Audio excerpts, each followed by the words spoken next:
header. So if you just copy that into a filter and say, you know, you see this inbox, and oh, that's pretty cool. I get a whole list of stuff, and then I'll just see it go inbox, and there it is. You know, good deal. So, but I still get a lot of junk that I have to like wade through.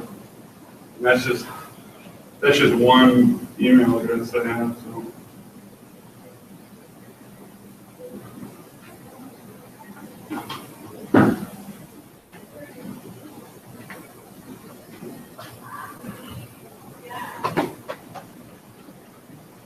All right, enjoy the class. Thank you.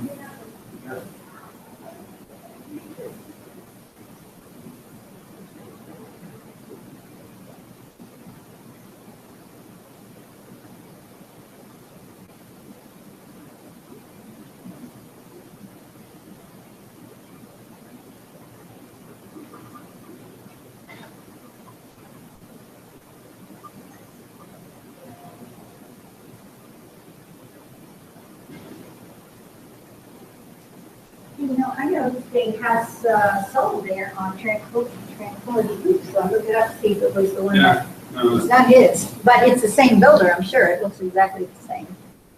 I don't know. Not Bill's? I think it's not Bill's though, it's Well Realty. It's in, it's closed, because I look under closed and you'll see Tranquility Group. So the house next door. It must be, because when I look at the pictures, I think that house already sold. He must have sold that house before it was even built. Well, the house next door. There's two side by sides. 4201 Tranquility. Right, but the one that Bill had, the one next door to it was also for sale, because the realtor went in the same time I went into the house, but she was a different real estate. Oh, the half built. The one that's only half built. Oh, no, this is Bill. Oh, no, yeah, so there was a house right next door on the other side. Yeah, that was for sale, that one's sold.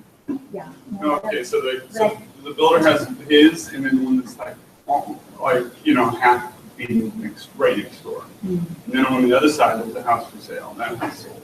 That's the complete, yes, the house sold. Yeah. Bill has I think it's pending now, Tranquility now. Oh, is it? Okay, good. Which was a bummer, I did the open house Saturday, and the buyers were standing around, they're even just like talking.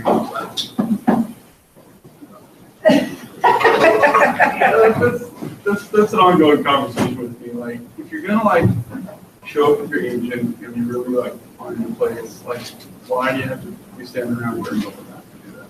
That's right. You know? Take it out and do it. Yeah, I mean, yeah. Because it discourages other offers, you know. And people from coming in because they'll think, well, why bother? Well, okay, come on in, you know. I need to talk with y'all. Yeah, I mean, I don't know why agents, the company keep buyers to open houses. They just don't show them the house when there's nobody there. They're not worried about it. Right. Because the one guy came in and he was like, oh, yeah, tell me about the house. I was like, oh, yeah, it's this and that. And he kept like interrupting me, like, oh, what about this? He'd be like talking to his buyers. Like, I was like, not even. Like, you know, it was very rude. Yeah, that's all right. I mean, I've had some of the relatives come in with their clients and they just say, oh, I don't need to tell me anything, you know, she's with me, type of thing. And that's fine, as long as you're just. Okay. I know. But you get used to it all, I guess. I kind of really in the mindset that the open house is not the time you should be taking your clients around. Good morning. You have access to every house, whatever you want. You know? Well, how's everyone doing? It's great. You guys loving training? Hi. What is your name? Hajime. Nice to meet you. I'm Naomi Luvier. Yes, beautiful shirt. I love that. Well, are you guys enjoying the training? It's great. Teresa's high energy and high energy. Yeah,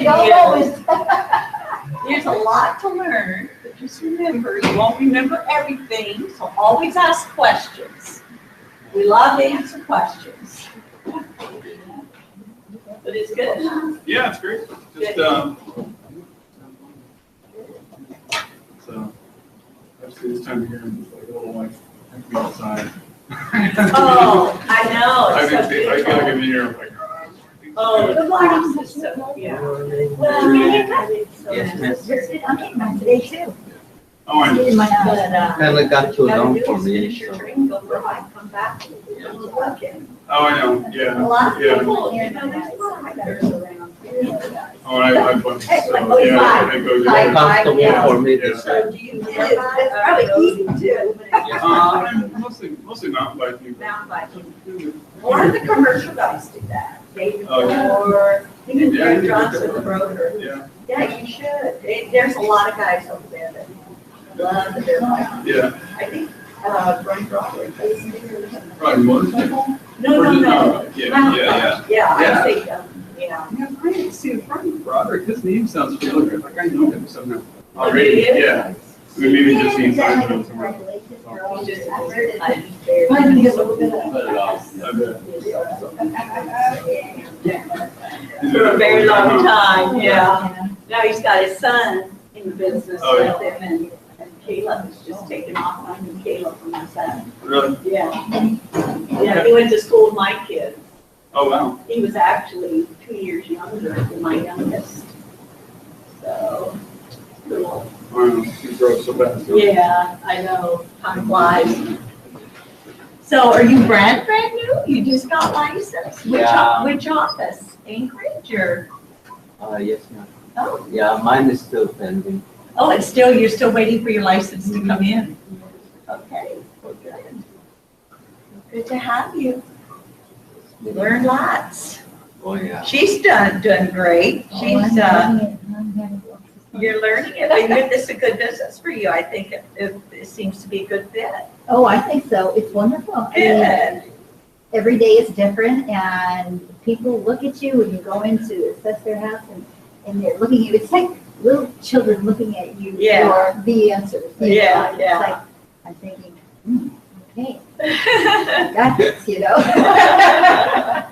But it's amazing to find out all the little details.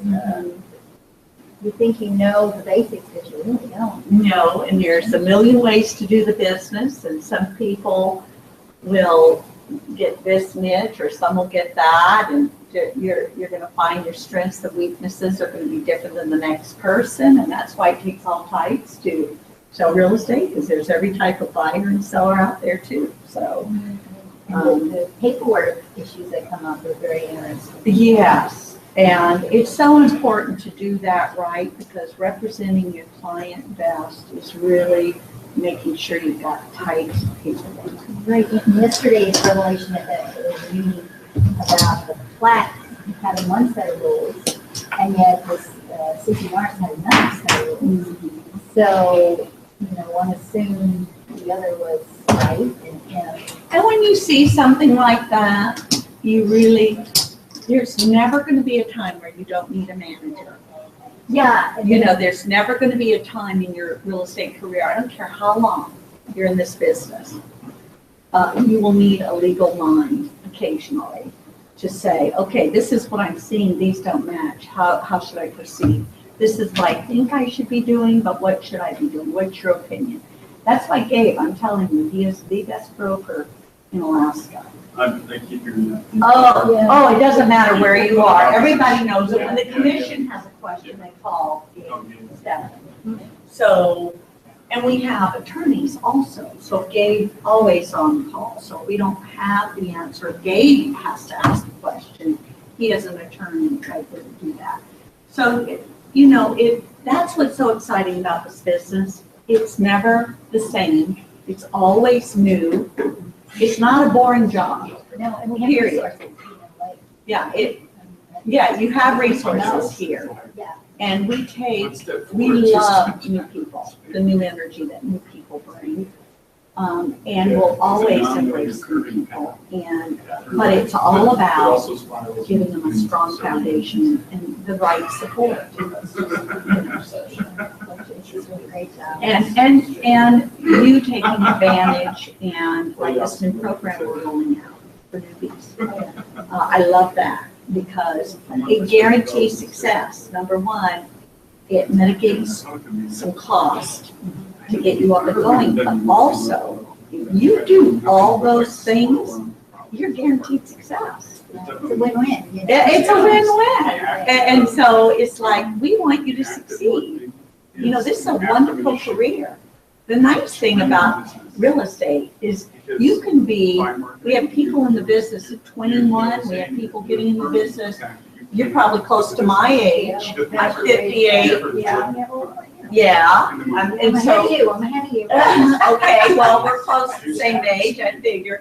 But it doesn't matter where you get in your career. This career can be as long as you want. Like the Bowdens, they keep thinking they want to retire. Well, guess what? Their phone keeps ringing. I know. And they're top producers, and they're in their 80s.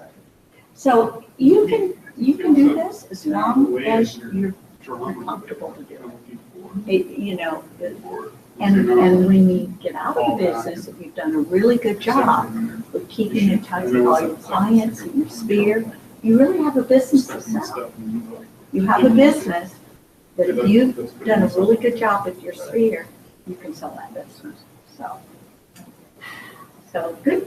I'm so glad to see you. And I look at this room and there's like almost 20 of you guys in here. I'm like, yay! A lot of us, yes. It's a great class. We appreciate it. Good energy. Well, thank Well, you. yeah, I'm in here, I'm smiling. Well, I appreciate all of you. I'm thinking you guys in here.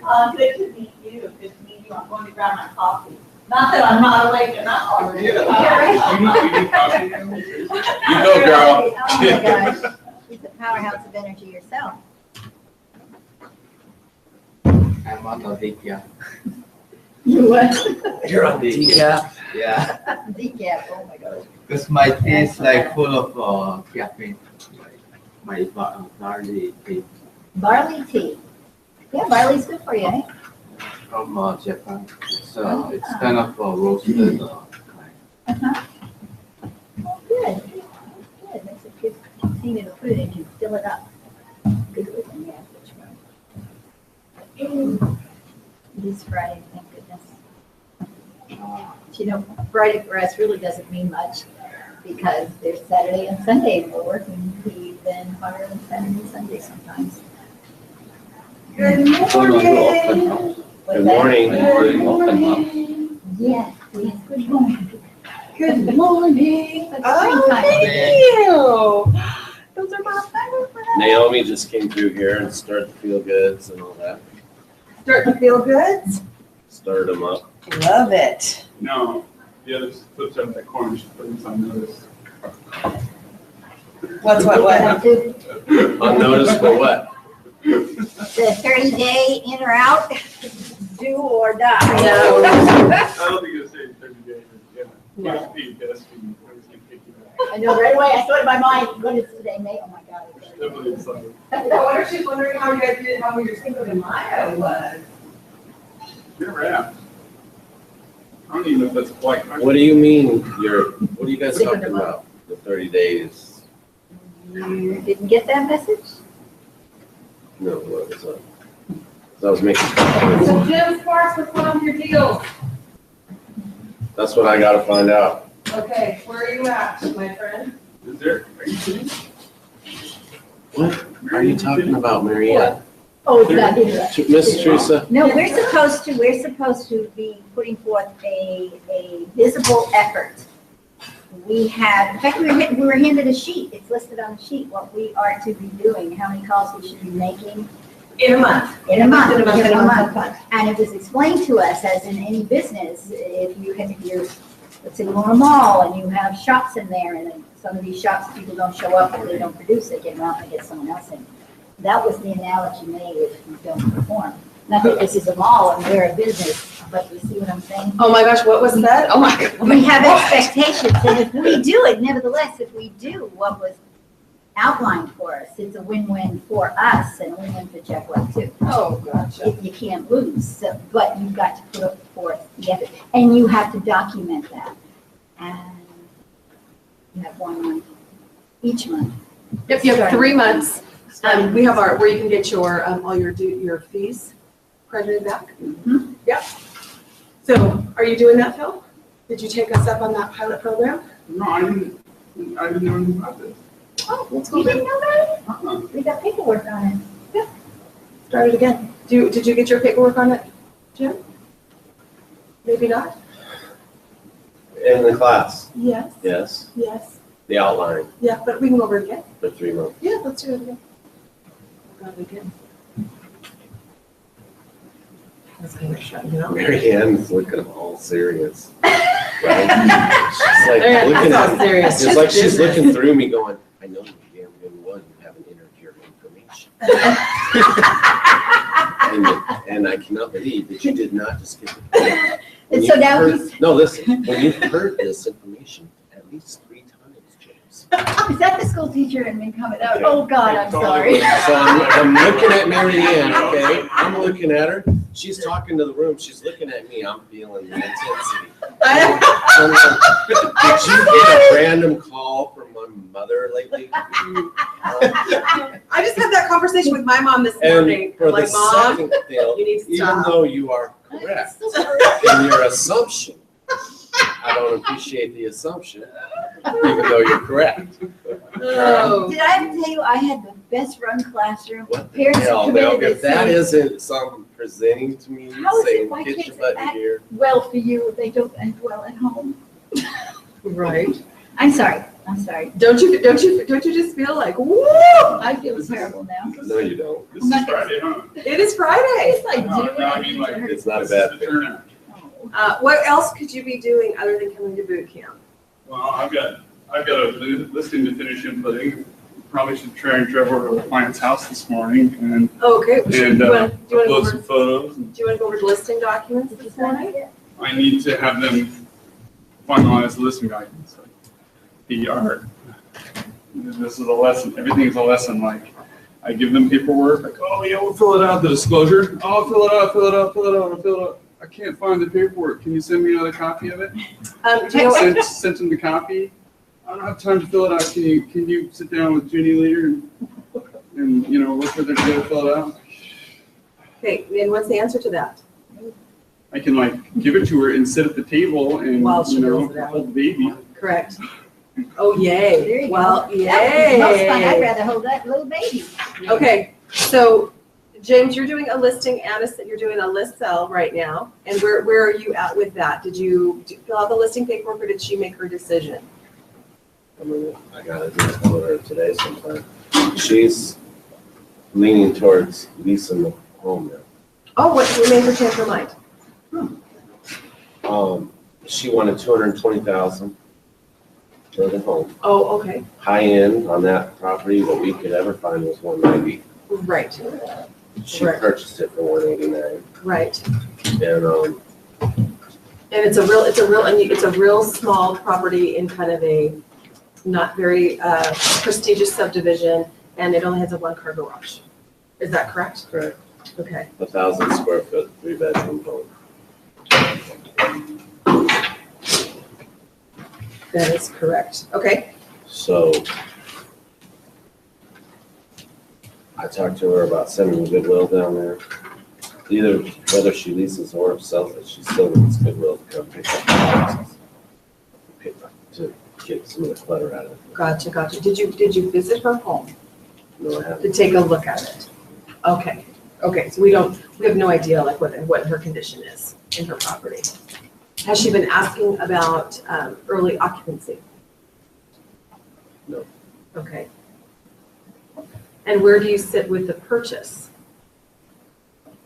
I've been emailing her and I called Vanessa several times to figure out the status on that. Mm-hmm. Because we didn't receive anything after we sent the 90 with the contingency Uh-huh. and the amendment over there. Uh-huh. We haven't received anything since then. Okay, nothing. No. Okay, so let's look and see what we got. Oh, there you are. There's your picture. Yeah. Did you know you can look up people by office number? This is, so it shows it's pending. No, the only thing that shows pending is 1. What's that mean? So I'm checking your volume right now. Do you know how you can check people's volume? I gotta check mine. So it's Alamosa. Let's see what Alamosa. 3505, is that right? Mm-hmm. It's showing as active. Well, It's not showing as pending. right. And I figured since they weren't making contact with me, that's, once I sent that over to them, I didn't hear anything since. Okay, so, and it, did it, let me see if I can, it doesn't, the date back on market, 4/28. So let's look at, and watch this, you guys, you can look at, How could it go back on at 4/28? no. 4/28 is a date. So, new listing, okay, selling member right here, status, they changed the status, which means it was pending, correct? I think when we looked at it, it was pending. Now they put it back to active. I never actually saw it when it was pending. I called them and it says that it looks like it's still active on MLS, and she says the data hadn't been entered yet. Well, here's where they entered here's where it went pending, right here. See, I can check all that. MLS is a statistical database. Any changes that are made to a listing are going to be logged under the history. So that was changed on the 27th? Is that what that's saying? Changed selling member, James Sparks, yep, changed 11:13 a.m., changed date pending. Right here. 11:13 a.m., change, date pending, and then change 11 selling member. And then when did it go back on active? 4/28. The next day? It's a Flex takes a minute to update. Why would it go active the next day when we were? When you, Because once they saw the contingency, I'm trying to put myself in Keller's shoes, okay? Sure. So they get this contingency, I knew they weren't, we both knew they weren't gonna be happy about it. No. But I was still. So they didn't expecting accept that. So basically, they They're not- allowed it to run out. Their non-response is how they decided not to. Correct. accept And probably they don't want to get into a verbal ratch with you, it, right? because what they'd really like to see you do is to remove the contingency and rewrite the offer. And leave that door open, because if she truly wants the house, what will she decide to do? Either lease it or. Lease the house. Yes. Right. Lease it or- Lease it or get it on the market. And by the way, if I wrote the offer, looks like, I can't remember, do you remember the date you wrote the offer? Was it the 26th? Maybe? I think so. With the calendar, I can tell you, Yeah, because that was a Wednesday when we wrote the offer on the phone. okay. So do you see how you can check things out under the history on Flex? So, I just have a quick question about Flex. When you use Flex, you have to log out every time, or can you stay on? it kind of depends on your computer. Mine automatically kicks me out after a Mine while. does too. Yeah, What is Flex- it, I like think we don't an use it hour? for a while. I'm not sure. Flex will just kick you out. Yeah, like the session ends. It won't kick me out. It won't kick you out? Well, you lucky devil. You'd stay on Flex all day long. Because that You've got the Just as golden long as flex. nobody else has access to your computer, you're fine. It would have had to been on the, You don't want anybody to use your flex. Day, 4/22, it was new. Probably you guys. 4/25, they changed the text. $10,000 fine. Real. If you get an assistant, have them get their own flex. 4/27. It had been on the market for only a couple days. Nobody.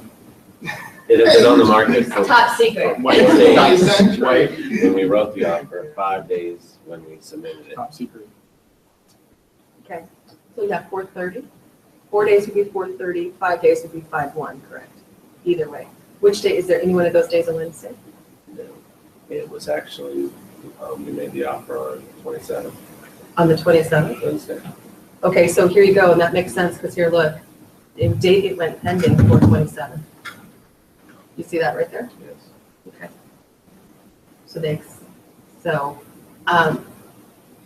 So if you, by any chance, again, I mean, I can kind of see from their perspective, not that, and you know, I think you were very clear, that not that you were, some licensees would feel that if you wrote an offer and I got it accepted, and then you sent over a contingency, That you were playing games? that you might be playing games, even though that was clearly not the case. Not, and She knows that. yeah, oh yeah, and I think you communicated that. Yeah. The lender was out of state, you know, and once you got in with them, we found out. And Right. you were trying to get that remedied immediately. And she was working nights. Sure. And no internet. Not even texting. Old lady, old Filipino lady. Yeah. Okay. So to move forward with this transaction, so this property now is showing active on the market. So not only could it be getting, so this is not a pending transaction. Okay. So in order to move forward with this gal, and if she wants to purchase this property, we need to either, and what would immediately remove the contingency is for her to have a lease agreement. Even if that lease agreement started June 1st or whatever her move-in date would be. So we have to find someone to lease it. What's the best way to do that? Well, I would say first and foremost would be to get a for lease sign in the window. Second thing would be is probably to post something on Craigslist. Ask her if she knows anybody that would be willing to move in. Yeah, absolutely. Is that what's going on? Sorry. Yeah, no, you're good. Yeah. We're problem solving. She needs to move out of her lease and someone needs to get onto So her lease. she owns and she wants to purchase in Anchorage. Oh, okay. This is her. So she needs to rent out her property. Okay. And she's, You can refer to one of the property managers, and then the power of that is that they can both put her on Flex. Correct. And advertise. correct. And then we do have a really good property management division in Wasilla, James. You might want to call Tracy Brewington, and I'll get you her number. She is on it. I think probably if you tell her that, I'm sorry to speak out of turn, No, but tell her like, this is like contingency on, in this place listed, will help you sell a house. Then it's probably Ooh. The only thing that we don't want to do, are you ready for this? And I want you to follow me down the line. I don't want to lease this woman's house if I'm not going to get her into a house. Yeah. Do you see what I'm saying? I don't want to, I mean, now there's a problem, right? We get her house leased and we get a, because remember, leases are what? Contracts. We get her house leased and now we need to make sure that we have her in contract. So maybe all we need to do is we need to make sure that the lease is contingent on her purchase. The move-in date will be contingent on the purchase.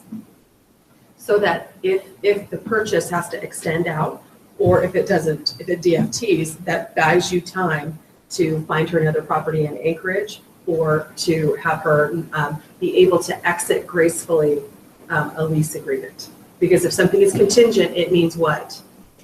She doesn't have to move out unless she gets the property. Right. I call it an if-then. If this happens, then we move forward. If this doesn't happen, then we don't move forward. Does that make sense to everybody? An if-then. So contingencies are if-thens. Okay? Because if she, and is she comfortable, and probably does she understand that her property, the property that she wanted to place an offer on is now active and on the market? Yes, I pretty much made that clear, even though I didn't know. I just said you can just assume at this point that it's back on the market. Yeah, and it's super easy for us to, check and make sure too. Okay, so how is 79th going? 79th is going real good. Awesome. Yeah, the appraisal is supposed to be due in 2 weeks, but it's going to get done on Saturday and then written up and turned in on Monday. Awesome. So we're ahead of game. Excellent, excellent, excellent. Okay, so anything else new and exciting? What are you doing this weekend for in real estate? Open house Saturday for Jean at the Army. Oh, okay, interesting. Okay, so tell us about that price point. Let's look at that property. Have you done that property before? No, Okay, do you know very much about DeArmond? not a whole lot. Okay, I was actually going to go look at it, and I was going to pull everything up on it. great, awesome. Let's do that while we're here. Okay, so I am looking up somebody, guys. Have you guys all learned how to look people up and look at listings and stuff? So if you know who has a property listed, instead of doing a major search on it, look what I can do. I can just put in their name. I can say, here's Gene Fitzgerald right here. I can have all his listings. I can just look at his listings. I can also look at his entire production for the last year. How do you like them apples? Did you know that? No. Unless they're on a team, then it goes under the team. Correct. Okay. All my closings are on my team. Yeah, but you look for Christopher Drew's Right. though. That's how I would find you. So here you go. So here's, nope, I picked the wrong one, sorry. So I can just narrow, instead of doing a search or instead of typing in a name, I can just type in who did it and I can look at all their listings. So there's the property on DeArmond. 2,721, 43,000, so it's 1 acre. Exactly an acre. It says Rabbit Creek, Golden View South Anchorage, spectacular level Creekside lot. If you've always wanted space in this one area, Creekside lot with a 4-bedroom, 2-bath, reconditioned, quiet home, features a sunroom, beautiful lawn, large fenced garden, rows of berry patches, and Rabbit Creek just below running through the property. Please provide feedback after showing. MLS vacant, so anybody can go up and take a look at it. It's been on the market for 80 days. Okay. I know he said that it wasn't selling because the bathroom was glow in the dark lime green tile, Oh, look at this, you guys. and they changed it all to new. Oh, You did know, they? we price it all in those 80 days. Oh, that's That we interesting. That It's chandelier. got a spiral staircase. That's oldie but good. Oh, look at that! Look at it! Right. What did you Play say? checkers. Checkers on the It's on the wall. wall. That's when you get those sticky ones, or you put it in a tub and then you stick it on the wall. This is probably one of these, you know, believe it or not, this is probably a lovely home. It just probably doesn't show well vacant because it's big. You know, it would probably show better with furnishings and whatnot in it. I mean, just to be honest. Stage it, maybe. Well, you know, you may or may not can, or you may or may not have that. Well, I thought that I would try this out. I thought maybe like get some buyers. Yeah, for sure. In this price point, yeah. And then the other thing to do, so when I'm putting myself in a house on DR Mint, what am I immediately doing? I'm finding out what other properties are active in the surrounding areas that are similarly situated to this property. Or I'm just trying to find out all the other active properties. Because one of the great things that you guys can start saying when you're in open house, remember, is you can say, you know what, this isn't my listing. I'm here hosting the listing. I'm interested in meeting buyers who are looking for property. There normally is a compelling reason why folks come into an open house. Would you not agree? There's a compelling reason why they're stopping and taking a look. I just don't stop in at open houses just because somebody has their house open. Okay, I don't know about you guys. It's not something I do. I do know that there are people out there who do that. I'm not saying that they don't. But I'm saying that for the most part, you have to have a compelling reason why you will pull in, walk and get your family out and walk in and go through a house. Okay, so I would want to know in probably in this price point, I think it was original list price was $470. So it's $459.9. So they have done some price reductions. Again, you can just take a look at the history. I can take a look at this. Oh, and then look, it was also listed in 2015 and expired at $279.9. What does that mean? Never sold. So it was put, let's see. So originally it was $560. Okay. Then What would cause $100,000? the market is rejecting the home. The market is just saying that Where the price point is, it stays on the market for a while, a lot longer than a $350. It makes- Another 100,000. It makes me think that it really wasn't the green tile in the bathroom. There's something that's Yeah. going on here. So that means there's better homes around the neighborhood. well, hang on, you guys, it's a different house. It's a completely different house unless I'm insane. No, it looks different. Hang on. One of these, I'm sorry, James, just to be honest with you, that looks to me like a different house. Yeah, that's better because there's no reason to drop $100,000. But there is something wrong with the MLS if this is the wrong house. So let's, one of the easy things you guys can do, so the buttons on MLS are so nice to you because now I can check something. So we have this other house that they're saying is expired. And by the way, here's something, because I'm a person who looks at this kind of stuff. So one of the terrible things that I just looked at is, I said, okay, well, it expired and it had been listed. And now I'm looking at it and it really, unless I'm crazy, this is a different house. That's a completely It different. yeah. is a different. No, well, wait, let's Different wait, trees. let's look at it though, maybe it's not.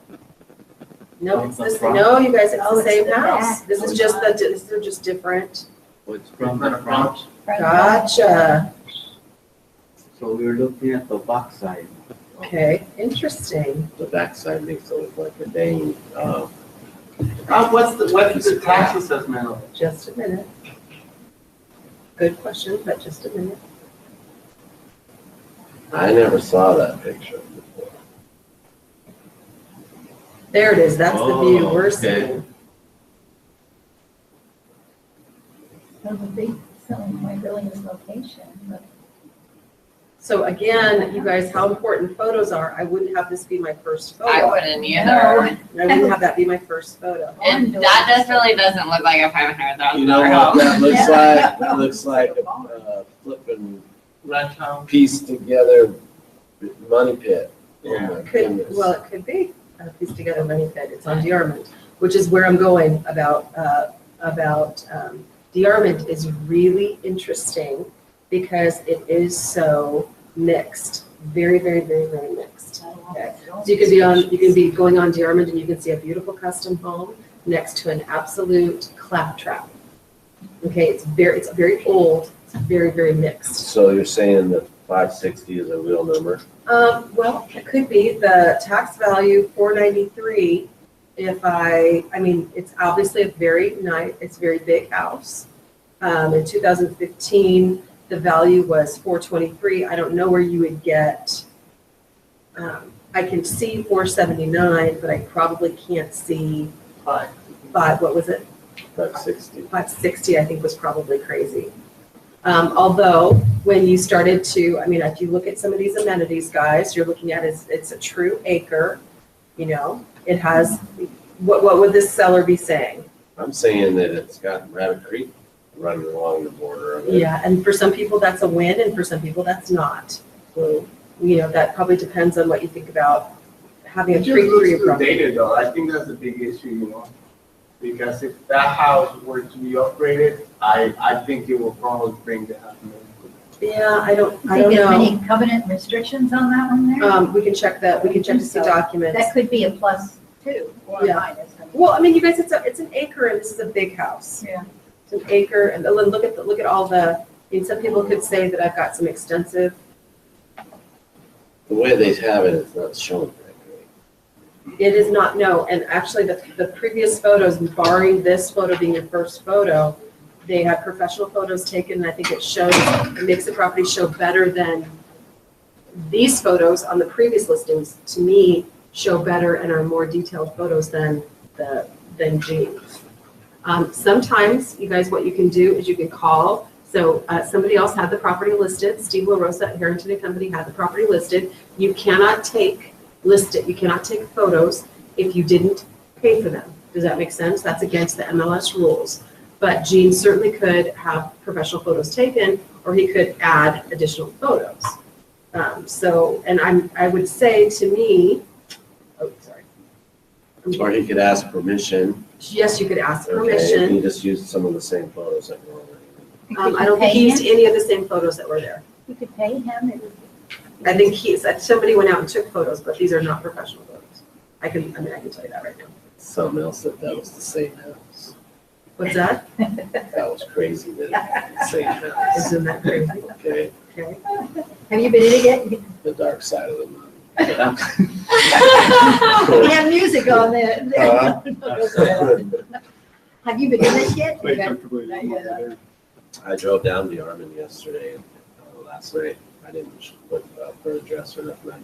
He said that you'd see the Jack White sign, but Okay. I didn't see it. So excellent question, tax information.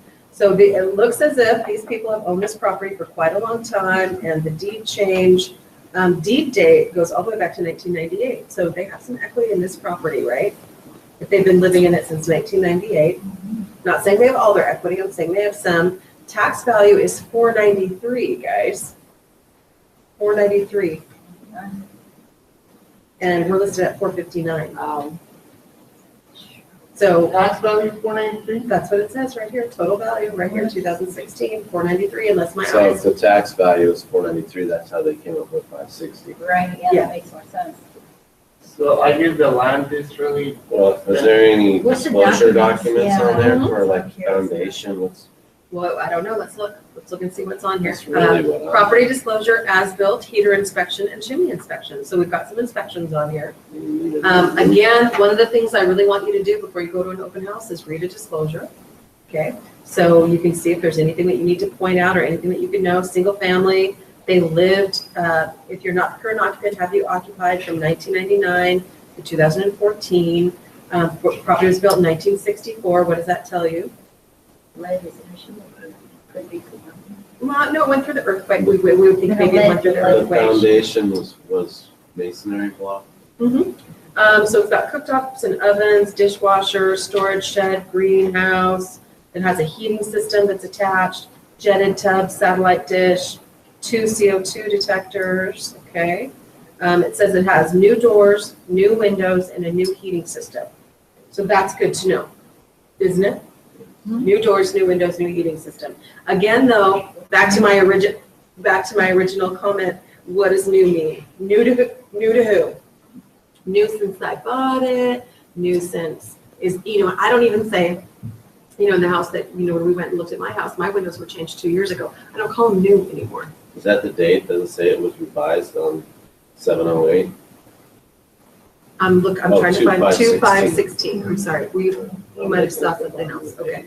It says they have an energy rating certificate or PUR 101, that's really interesting. I would bet, now this is just me being old in real estate, because it says they have doors, windows, and a new heating system, and then it says the house was built in the 60s, then it says it has a energy rating certificate. I'm wondering if this house didn't go through the AHFC energy rebate program.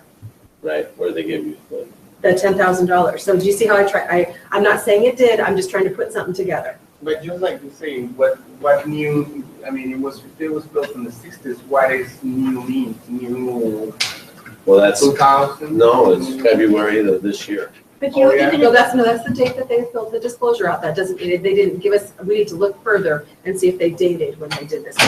Okay, so to the best of your knowledge, has the property been inspected by an engineer or home inspector in the last 5 years? They say yes. Then you should ask for that document. That's correct. Then I'd like to see that document between you and the lamppost. Maybe it's, if he has a home book, maybe it's in the home book too. Drainage, no problem. So well and septic. What do you know about septic? Too much thing. Hmm? Too much thing. You have to maintain it, but also in order to sell this property, You have to get a COSA. there you go. What does a COSA stand for? Certificate of On-Site Approval. COSA. Certificate of On-Site Approval. What's that difference between that and an inspection? The city of Anchorage requires, in order for a property that has a well and septic to be transferred, except between family members, you have to have the well and septic tested, and it has to pass municipal approval. And it's called, that certificate we call it COSA. And it's well and septic, or well or septic. If it has, and properties can have shared wells, they can have community septics, they can have all kinds of craziness. There is all kinds of craziness. Now, one of the things you have to understand is some properties were built prior to water and sewer services being available in the area. So lots and lots and lots of families, lots of Anchorage and all over the valley has well and septic. Well and septic is absolutely fine until it's not. When it is not fine, you have to do either an engineered system, which are exceedingly expensive, like $25,000, $30,000, $40,000, and to some people's thinking are kind of a stopgap failure system for when the well and septic will actually fail. Some areas, if your well and septic fails, the municipality will require you to hook up to city water and sewer if it's available. And that is not inexpensive. Okay, so know that. So it just kind of depends. So it's expensive to hook it up to city water? So it's super expensive to hook it up to city water and sewer, okay. but the municipality, if you have water, and if they've pulled it through, Right. they won't make you as a homeowner, if they pull it through, attach. If you go to sell it, if you go to sell the property, the municipality, if your septic and well and septic will not pass, Right. will require you to hook up. And it is expensive. I can't tell you how much because it depends on how far you the are. homeowner has to pull the utilities in. Is that through the municipality or is that through a contract? I'm sorry, I didn't understand your question. Like, you're saying that it's insanely expensive because the municipality has to do it? No. You have to pay contractors to do it, and the municipality has to sign off. Municipality isn't in the well and septic business.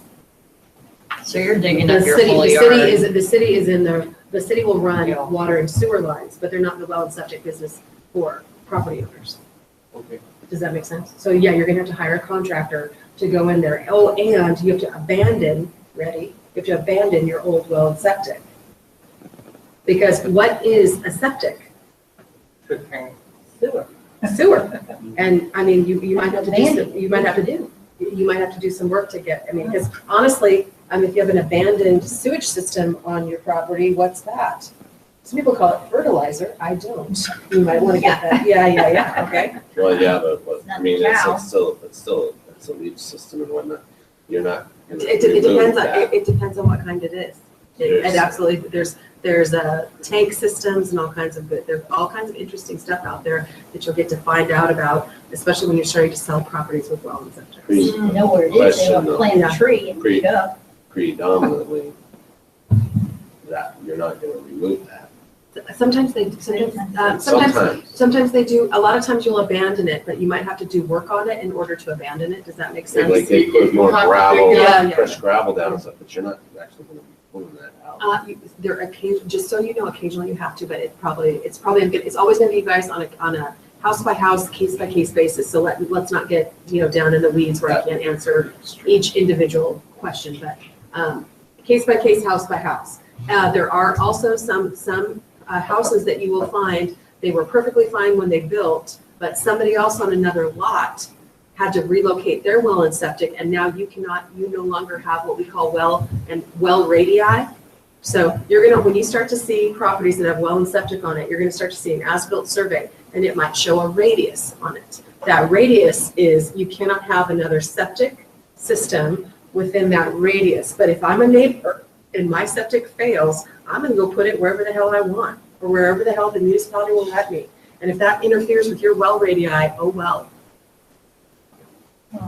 Okay, so do you start to see how complicated this gets? You really want to be careful on inky-dinky lots where you don't have lots of different placements of well and septic. Okay, because on certain small lots, kind of when we start getting up under a half acre, there isn't any place to put it. I mean, let's just be really honest. There's no place to put it. So you're going to be forced to look at what's called an engineered or innovative septic system. We'll get to it on here. So I've tried to get my head around well and septic forever, and I just still can't. And if I ever have a question, who's the well and septic genie? Most of us in Okay. management, but there should be first of all, there's nothing interesting about well and septic, you guys. So, and there's nothing too terribly complicated about it. There's nothing too terribly interested about it. I think there are 72,000 properties that are on well and septic in the muni. So you better, gas up on this. Yeah. A person that you can call and talk to and ask general questions. We really like, and I'll just tell you, I really like Garness Engineering or Pannone. Rudy Pannone is great. Garness Engineering is great. There are people who are extremely reputable, do a lot of work on the hillside, and know everything. Kind of like everything there is to know about it. They know about it. But with the city, it's the Muni of Anchorage. Okay, so on-site services. Okay, this is what it's going to be called. On-site water and wastewater program. If you guys want to learn about septic systems, which you should do, you just kind of come through to the city. Here's where you get all the good information. You can do online document search. There's state licensing. There's DEC if you get out into other areas, the state. So once you get into, the municipality of Anchorage has what we call a COSA. DEC has different requirements, completely and totally different when you get out to the valley. Okay, so you don't ask for a COSA if you sell a property in the Mat-Su Valley because you're not going to get a COSA. Okay, So it says on-site water and wastewater, you can search documents, there's well permits, fees, water and wastewater codes and policies, different system types, engineers and excavator classes, variants and waivers.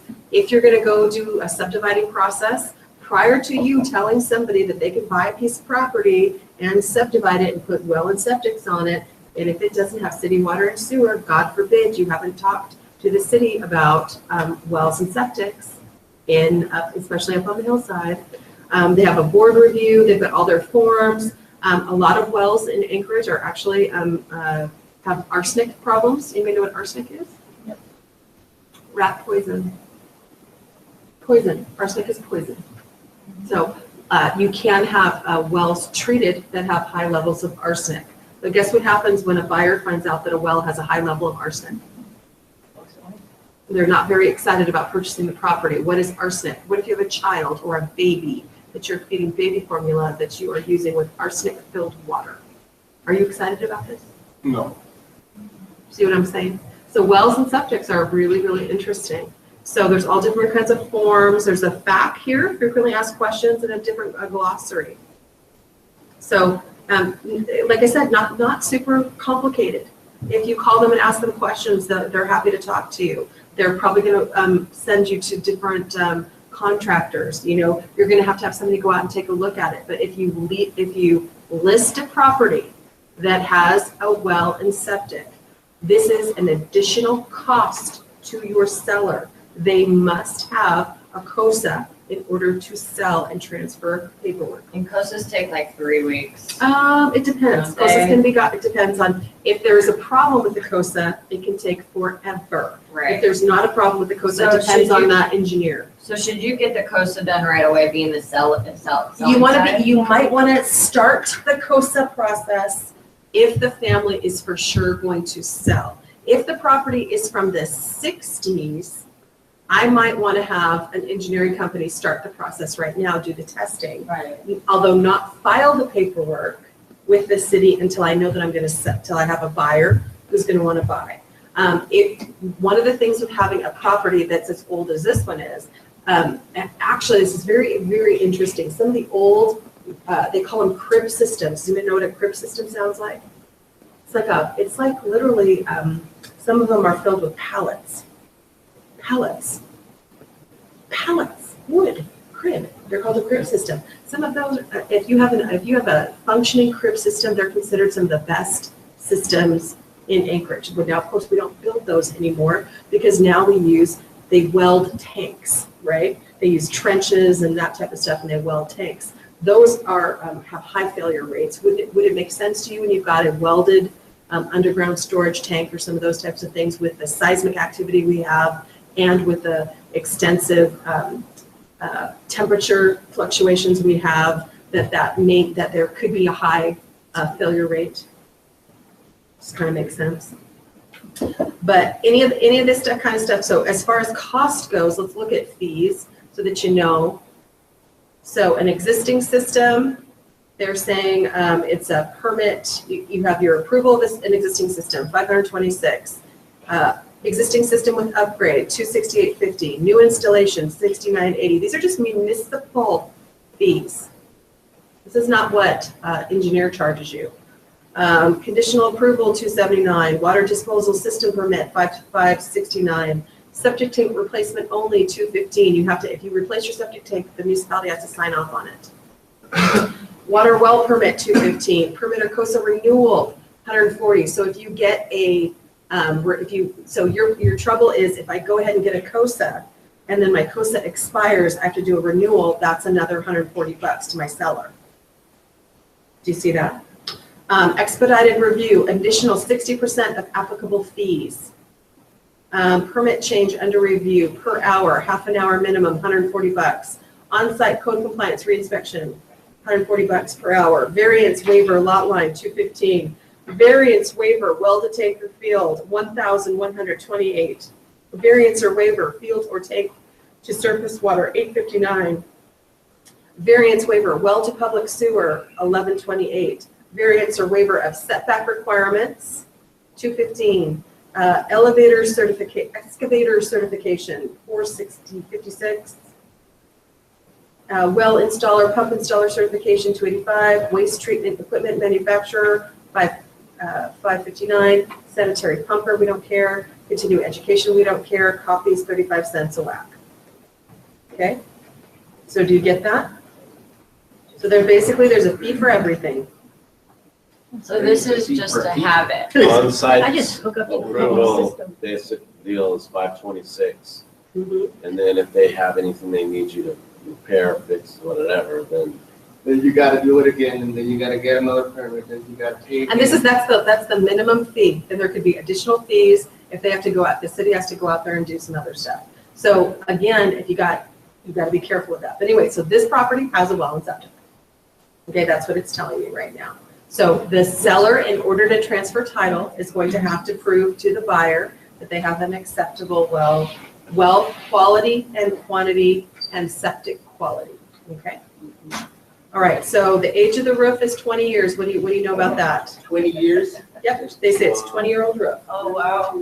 it's You due. Picture now, Well, it's not selling. Little like, Well, it kind of depends. I mean, you guys, if it's in good shape, it's fine. Is that asphalt shingle? Yeah. Isn't a roof like 20 to 30? Well, this one says it's got a metal roof, so maybe the metal roof is going to be Metal totally, roof. then, yeah. could be totally fine, you guys. And if it has an asphalt shingle roof that's 20 years old, if it's good, clean, and in great condition, It can It's fine. last. they can last forever. 15 It's years. only when they start to degrade, that's when, or like when, if you get a windstorm and shingles get ripped off, or if it leaks. But if you get a good roof, the hurricane shingles, if you decide to upgrade if you decide to re-roof, some of them have 25, 35, 40-year guarantees. I think that's really interesting. But you don't want to say that. No, you don't want to say that, but I'm chatting with you guys. Yeah. So they said in 2012, they self-cleaned their fireplace. So, wait, they put a closed fireplace insert in there. It doesn't say, so did it used to be a wood stove? It's not anymore? I thought I saw maybe a couple fireplaces, Jim, maybe I'm wrong. Because it doesn't have wood stove checked. It says 3 years ago they put a closed fireplace insert. Where do you see that? Oh, Other. closed fireplace insert other, hot water baseboard, heating system, yeah, I'm not sure. But I thought I saw a couple different, I thought I saw at least 2 fireplaces. But we'll go back and look at the pictures. And it looks like the closed fireplace insert was 2013. Okay. I was just curious what that meant. I didn't know if that was it. I think there's 2 separate fireplaces. We'll go back and look at the photos. Hot water heater, 3 years old. And they have water supply as well. It says it has a well depth of 60 feet, a flow rate of 20 gallons per minute, and it was tested in 2000. The reason why he could do that information is every single document that you get done on your well is recorded at the city so that we all can go take a look at it. Isn't that interesting? Okay, so when you're going to go out to a property that has a well and septic, you might want to see the last time their well and septic documents were reviewed. It's pretty funny when you go back to the 60s. Shouldn't they be tested more than No. that? Oh, okay. Just when you want to sell it? Just when you want to sell it. So this is a crib on the septic, which is Mhm. what you were just talking about. Yeah, they can be great. It also says it has a septic tank and a crib drain, so that could be good. How much do septics have to get pumped? Depends. I mean, I can't answer those questions. I really can't. I'm not a super expert on that. So age of sewer system, 10 years ago, they said that they did a new one and they put it in the backyard and they've had some workman maintenance done on it and they've had a perk test, okay? They said the property has never frozen. They said, so obviously you do understand that if you have a well and septic, you don't have a city water and sewer bill. So I pay like $90 a month for city water and sewer. Do you guys pay the same? Yeah.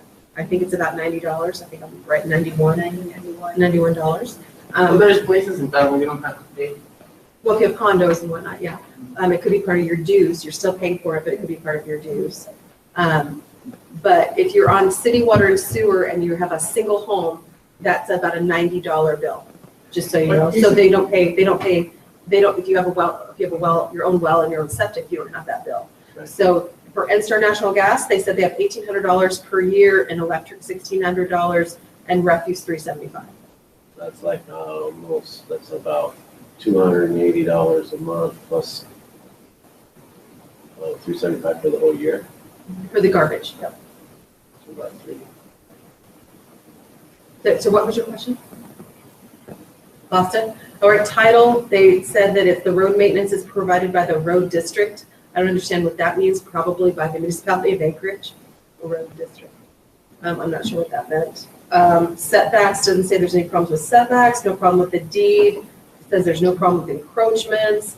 Oh, so we've got a little bit of it, so interesting. So he says environmental concerns, and it says two things. Are you aware of any asbestos? No. Mildew, mold? No. Underground storage tanks? No. Are you aware of the property is an avalanche or mudslide? No. Are you aware if the property is flooded? No. Are you aware if the property has flooded? And no. Are you aware of any erosion? Or are you in an erosion zone or accretion? Does anybody remember what accretion is? Accretion is when you get additional land deposited by the force of water. Okay? So erosion is taking away land. Accretion is adding land to. You remember that from pre-licensing? Right. So it says yes. And are you aware of any damage to the property or any structure from floods, landslides, avalanche, high winds, fire, earthquake, or other natural causes? He says yes. What do I now want to know about that? If I'm a buyer, what do I want to ask? I want to know what he's talking about. Right. So when you Yeah, guys, what one of those? So you What one guys- of those happened? yeah. So when you guys are going to go to a property and you're going to do an open house, what is something I ought to be doing? I ought to be reading the disclosure statement, because if somebody then like says, okay, I want to write an offer, and then you get to the part where you're showing them the disclosure statement, and they're going over the disclosure statement, they look at you with their big shiny eyes and say, what was the damage to the property? And you're like, you don't know. I don't know. That's what happened to Jed. He was supposed to close that day, and the buyer went through to do the buyer walkthrough inspection and saw that retaining wall leaning, had never noticed it, and said, what's this? Why didn't you disclose that to me? It's an amount. And you lost that deal. Yep, there you go. That's Okay. how I ended up getting in it. Nice. So they say they haven't filed an insurance claim. They're not aware of any waste disposal site or gravel pit within a 1 mile radius. Okay. Soil stability is good. Condition improvement remodel. Again, here's where I want you to kind of pay attention. Have you remodeled, made any room additions, structural modifications, or improvement? Yes. Now, typically, what we would tell you is if you've done this, I want a brag list. I want to know, what have you done? When did you do it? And do you have some stuff you can show us? And if yes, please describe, was the work performed with the necessary permits in compliance with the building codes? It says yes. And he said he finished the basement. So possibly when these people purchased the property, it had an unfinished basement. Okay? So on the erosion and the accretion, Yeah. would you have any opinion on what that really is? Because you know the area. Well, there's a creek Well, that the runs creek, through yeah. it. So So I wouldn't be totally shocked. It's just eroding. Yeah. I wouldn't be totally shocked. There's a creek that runs through there. Yeah, And- it's right creek, but- Yeah. So I'm not super down on that idea. Okay. But here's I like this. Was a final inspection performed if applicable? Crickets. Oh, Cricket. oh, I didn't see that one. What do you mean crickets? Means they didn't say yes or no. Crickets. So what happened? Can you say nothing on there? Well, here's one thing I will tell you. I don't know if I shared with you, my mom's house just sold, right? We had an open permit from 2002, 2004. My father never would close out the permit. In order to sell that property, we had to go back in 2016 and close the permit. But you got a CO on the property. We got a CCO. We didn't get a CO until we closed the permit. And the buyer wanted a CO. They weren't going to purchase it with a conditional. They wanted a full certificate of occupancy. And FYI, if you have an open permit, I want it closed. If you're purchasing a property and there's some kind of open permit, that means the city of Anchorage has not signed off on it. If I buy it with an open permit, what does that mean? I purchase it, now I have to go close out the permit. And then what happens, ours was pretty simple. The city of Anchorage came back 15 or 20 times doing inspections. You're a contractor, you have the city come in. You've got one electrical guy come out and say everything's great. You get another electrical guy saying, no, this is not right. You need to redo it. You get another electrical guy going, why did you redo it? It was great. Okay? Right. So The city had all the plans. They had 3 electrical guys do their electrical inspection. On the final electrical inspection, they had already built the walls. They wanted 2 outlets on a back wall. And so what did we finally have to go do? Go put 2 outlets in to close the permit. Okay, but at the time, I think my dad was like, yeah, 3rd time's not a charm for me. So I'm sorry. When you get the CO, doesn't that close the whole transaction? Sure, but if you get a CCO, it does not, a conditional. Okay, I see what you're saying. Yeah, yes. That's why I was. Yeah, there's 2 different kinds of permits. There's a conditional certificate of occupancy, and there's a CO, Yeah. okay?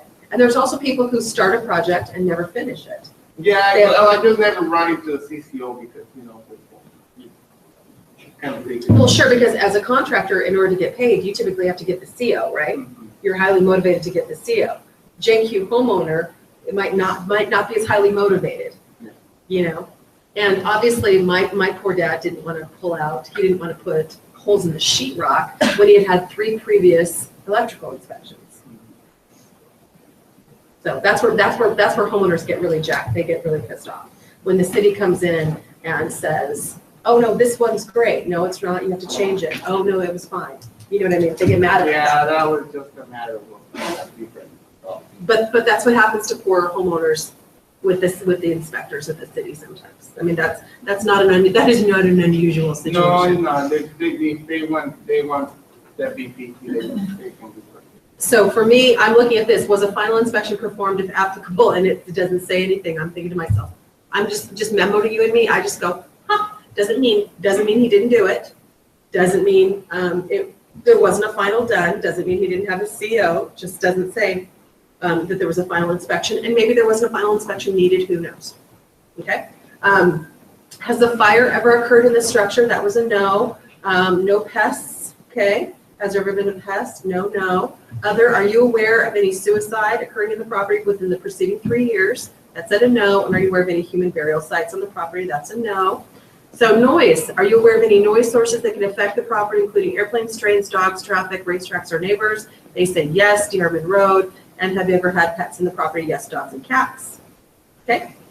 And then new external doors and Arctic entry, windows in living room, new furnace and hot water heater. New external doors and Arctic entry, windows in living room. So maybe they didn't do the AHFC program, maybe they did. So that's the disclosure statement. So that's why I like to read disclosure statements before I go out to the property, just in case somebody catches me out on something that's on it. So in the beginning, when they said new windows, New doors, windows, and heating system. it'd just be new living room windows. Yep, that might have been what they did. Doesn't mean they did the whole thing. Doesn't mean they did the whole thing. I got excited there for a minute, then they did their explanation. Now I'm not so excited. I'm not excited, but okay. Okay. So we're closing that out. We're looking at, here's an as-built, so we'll take a look at the as-built. Okay. And this particular as-built, look at here. Here's Dearman Road. Here's a wood fence. Here's a trash bin. And here's their driveway. And here's a gravel driveway right here. What do you notice? There's an easement. This is not an easement. This says it's Dearman Road. Okay. This shows me that they've got a trash bin that isn't on their property. I would wonder if they own that or not. And this shows me that they've got a wood fence right here and right here, again, that is not on their property. It almost looks like that was printed though. I don't know. Well, I think, let's see, the as-built was done January 2015. So FYI, this is the reason why, you guys, we ask as-built surveys to be updated. Do you see this?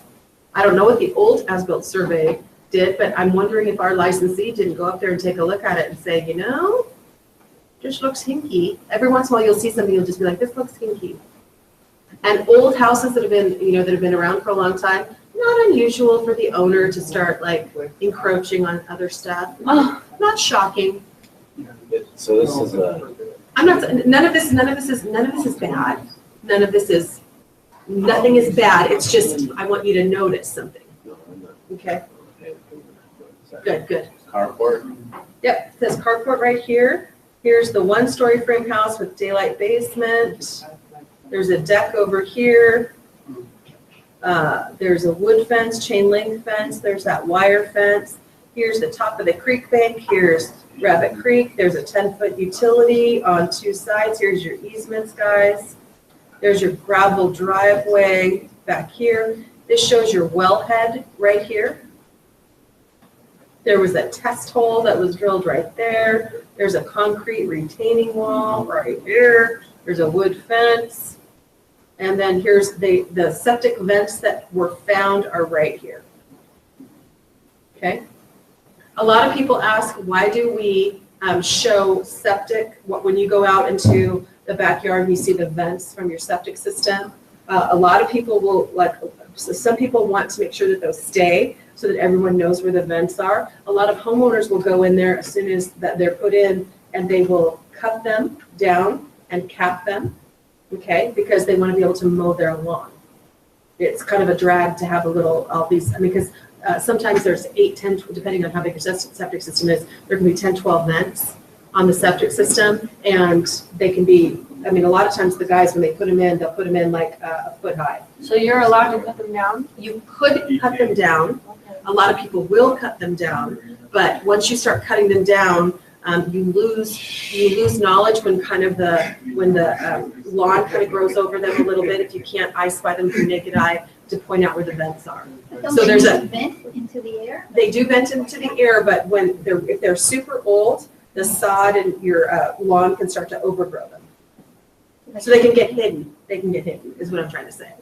So just know where they are. Yeah, well, it's something for you to know, that the reason why the engineering companies will put them up high is so that you can see that first of all, you can see it's a new system because they're bright, shiny, and new, okay? I've seen some people make them really cute, like put a garden around them or dress them up. Pinterest. Tell their clients to look at Pinterest. Dress them up. They're little fairy holes. They're little poop fairy holes all over the place. Right. Okay. But this gives you a bird's eye. So do you see why we want to see updated as-built surveys, you guys? Do you see why I want to see updated as-built surveys? Because what do I know right now if I'm buying this property? The municipality of Anchorage at any time could come to get this trash bin and tell me to get it out of there because it's not on my property, and they can take down this wooden fence anytime because it is not on my property. So that's disclosure of encroachment. So I wonder if that affects the real acre that we have. No, maybe. Doesn't affect their acre. It just shows you that sometimes homeowners place things in places that they are not supposed to, but once you get an as-built survey, it's showing you that. Do you see that? So you have to tell your buyer, so if I'm a buyer and I'm looking at this property and I'm representing my buyer and I as a professional am looking at this survey, I am going to tell my buyer, hey guys, I'm not saying there's anything wrong with this. I'm not shooting up an alarm. I'm just saying that this indicates that this trash bin and these 2 little fences are not on the actual property. Now, not telling you have to take them down, just telling you that when you take a look at this, if the municipality of Anchorage were to come up Dearman Road and say, move that stuff, they have the right to say it. Now, it's been up and being used for years and years and years. I'm not saying anything's going to change. I'm going to point out because I'm a professional, right? And I'm super smart, and I looked at the as-built survey. Thank you so much, Teresa. You're welcome. And then they're going to be like, oh my God, thanks for telling me. And then look at this little teeny tiny chain link fence here. Do you see how it's just looks like it's rocking that easement right there? Same gig, you guys. The chain link fence is fine. This is actually the owner's property. But if the municipality of Anchorage said, looked at that and said, you know what? You're on our easement. Do you see how it literally looks like it's on the easement? Mm-hmm. I'm not saying they would ever come up and say move it. I'm saying it's on the easement. Do people usually get an as-built before they put a fence up on there? It depends on who they are. It depends on who they are. Some people won't go get as-builts. And here's the most dangerous thing that you can ever think. They don't know. Well, if I don't know and I decide to put something somewhere, then you have to make me move it. So then we can fight about it. That's one school of thought. Yeah. The other thing Ask for is, forgiveness. yeah, ask for forgiveness instead of permission. The most dangerous thing in the world is to think that a fence shows a property line. That's the most dangerous fallacy in the world. Or that, well, my fence is there, so there's my property. Or the shed is there, so it's on my property. That has to be my property because the shed's on it. Sheds are. I just sold a property that the shed is halfway on their neighbor's yard, Yeah. or the utility easement. Yeah. Yep. And I've got a terrible story. I got a really bad one. We've got we did a transaction probably 3 years ago where we sold a property in the valley. And you guys know about these sheds that these guys built out in the valley and they put on skids? They build like workshops. This was a 2-story shed, okay? And in the listing, it said that the property came with sheds. There was more than one shed, and there was a detached garage that had storage, okay? But in the listing, the property said it came with 2 sheds, okay, and a workshop. And in the photos, it showed that they made a big deal about showing when you went to look at the property photos, here's this shed with all this amazing storage. Okay, so that was in the MLS and on the photos. When the purchaser purchased the property, they did not fill out a bill of sale, indicating that they were purchasing the sheds, the outbuildings, for whatever, nominal amount, $1 or no value. There was no bill of sale in this purchase and sale agreement. So there was no contract on the sheds. One of these sheds was probably a, long story short, we went online on the company that they said had built it, and it was like a $25,000 shed. The guy went and put it on Craigslist and sold it. Somebody came in, you know what being on skids is. They came in, hooked it up, and took it down the road. When we went to go for our final walkthrough, one of the sheds is missing. But what do we have a problem with? There's not in the purchase agreement. It's not in the purchase. No, it's Or not. not- Sheds not are in the bill of never sale. going to be in the purchase agreement, and there's no bill of sale. It's not in the Now, contract. and what was really interesting is now here's 2 horns of the same dilemma. Let's say that he had the bill of sale, and typically we say for $1 or $10 of good and valuable consideration. All the seller would have had to have done was hand him a $10 bill. What? Sure, That is 30. Seller would hand him a $10 bill and then. or a $1 bill. So what if the seller takes the refrigerator, stainless steel refrigerator freezer and says. Hand him a $1 bill. $1. How do Hand him you a $1 fix bill. that then? Then the contract. We fight about it, but long story short, because we didn't have a bill of sale, we had nothing to hold him to. Nothing. And at the end of the day, I mean, I couldn't have done it. The guy was like, yeah, I guess I don't live in a shed. And of course, he had another shed plus a workshop. Okay. And we of course went and looked at the appraisal. The appraisal was irrespective of any outbuilding. They didn't consider the 2 sheds in the appraisal, because if the appraised value was based on the fact that they had those 3 outbuildings, we could have argued that they had to either they had to drop the price or bring one back. But long story short, he sold it on Craigslist. And the buyer was willing to buy it. But yeah, sheds are personal property. Yeah, make sure that you do the final walkthrough though. I've had on my team, one of the guys that were on my team, they forgot to do the final walkthrough with closing. Next day, get the keys to the client. Client goes to the house, the washer and dryer is not there. And they asked for the washer and dryer on the bill of sale. And he had to buy them a washer and dryer. Mm-hmm. Oh my goodness. Well, the other terrible thing I've seen is somebody will say, they ask for the refrigerator, washer and dryer. Then you come in and there's some broken down piece of crap, washer and dryer, not the washer and dryer you saw in the house, but the seller went and swapped it out for some junk. Went to Craigslist and Or even worse, went to the side of the road or some terrible do that walkthrough. Yeah, do a final walkthrough. Because remember, I can stop recording even up to the time that it goes to the recorder's office. How about you guys 10 minutes? 3 days after it No, records? No. I can stop it right up to recording. Once it's recorded, it's too late. Oh, okay. It's their property. Sorry, aren't we good? Isn't it good that we're looking at this property? Look at what we're finding out, right? Look at what we're finding out. Why do I look at the history? Well, maybe they don't know that, the trust and the fence and stuff was their land, and they assumed that, It was their land? Could Yeah, be. and then the city kind of expanded, their, Probably not. maybe Probably their not. maintenance area or Yeah. something, because there's a road. Probably not. The lots. The lots, I mean, the original house was here in 1969. The lot hasn't changed.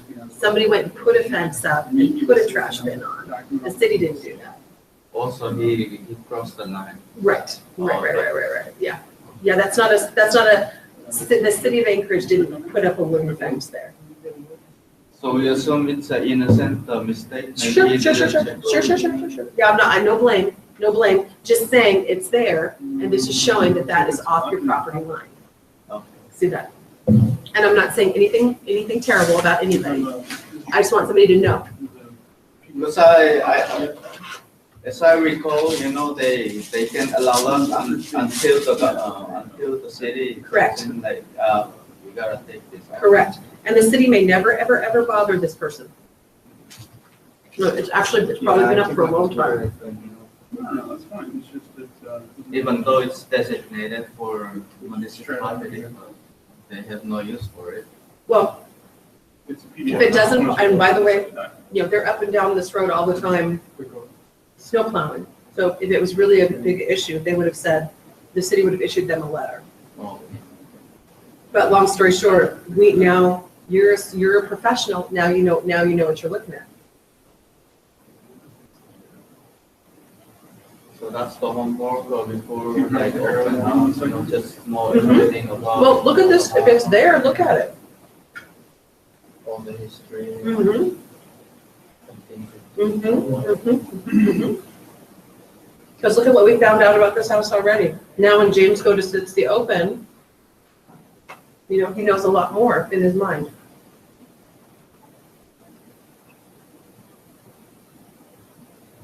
And he knows that it was previously listed and it didn't pass.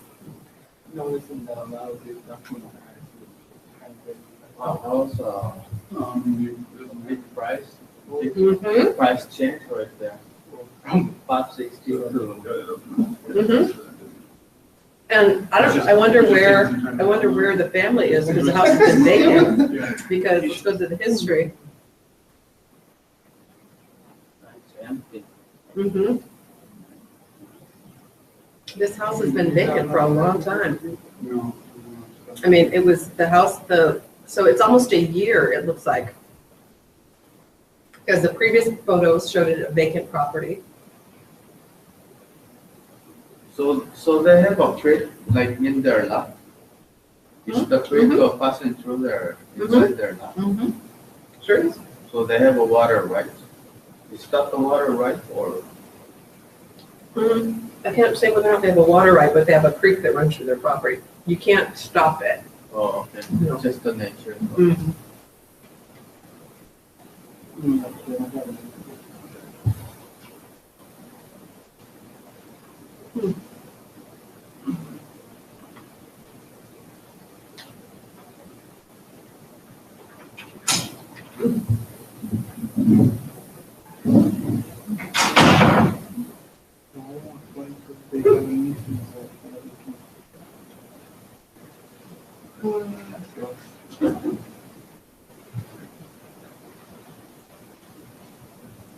So I was doing a listening or open house Saturday and Sunday, and then I get a message from Kathy to call her because the one on It's Sold, we had a sale pending, which is great. That one on Cameron to do. That's awesome. So she said, would you be willing to do one of the 2 days at Easter? Because that would give her a break. I said, sure, I'll do Saturday. She was really glad because she was like, oh, so that's good. So I'll go over to do Easter Saturday. I like East Ridge a lot. Yeah, that is nice over there. I, long time ago, had a friend who lived there and went inside. I love the little fenced-in backyard too. Those are really nice, you know, little privacy. Nice. bedrooms upstairs? They're older, but I tell you what, some of them are so beautiful inside, and they have a good, they have such good resale. So yeah, I think they're a good buy. I'll talk with her later about that one. Awesome. What's a good one? I like Eastridge. Oh. I like Eastridge. So you can only have to buy that. So anyway, I was talking with her for a little bit, and she shared some interesting information because we were talking, telling her about Well, the listing report of class the should be, have it was more housing, maybe, one of but the it's- organizations oh, yeah, to replace, how to replace their appliances, what are people looking at now? Yeah, It's it's- still stainless steel or Mhm. black. And What this else? particular thing, I said, well, So here's- stainless steel, I like this house. still, you know, very much, It has looking on a restaurant. nice appliances, especially when it's high-end stainless steel. yeah. Well, what about black? Well, black would look nice, and so Kathy said, no, she says, no black, because here's the deal. We need to appeal to an audience, you know, the average person, which is 35 years old, you know, that age group and younger age group, and they're not gonna want black, you know, that's dated, and so on and so forth. So she says all the changes that they make have to be invented towards that younger generation. Mm-hmm. Not what they like or what matches, has to be the up and coming. So that was good information. That is super good, and she's right. She's right. Yeah. And I'll tell you what you judge on, new construction. So I got my flyers. You got your flyers? Hey. Got a little too many, I think. You doing an open house? How many do you even get? Like? Right now. Oh, Yeah. No, drop them off places around, might be the open house. Where's your open house at? Huh? Where's your open house at? Blackberry, you're invited. Okay, yeah, that's where it was last week. I'm going to do an open house on Blackberry next weekend. Oh, yeah? Mm-hmm. What? Is it the same Watch thing? it be the same place. Yeah? Did, who, I forget who asked me to do it for them, but they called Look at how them. nice. That looks sharp. Watch it be the same place. It's upstairs in my office, the address. I just Really? did that one last weekend, where you're going. Did someone call you and ask you? Yeah. Yeah, same here. Janet. Janet, a girl? I think so. She's an older lady. Uh-huh. Yeah. You may not have to do it. Abraham will sell it. You sell it. Oh, yes, I will sell. That's awesome. You know, what you should do is go over to Cars and drop it off at some of the places and just put on their Oh, pin that's board good. and gas station. Maybe just ask them, can I just leave this right here? Sometimes they'll say no, but it doesn't hurt to ask. I've asked at the liquor store at Cars and they're like, no. And so I walked out and there was this table right outside their thing and I just spreaded them right in front of it. I was like, that's what you get for saying no to me. You can't say no out here. What's the worst they're gonna do? Come out there and throw it away. Yeah. Someone's gonna see him in the trash. I'm just kidding. Yeah, see you in the track. Why So, not? yeah, if you think you have too many, just drop them off at places around where you. Yeah, because honestly, I don't think they'll be that Bulletin much. board. You never know. You never know, because Mother's Day weekend. that's going, I mean, that's in a low. You get a lot of traffic, I feel like, because I know it's lower end, but more people can afford it. Yeah. Oh, yeah. So you might get more traffic. But what's even if they're what's the just trouble interested. though? What's the trouble with this property? It's There's a condo. The dues are high. Oh, Yeah, they do kind of expensive. And it But needs it to be comes painted on the table outside. table is expensive. Do you think, yeah, well, that could be good. I wouldn't even want to go in, when you see, have the association let the upkeep go down, I mean, it chip paint They're, everywhere. they're is getting, the place is being repainted. Yeah. So that's And the, I told Jen, she says, what are your suggestions? I said, suggestions, I need to go to a homeowners meeting and tell them to start pulling money towards painting. No, it's gonna get painted. So then she said that she found out that they were going to paint it. So Nice. I know she put that in the ad. so much. well, but Because I even so, thought, you guys, "Holy crow." having almost $400 a month in dues, remember, it does cover some of the expenses of ownership that you would have naturally. So that's a really great thing. And this is probably, I think it's a true full service where it covers paint to paint, except in the unit itself. So remember that, because remember, you still own interior paint to paint, you own everything inside. But I think it covers some of the utilities. It covers some of the utilities. So that those are bills you would have anyway. So if you have an electric bill and the dues cover your electric. If it covers, heat. Well, if it I've covers- seen some that have a really spendy, like 450 dues, but it covered everything. Correct. So that would be worth it. Correct. So you would pay your condo dues, but you don't have an electric bill, a gas bill, a water and sewer bill, etc. So that can be the really compelling, you have to have a compelling argument when it comes to Sometimes dues. basic cable. Yep. It just depends on what all the dues. So this property, James, has been vacant, it looks like almost for a year. So it originally went new, and those photos on the other listing on 5/15/2015. So I think it literally has been vacant that long. Wow. So that's a long time. So I would want to make sure, one of the things with a property, this is something you guys should know. If houses sit for a really, really, really long time, things can start to go wrong. you don't even know what's. Yeah, you want to make sure, one of the things I found out, when I was doing this remodel, and plus I'm living by myself now, so I hand wash all my dishes. I don't really use my dishwasher that much unless you have a bunch of people over, and I don't do that very often. So my dishwasher seal on a dishwasher that was only like a year and a half old completely dried out. And when we put the dishwasher back and we plugged it in and we ran it started leaking. And the guy comes out and he said, you know what it is? It's because you haven't been running your dishwasher. You should probably at least run your dishwasher once a week. And I was like, oh my gosh, I never even thought about that. And that's on a remodel, you guys, in my own home. 1 year, my dishwasher seal was shut. Just completely like shriveled out and dried out. Maybe because Because it's supposed to be run. You're supposed to use appliances. You're not supposed to just, I just have a dishwasher for show. I don't use it. So that could go for toilets too that have Yeah. seal? Yeah, well, you'll see toilets, especially on well and septic, we still have high mineral content in our water. So a lot of times with septic water in toilets, which is a lot of times, you guys, why people use those colored toilets, why that was such a fabulous option, is because it kind of hid the hard mineral stains that you see in white toilets. Plus, it was considered the We've seen the purple initiative. yeah, it really was. It really was, you guys. But literally, it was also at certain points of time, it was completely and totally the fashion.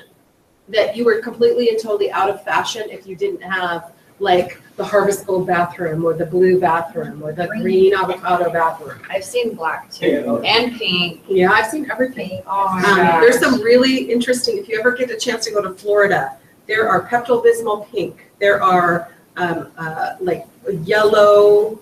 There are green, blue. Yeah, It's all Art Deco. it's Art Deco pastel colors that you couldn't get up here. You'd have to order it, but it's very common to have Art Deco kitchens in Florida and bathrooms to match.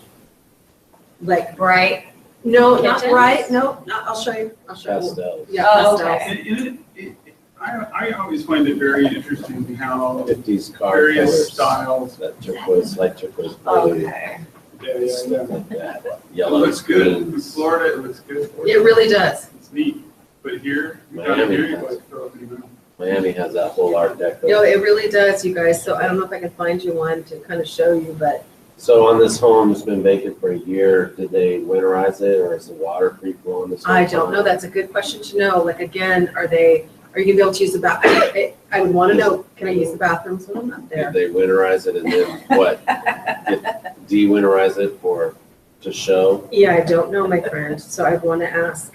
For your You plunger? mean like adding water softener and stuff to prevent Well, a lot of people won't do a water softener, just so you know. like getting frozen or something? Yeah, I mean, I would just go around and I would probably ask if there's been anything that's been done, that I'd flush the toilets, I'd do all that kind of stuff. Because you want, when you're there, you want to, the other thing is if a house has been, this is probably the closest I can get to you, and this is like a little bit of a greenish bathroom with all these cabinets and whatnot to match. But this is like very modern. The ones in Florida are they're very they're 50s, 40s, 50s Art Deco. But I'll find you some on the break. Yellow on the top. Yeah. So yeah, you'd want to know, has the property's been sitting for a year? So have people been coming up there and maintaining it? Is it somebody up there flushing the toilets? Are you gonna, because I hate it when I walk into a property and it's dirty. And then people, when they walk in, it looks like this is your listing and you're like, hi. You know, so you want to go take a look. See if the toilet's flush, because again, if you're up on DeArmond, you got to run down to the restroom. Where's the closest restroom and how long is it going to take you to get there? You know, I typically need to use the bathroom during 4 hours of time I'm open. Yeah, for the creek. Yeah, well, you boys are it's a little bit easier for boys, isn't it, than it is for girls. So I guess this is the Arctic entry they had put on, but here's a good feature of this property. It has a metal roof. That's actually a good feature, isn't it?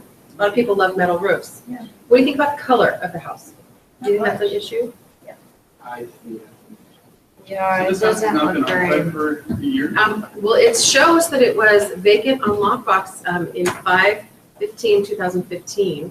And not that I know that it hasn't had anybody living in there or people going in there taking care of it, but I don't see. So, okay, hang on. So this is heating system you're doing open house on? Yes. Oh, for, Is that the insert? No, the water I doesn't think work? that was I think that was a photo of, We were just wondering if it had been winterized or not. I'm not If typically it's this, if they shut the well down? yeah. Dated. Yeah, typically, although these are new cabinets, you guys, these are those shaker style cabinets, those are new. This is a farm sink, that's new looking. I like the island, I like I like the island, the floors look really pretty. The interior is a lot nicer than the exterior. Yeah. The exterior, it's just like, I guess you're gonna find someone location. Okay, so here you go, here's one of the fireplaces. Okay, and then I thought I saw another one, this looks like the sunroom. I don't know what's going on with that floor, but there's your sunroom right here.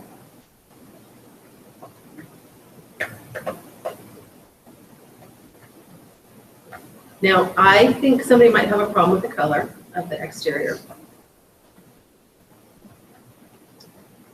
And do you see why? Oh, here's your garbage thing right here. Do you see that? Here's your garbage thing. Isn't that what that looks like?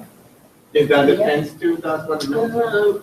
Oh, there's nothing. Or is that a? There's Or a is little that the fence. garbage shed back there? No, that's another thing. Remember, there was two fences and a garbage thing. Maybe I'm wrong, but this looks like the swing of the driveway. Maybe I'm incorrect.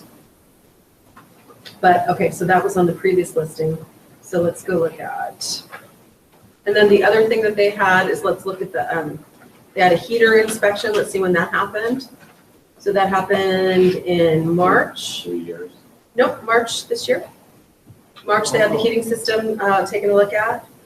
Teresa, Yes, sir. quick question. Yes. So if there's an accepted offer on a place and somebody calls and they're inquiring about the property, So a couple things you can do is that we But have an it's accepted pending. offer on it.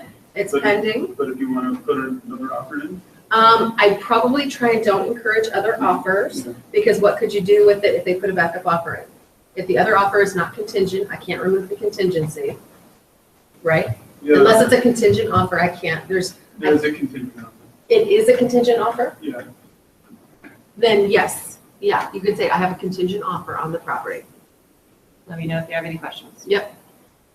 Meaning that, now I'm gonna tell you as a licensee, I'm not gonna get my buyers all jacked up on a property that already has an offer on it that has a contingency. yeah, On they're waiting to close, they've got another week and another condo that they sold. Yeah. To cash for somebody who's Yeah. closing. Yeah, I'm probably not gonna Yeah, so I mean, encourage it's- somebody to it's- show. It's a solid, so. Yeah, I'm not gonna encourage somebody to Yeah. show. I would tell somebody we're about a week out from closing. just even though it's not. I'll put your name and number down. And No, is it not, I'm sorry, I thought you just said it's a week out from closing. Oh, no, so they're kids, so the buyers in a Beaver Place condo, they have a condo that they're selling and it's like a week out from closing.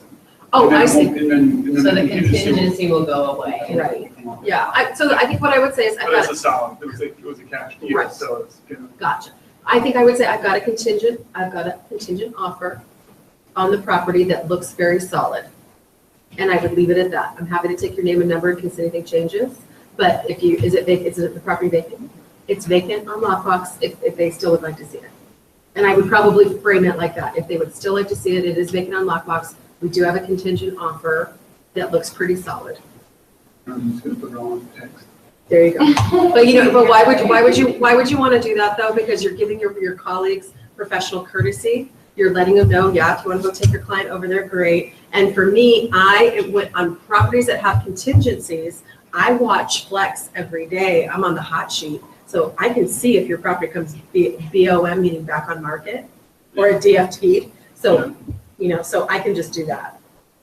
But it is nice for you to have that as a backup, knowing that somebody out there might be looking at the property. Yeah. But for your speed for you guys, I would tell you, I don't show buyers contingent properties unless they're dying Same to see here. it. Now, I just tell them there's a contingency There's on an it. offer. I'll let you know if it comes. Yeah. And because what happens sometimes is, have you ever wanted something so badly because you just couldn't have it? And then you put a contingency on it and then someone took it away from you. Mine would- That's how I feel. I think about the other buyer. Well, not just that, no, and not just that, but you're showing them something that in theory they may not be able to have. I think that's a bummer kill. Let's go get them excited about a property that they can put an offer on, not on a property that they might not be able to get. I want you excited about something you can get. That's my thought. would he be obligated to tell the Seller? seller No. about this other offer that, There's no other offer, they just want to see it. but he wouldn't have to? Yeah, I He wouldn't be would- obligated to tell. No, don't get them excited for No, nothing. okay. No. No, you're not obligated to tell your seller that somebody wants to see the property. You are 100% obligated if another offer comes in, even if you're sitting at the closing table. And by the way, it has happened where I'm sitting at the closing table and somebody tells me, Teresa, I have an offer for you. I'm like, I'm at the closing table. You have to present the offer. They're signing they're signing away the property. I had to show another offer. That, by the way, was higher that they could not accept. They were like, well, I want to accept this offer. I'm like, you can't, we're in contract. Then why do they have to show it? Because it's a requirement of law that if there's an offer on a property, you must show it. It's not my choice not to show it to the seller. What's the repercussions for not? It's losing your license. It should. It's in statute.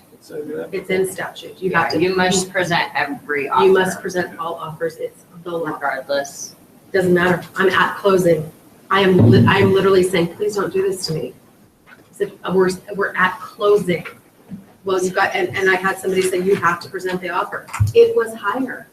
They wanted to accept it. Once they closed and offers came in, that doesn't matter? Can't do it if the property has recorded.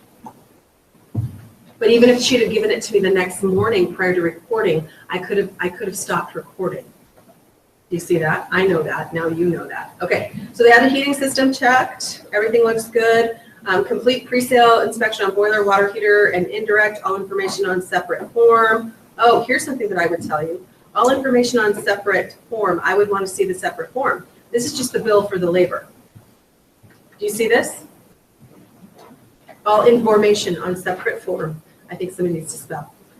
Cleaned and inspected the boiler. Heat exchanger, no visible defects. Customer not on site upon leaving. Customer needs quote on reventing dryer in hard pipe, approximately 15 feet of pipe and 4 by 6 elbows.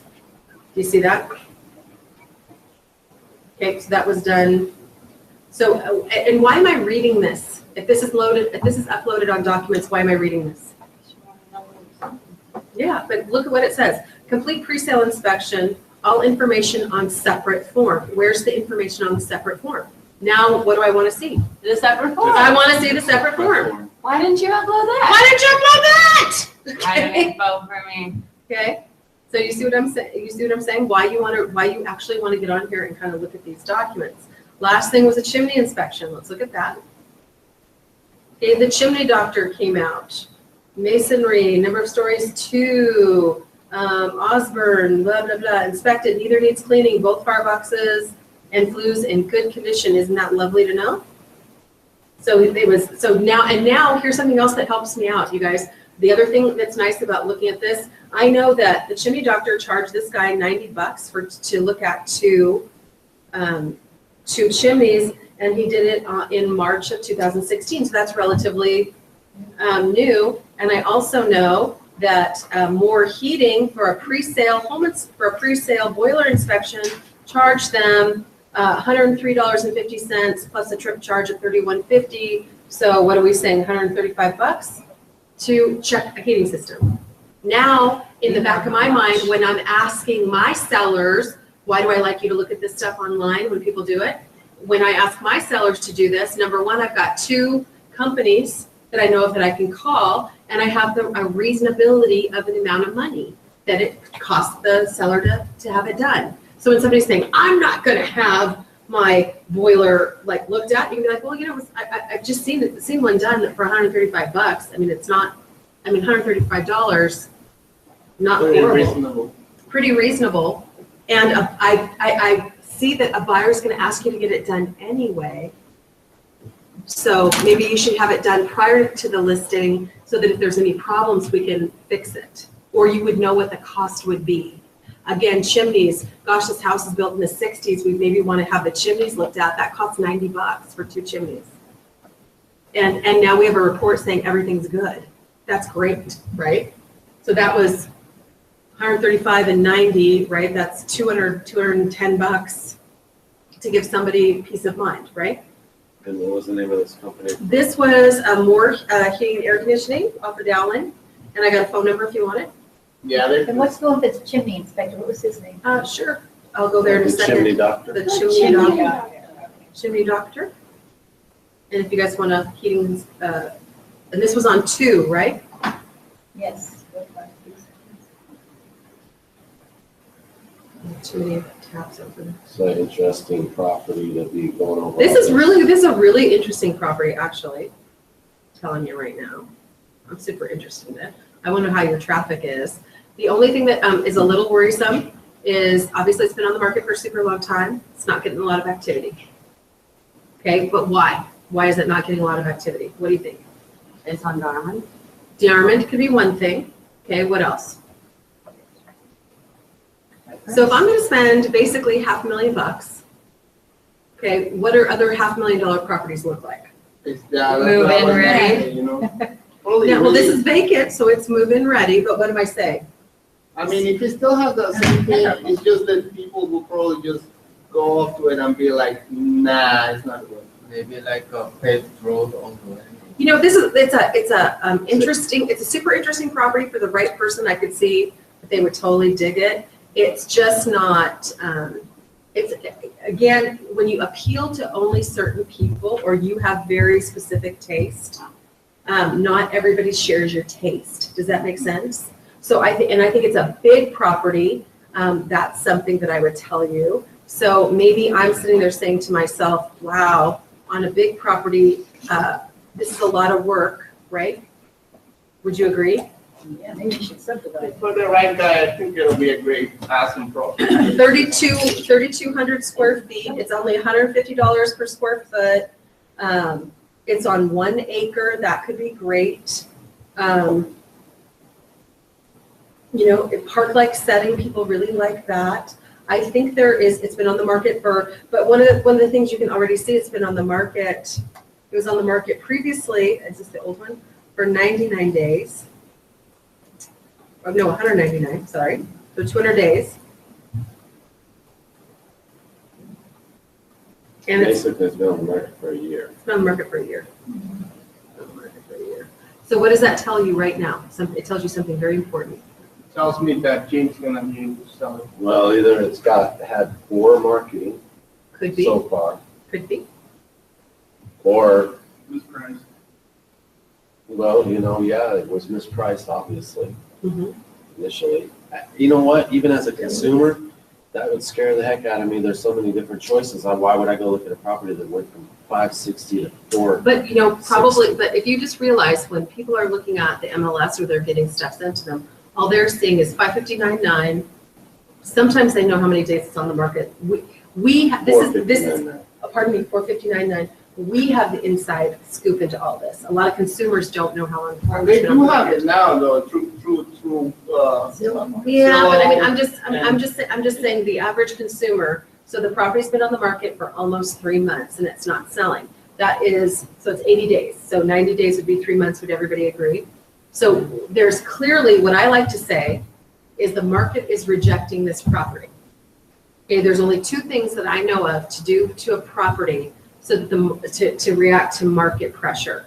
Okay, so again, one of the things I would tell you, it's a really big property on a large lot, and it looks like it has a does it say carport or garages? Double carport. It says a double carport, but it has no garage. So remember what I was telling you about these kind of single delimiting factors?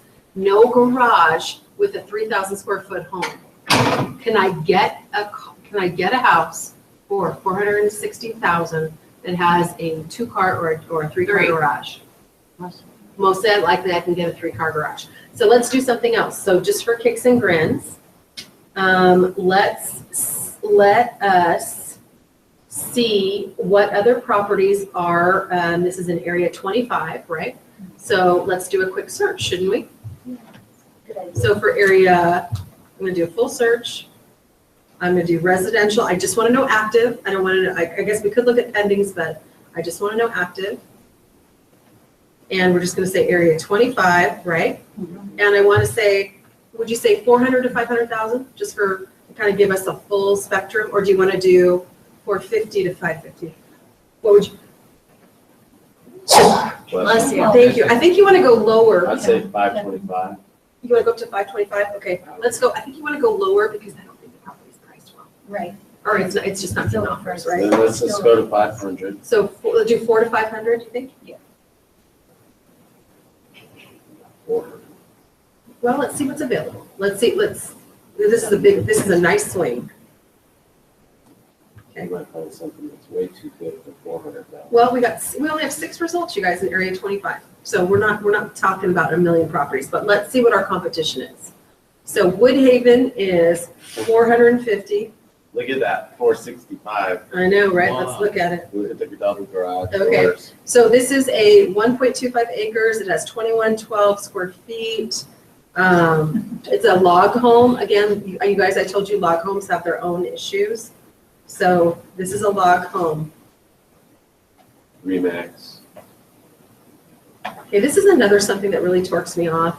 If you are a listing licensee, go in and fix your photos. Right. It's just not that tough. So let's go look at the detail. This says Alaska Log Dream Home price to sell, bonus of unfinished 600 square feet guest cabin, 2 lots with horse possibilities. There's a full-size regulation volleyball court. At one point, there was a hockey rink in back of the house. The possibilities are endless with this much room. Okay. If the possibilities are endless, I'd take some more photos. For 479.9 on Rabbit Hill Drive, you got a 3-car garage. Now, here's the difference. It's only 1,786 square feet, and it has 0.67 lot. No land. Well, it's got 0.67. It's almost an acre. Do you see this? 0.67. Okay. So. But it is brand new, so Brand you new. have to put land, or Yep, you're you have to you're put your absolutely grass right. and No all fence. that You in. have to put in your landscaping. No fence. That's the word I was landscaping. looking for, landscape. There you go. So this is, I am now, my listing is up against this listing. And my listing has to have, now my listing has other stuff going for it, but this listing doesn't. Okay. Okay, Cape Seville Drive at 485. Okay. Ooh, that's interesting. 3-car garage, Bear Valley, 2315, 9,000 square foot lot. The price has been reduced. Let's go see what it was. Oh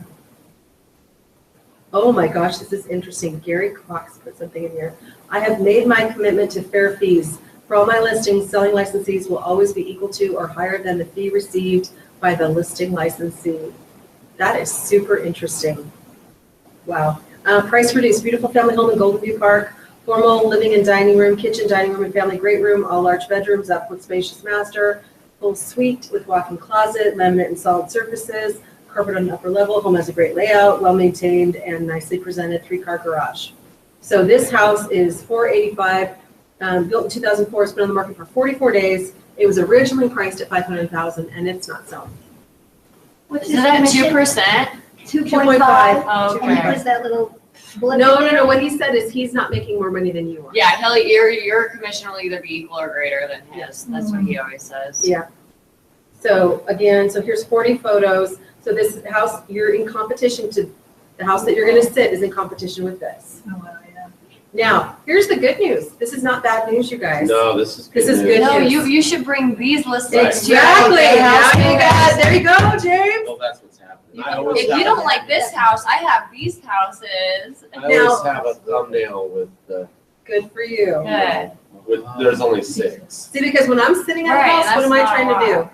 No, it's about finding buyers. Yeah, It's it's about really finding about buyers, sellers. guys. I tell everybody But you need to get 99% of people the to come time, up there. you're not going to Make find it a buyer for this house. sound You're like it's a finding great clients thing. for yourself. Okay, and here's Cape Seville Drive. This is 265. By the way, not everybody wants to live up in Bear Valley, dude. Not everybody wants to live up here. This And is not four- everybody does like cookie cutter homes either. Yep. This property's been on the market for 143 days, right? About $500,000. This again is your competition. Here's the deal. It has a 2-car garage. Why did you copy to the 4th photo? I don't like That's like that. gorgeous looking house. I don't You like think? I this. don't care for it. I don't like the garage, how it has that split in the middle. But this is what somebody is comparing this home to. Do you see that? Yes. That's just room for you to open the doors. I hate that when you have a garage and then you have about a foot on each side. You cannot even open the door. True. But they're showing you their view. Wow, it's a So, pretty house. and this is, you guys, this is the neighborhood that if you're on DeArmond, you're in a very mixed neighborhood. If you're in Cape Seville, you're on a very, now there's a lot of CCNRs, there's a homeowners association, et cetera, et cetera, et cetera. Okay. But this house has been on the market since 2015. You guys, it's been on the market for 143 days and it's not selling. It's down to 465. It doesn't have an offer on it. So if there's, that's why I'm saying in this price point, there's a lot of pressure in Yeah, this price point they're right here. definitely on the market. So here's your DeArmond at 459. So it is nice. The good news is it's the least expensive. That's the good news, right?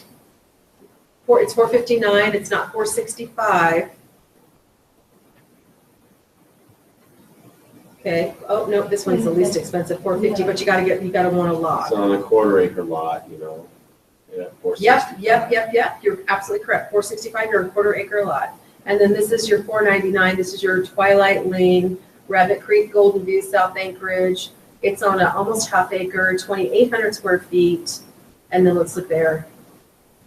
But again, I'd be finding out if these properties were vacant, if I can make an appointment as soon as the open house is over to go show them these properties.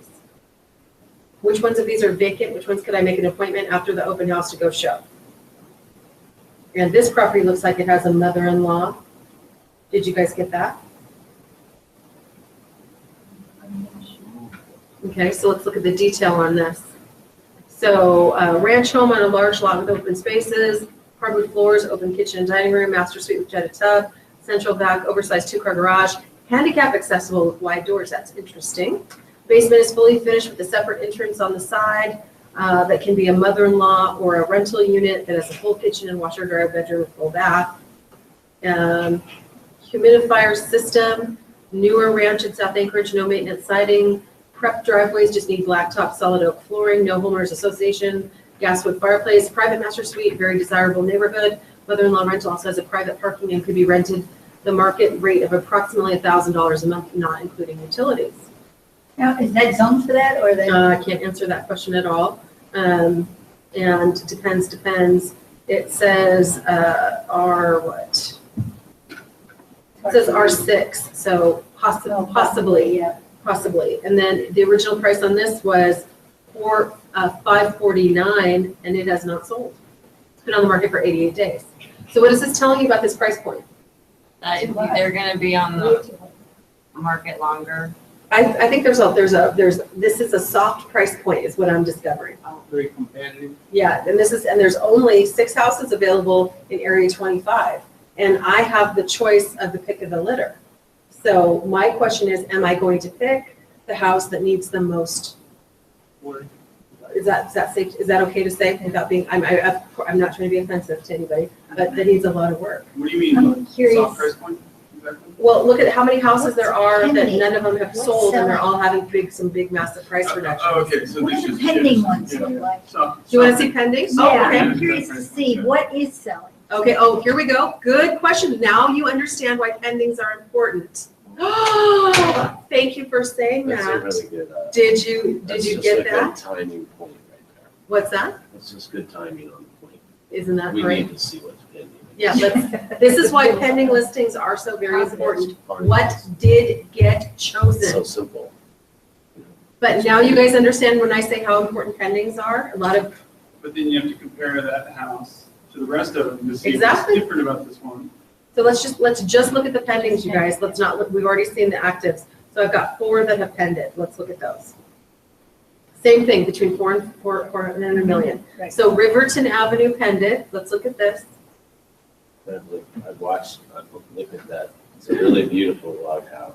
Okay, so special property inside and out, craftsman style home features cherry doors, trim hardwood floors and cabinetry, granite countertops, and a cast iron wood stove. It sits on an acre of manicured lawn with a large cedar deck, complete with built-in planters and a pergola and a brick patio for family barbecue or fire pit.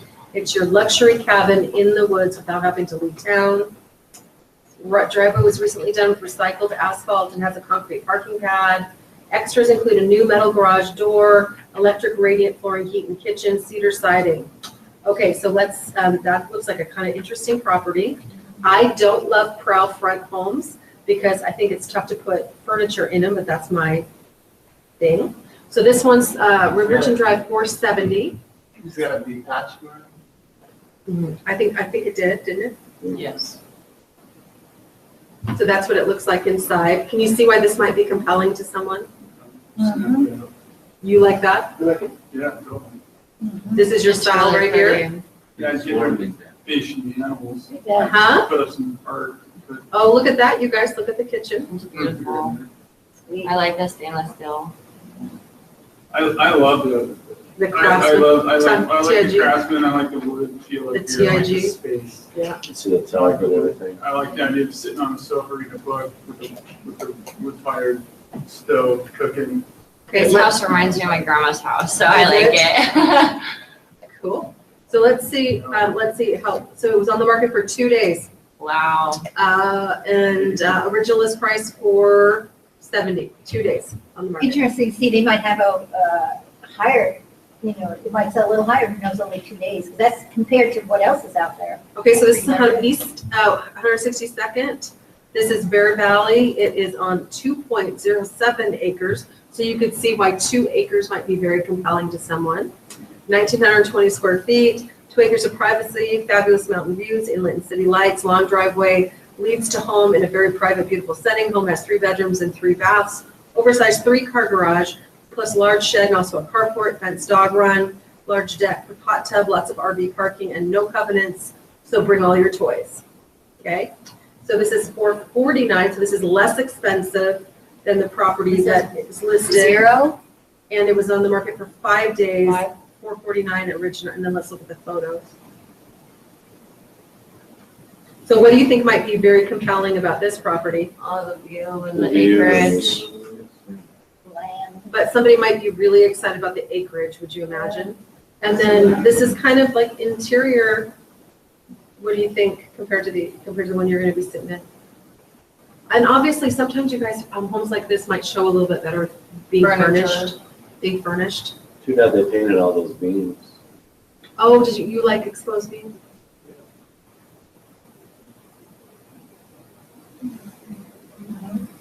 So that house sold in 5 days. This one sold in 1, right? So 470, 449. So, and then 469, this is the one up in Cape Seville that is pending. 2,400 square feet, that's a 1/4 acre, 10 1,503. Sold in 64 days. Original price $489. So they had to come down on the price point. Let's look at the photos. 3-car garage. And this is, what's your price point on the one you're sitting at? 459. 459. But would you agree that this would be its competition Sure. with the 3-car garage? That's a lot more house. Well, it's a little teeny tiny lot though, you guys. Look at how dinky, Yeah. look how dinky the lot is. And look, I'm in. It's a lot different when you have neighbors. I wonder if you can have a, On DeArmond have their own place.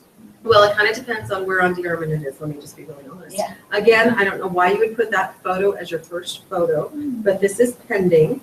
Okay, 21 days. This was on the market, $445 original price. So that's not a terrible. Hello.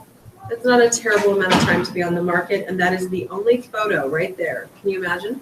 That's not cool. And how long has it been on the market? 21 days. And that's the only photo? So a rare opportunity on the hillside. Oh, This volunteer. home offers stunning views, a fabulous location serviced by the highest ranking schools in Anchorage.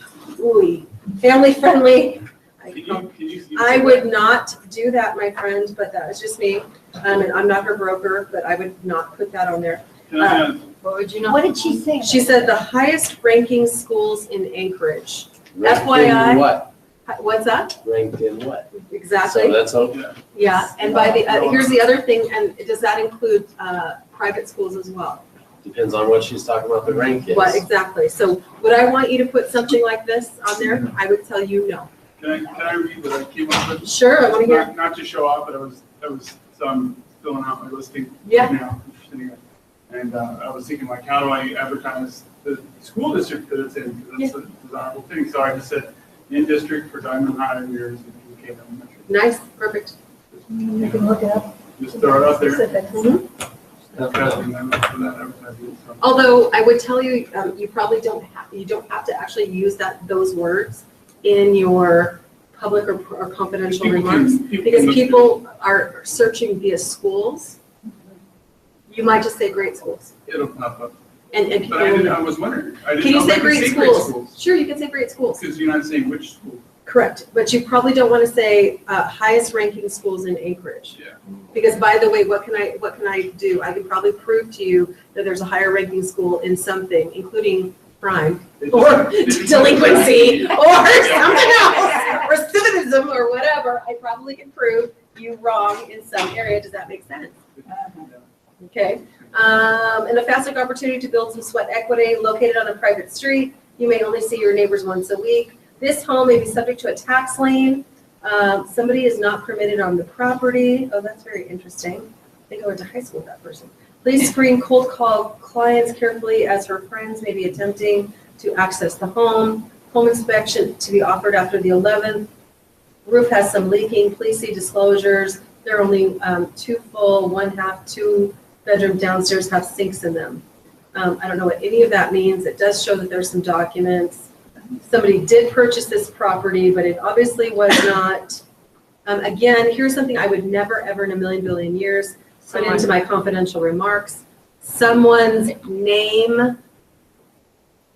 I totally want to print this out. This is a how-to on how to get sued.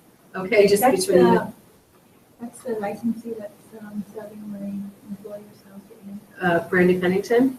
Yeah, I'm not so happy with Brandy right at the moment. History.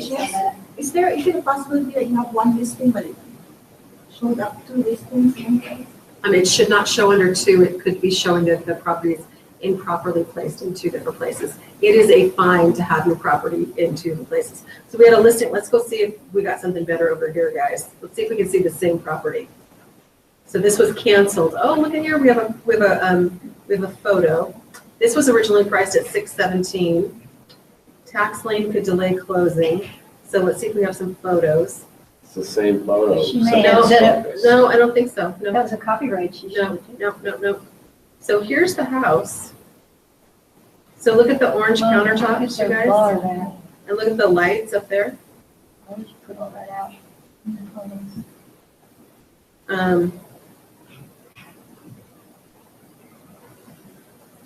Wow, look at that. Do you guys see that? I think, I'm think not that's, impressed. this is carpet, I'm and this not was a step in. That's your shower. That's your tomb. That's your, that's right, buried alive in. Yeah. Oh, look at those green countertops, people. So this is the property. Okay, so let's look at the, do you see that? Same property. This was originally, are you guys ready? Was originally priced at $619. Wow. Now, I'm going to say something. How many acres now? Let's go back to the detail. This actually is a little bit more functilish. This is a little bit more like yours on the Armand. This one. And they originally listed it at $617. Then they went down to $449. I, of course, just went on the history. Do you see why the history is so important? When you can go back and forth on the history. So this is the one. So they brought it down to $445 to get it sold. And it's contingent. Contingent on. Let's see, what does it The say? market going up. Subject to financing. What does that mean? There might mean something is going on with the financing, but let's look at the tax info. Because now we have somebody who's been forbidden to be on the property. Robert and Scott Hinkey own the property, and somebody put in the listing that, was it Robin couldn't go on the property? Yeah. Yeah. Maybe he has people that think Maybe a restraining order. restraining order. Yeah, So now you could very get into divorce. possibly, but again, would I put this in the listing? I don't know if I would I want to bring my know. buyers to this listing. Well, Yeah. so it has 1.22 acres. It's a 3,400 square foot house, almost 3,500 square foot house. Okay. Mountain Air Estates. But it got an offer, is the point. It got an offer. 27 days. Okay, and how many, yeah, 21 days, 21 days. But it had been listed on the market previously for how long? More than a year. Was it more than a year? It was listed in 2015 for 180 days. 330 days. A year. 300, you were very close, so it was on the market for a year. Okay, and obviously, guys, at $617,500, based on the photos that we saw, are you paying $617,500 for this property? Okay, now, I mean, $617,000 down to $445,000 to get it. So do you see how much money they had to, in order to get it sold?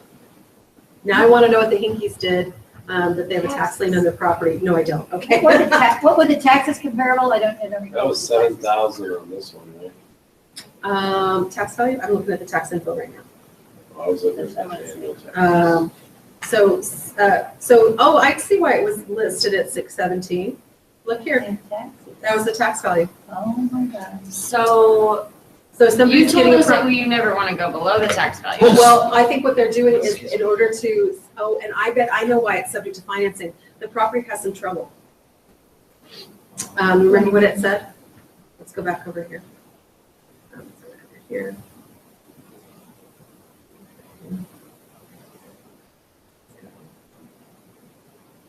So there's yours. We're comparing it to this. Let's go to the report. So this one was subject to the tax lien, but this one kind of gave a little bit more story about the house.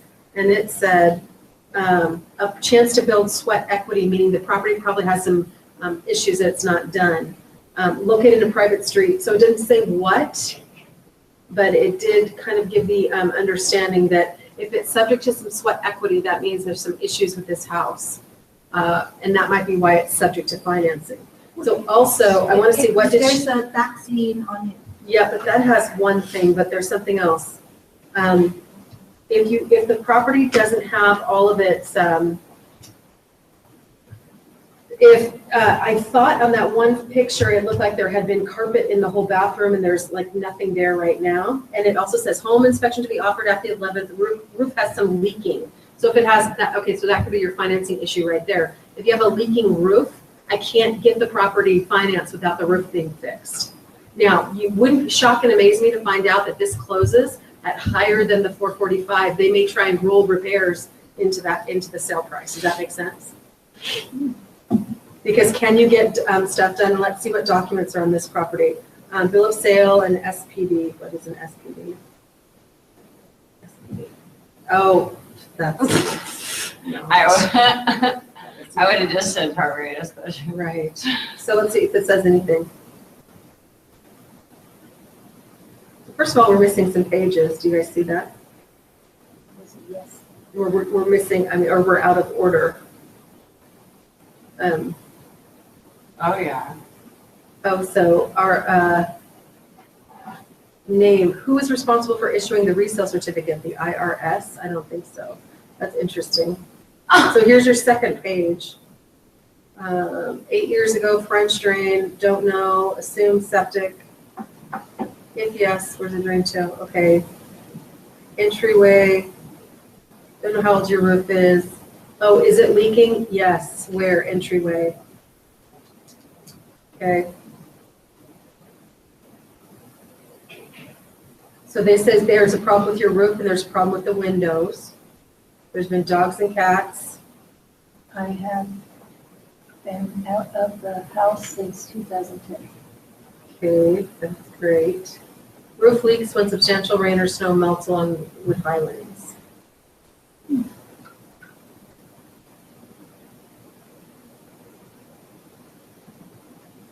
Okay, so yeah, this does, you are correct. This does assume a divorce situation, and I think I'm missing a page or two because this is this only has a 7-page document, but it's out of order anyway. I'm missing a page or two. Okay. But this took it bringing down from 617 all the way down to 445 to get an offer on it. So.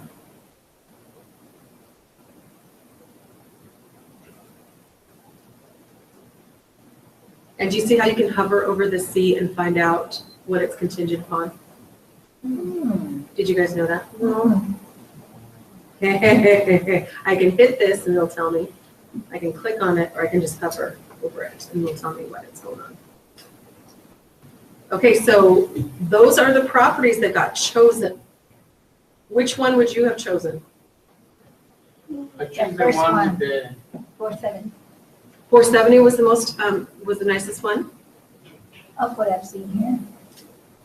So in this 449, this one looks to me to be, those two, this 449 and 445, look to me to be kind of close to the property that you've got going on over at this one. And that, and just between you and the lamppost, that might be the price point.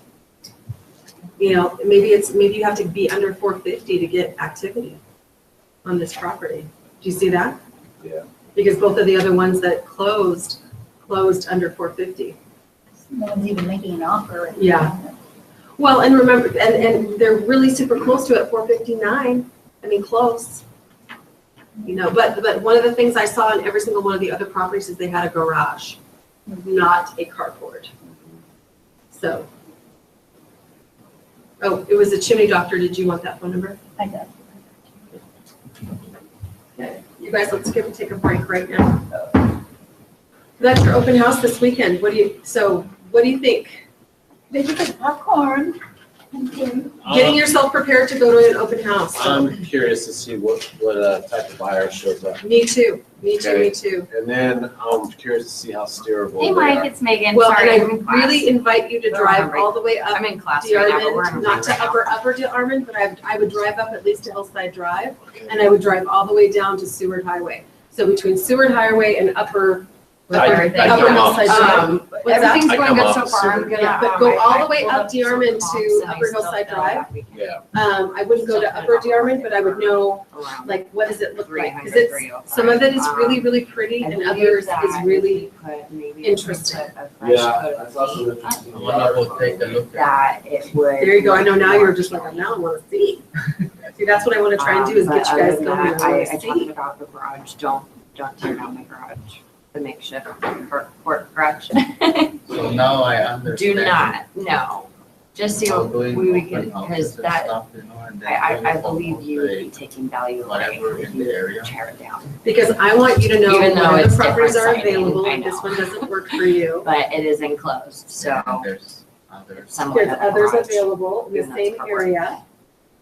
Kids Um, can go to the same. but yeah, because I Mhm. talked to, one of the ladies that work at Jack White also, and she said that a fresh coat of paint would be really nice and more appealing to the eye.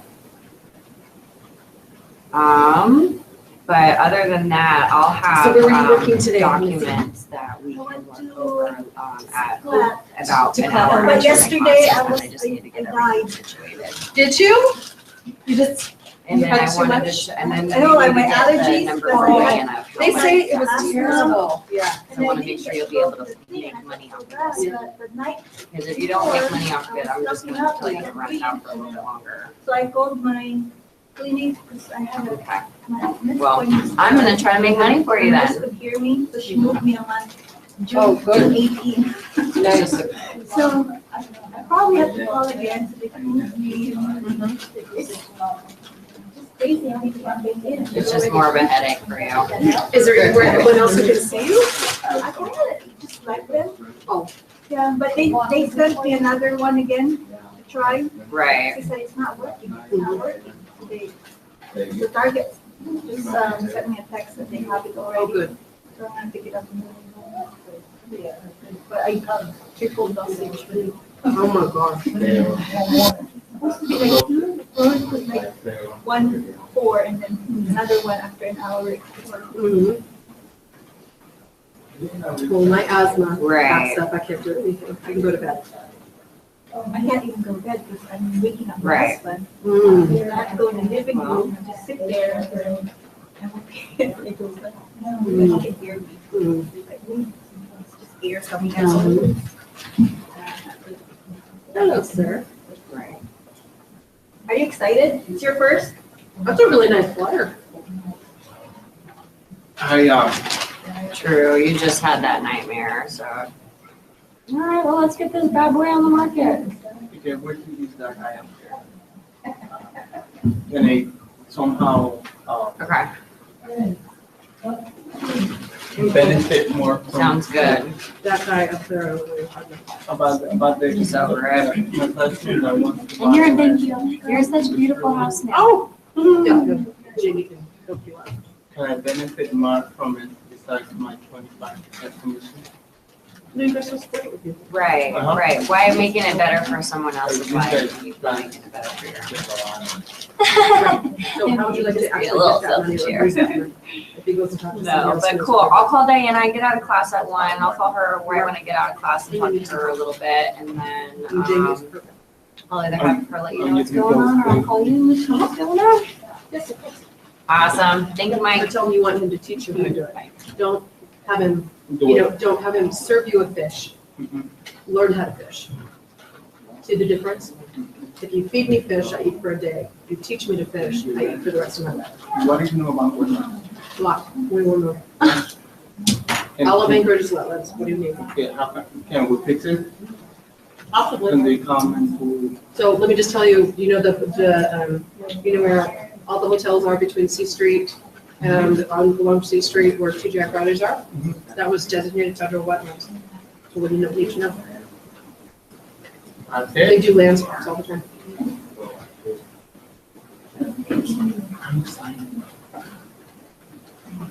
Don't get excited till it's in contract.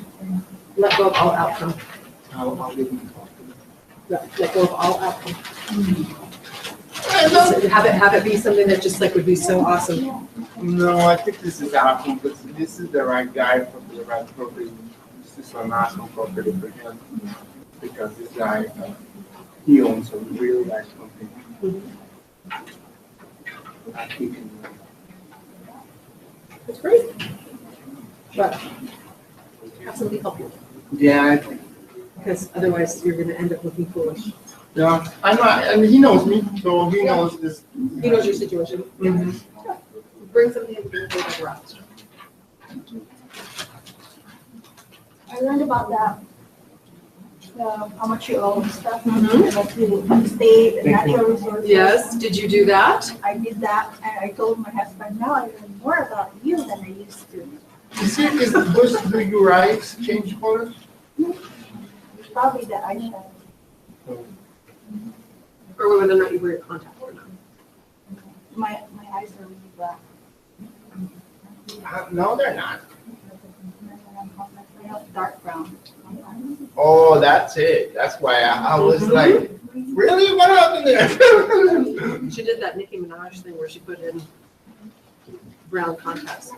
It's, yeah, I look at her stuff and I look so weird with brown eyes. I put brown contacts in my eyes before and it matches my hair color, even though it's red hair, but I don't look good with brown eyes. I'm like, whoa, I look so weird.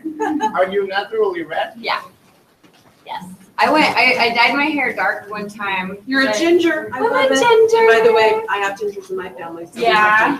I have tons of gingers in my family. There's one in every group. I have lots of cousins that are gingers, but in my group of family, I'm the only redhead. Are you? Yeah, I'm the postman's daughter. That's what everybody says. The postman dropped me off. I'm like, shut up. Right. But yeah, I dyed my hair dark before, like 3-4 years ago. is that your natural hair? This is my natural, yes. And I was like, why did I dye it dark brown? I just missed my real hair, so Because you thought you'd learn how the other half lived. right. I was like, I want to be orange again. Whenever I didn't wear makeup or bronzer, because I can't tan, so I just wear bronzer and make me look tan. And when I would not wear makeup, I would look like emo, like a walking ghost almost. Like no, I don't look that dark. I have a niece, my husband's niece, she's redhead, big burn in like 5 minutes. Yeah. And then, yeah, that's what she did, so she dyed her hair brown. And then she did that for a year, and then she's like, I want to go back to my color. Her mom probably had her hair changed for like the whole day, just so it goes back. It was so hard to get back red. So hard. I mean, I had different color red in my hair. Like it's actually on my time hop today. And I'm like, oh my gosh, how did I even leave the house looking like that? But I say that every day when I get up in the morning. But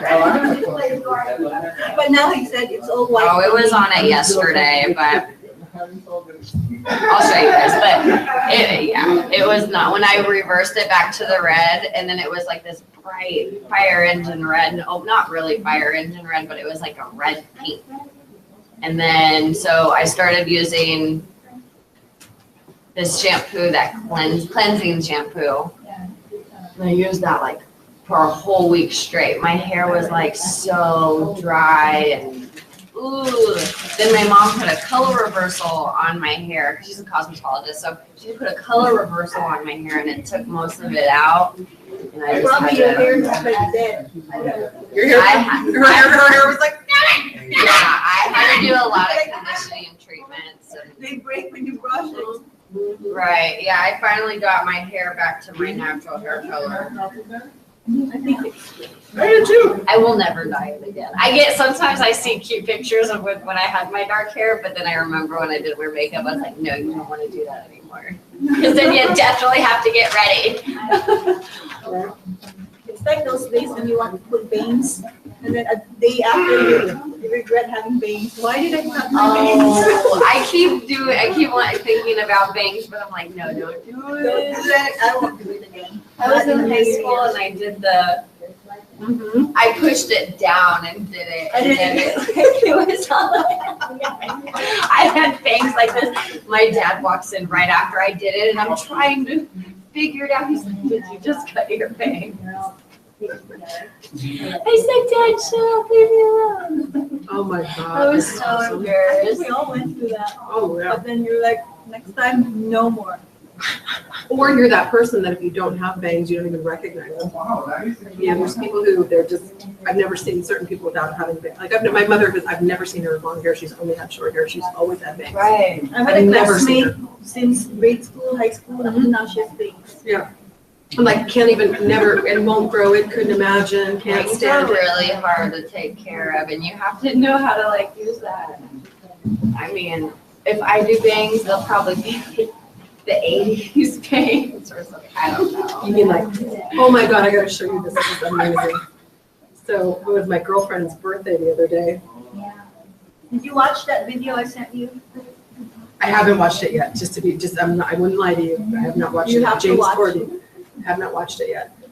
You're gonna laugh. Okay. It's really funny. And it's so funny, like I look at, 80s hair, by the way, or that's my jam. You know, big hair. There's people that are stuck in that Oh, hairstyle. dude, I love it. It looks so good. It looks so natural. So I gotta show you Ann Glenn. I have a client before, she was so pretty, but she's stuck with her 80s hair. And I want to say something, but it makes her feel good, so I didn't want to mess with I it. know, but And I've learned that people get stuck with a look because that's the year that, or the time that they feel so beautiful. So they get stuck with it. They don't want to explore the other options. but she did this throwback. I gotta get through it.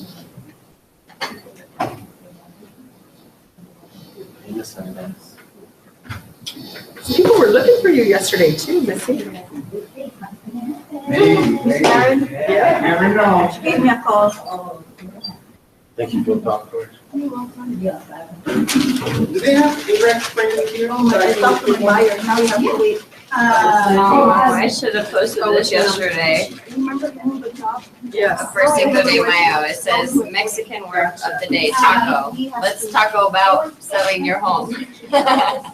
Let's talk about what Cinco de Mayo is. I have a problem, because I told him, when I talked, he told me about it, so you might want to talk to your lender, because that might affect when it grows, but he said, no, she said, it's okay. But remember, you can't switch jobs or change jobs, so I was just like, oh, well, okay, if she said it's fine, let's go. But then now, I guess the new one says he has to wait. Interesting. Okay, too many results. This is all of our high school class. We have a really active high school alum. Let's see, I commented, see if I can do my comment. Ours is active too, unless it's time to like pay for dues and stuff, because our reunion's coming, and then no one likes or no one says anything. Oh my gosh, I gotta do this. See if I can find it. Were you tagging it? You can just go to your No, photos. I'm trying right now. It'll be here in just a second. Because I was like, oh my God, this is so awesome. And a whole bunch of other people said the same thing.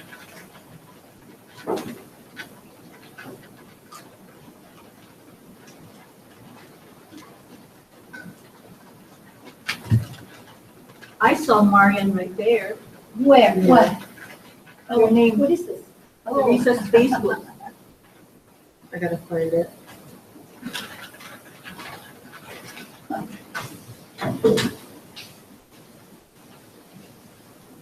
I had to clean my Facebook. My Facebook. I have to I had to clean mine because my husband's like, you have to add people from Alaska, even if you don't know them, just add them. No. yeah, you just ask. Because if you wait for your page No. for people to like, it's kind of hard to get them. But if you just adding people, you can add up to like. Oh, I'm a small, So I- small Facebook. So I'm just gonna clean my Facebook. Can you have two Facebook accounts like one for business and one? Yeah, but you don't have to. You have no Okay. time. I need to get with, I just need to clean it, like depersonalize it. I'm adding you, Teresa. Okay, lady. That's Add me. my. I will accept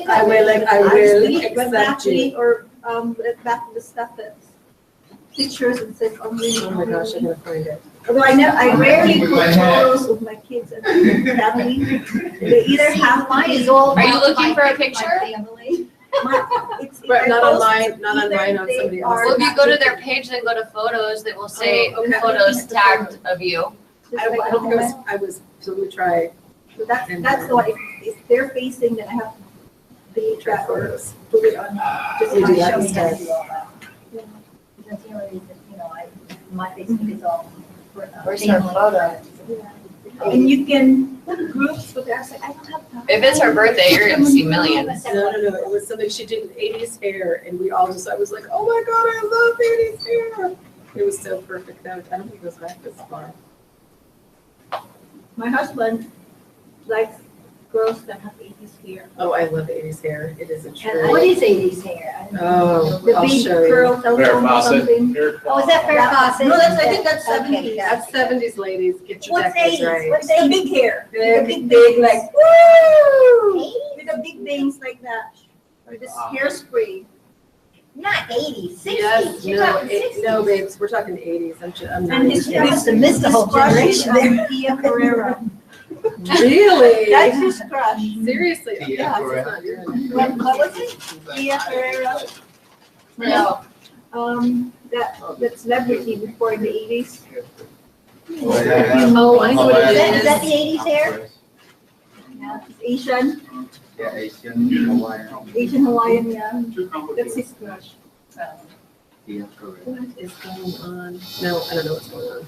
I don't care. I gotta get off. I gotta get off. I gotta get off. What classes are? Shut it. I have a business page, right? So how do you, yeah, I got your Okay. business page. Here's my business page right here. You So you know, can separate it. meanderings of real estate are never. Real estate guru, right here. Still Oh, pending. Sweet. Everyone wants to know what's in the cup. Coffee. Yeah, right. What's normal? Right here, Some Baileys. What is normal? Yeah. right? I had the National Association of Alaska Realtors like my page yesterday. Nice. Wow. The CEO messaged me and I said, oh, thank you for the invite. There's my two boys. Oh, There's my boys. There was my little baby on his birthday. I sent him his aw. photos. He's like, oh my God, Mom. I'm like, I know, right? And then you'll be amazed how their kids will look exactly the same at that age. I know, I can't wait. I cannot wait. Can't wait. I Okay. have photos of my daughter that looks like me and then photos of my husband that kind of looks like her. At the same age. Okay, so Megan, what are you doing? What are you doing in real estate this weekend? I am going to see about listing this house I told you about yesterday. Yeah. Oh, so what did we find out about their? So he called me while we were on break and I told him I'm gonna make sure that we can make you some money.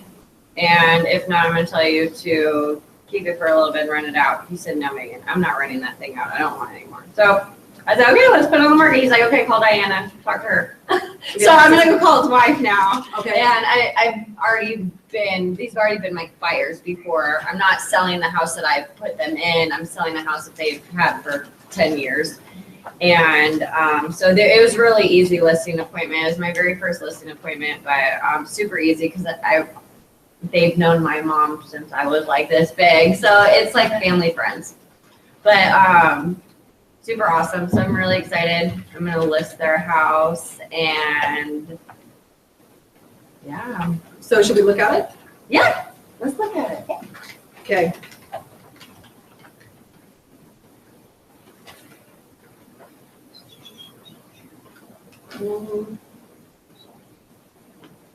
Let's do, I'm going to go back to a full search.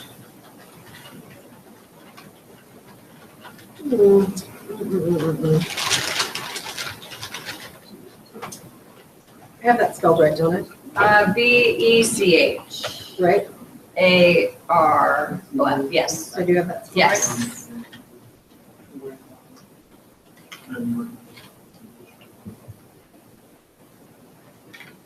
I was gonna ask you yesterday, I was watching you.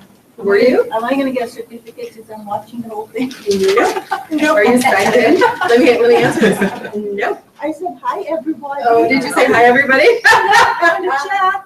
That one's not it. No, this is not it, but I'm just looking at this one sold in 2012. There were two of us, so I bet it was Aaron. Could be, I bet it was too. Finally sold at 227. Okay, so what was the address? 4847 Beckeraw.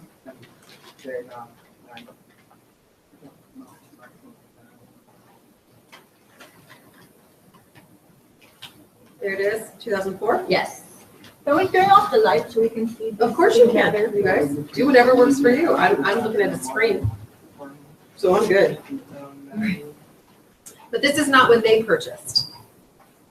Yes. No, they purchased in 2006. Remember? Because what did we do?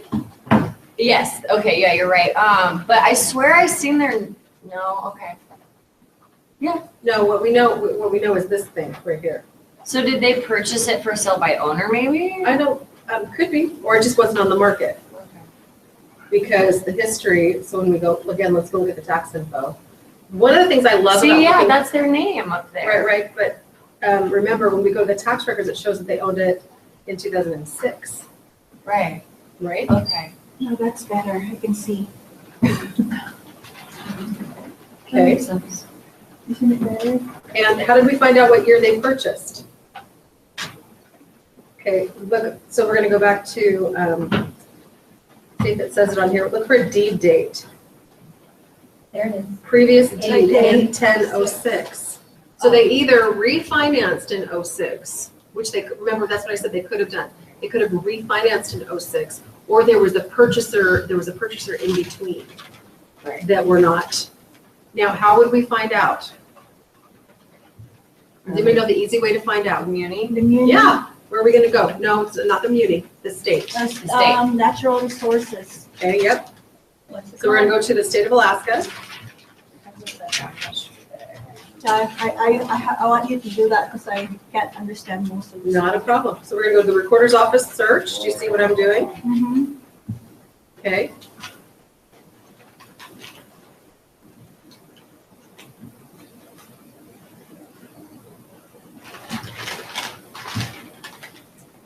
Okay, give me the new page.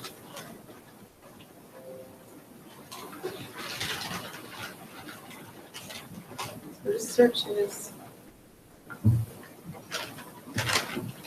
So I'm going to go with a.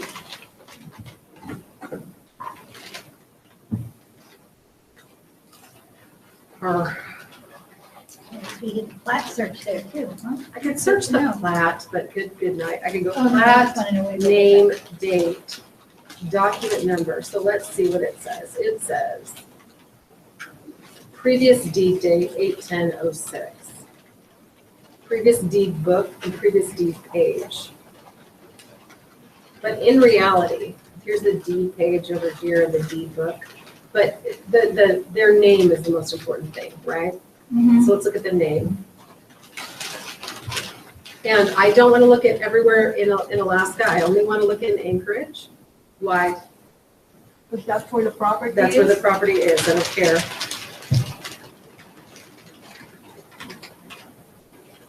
And I know that we needed to go to the next Right. page, correct? Yeah. Because he is Michael. That one, yes. Okay. Now, this tells you for this name, these are all of the, all documents that have been displayed. So there's a deed of trust in 2015. And that's the home that I sold him. This is the home that you sold him. Okay, and that was in December of 2015. How do you know how much they owe? Is that the one amount? Well, or- here's the plat. Let's look at the plat, 6444. Let's open it. Okay.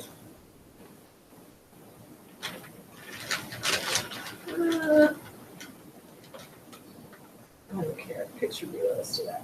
Okay.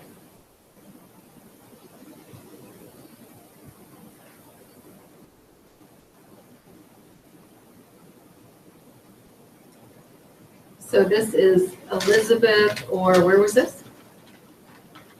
Do you see how old this is? No, I can't tell. Where was this at? Give me a name of a street, see if I can pick it out. Well, what did you sell them? Oh, Cleo. Cleo, I'm looking for Cleo. So it's gonna be down Lake Otis. In Huffman. It's on Lake Otis. Sorry. That's okay, I'm just looking, I'm looking for something that tells me where this is. So this is Elizabeth Drive. And I'm looking for Cleo, something street. But this is not where, literally, so this is their previous, and this is the 392. That looks like the property that you did sell them. So you know that this is the correct document when you, this is the correct amount that they financed for the house on Clio. Right. Okay, so you can recognize that. Yes. Okay, and so they got a warranty deed that goes with that property, right? Because these two documents go together, okay? Then they got a modification of a mortgage line of credit from Northern Skies, okay? And we can take a look at that. So they got in 2011, they got some kind of modification on a property. Doesn't tell us how much. That's lot 14, block 1. So let's go over to Beckeroff. What are we looking for? What's the legal? Oh, looky there. Lot 14, block 1. Do you see that? Mhm. So now I'm only interested in properties that have something to do with lot 14, block 1. Right? Right. So I don't care about anything else other than, so I want to look at that. So revolving deed of credit. Is that on lot 14, block 1? Well, yes, it is. So there's $5,000 that they got in 2011. Okay, so write down 5,000. Then Pacific Northwest Title revolving loan, 5,000 with 2 Northern Skies. So there that is again. It's another document that was recorded in. So that's another 5,000? Nope, just one. Oh. It's the same 5,000. They just had 2 documents. Got it. They sold something and got a deed of reconveyance. Okay, in 2006. Now this might have been when they refied.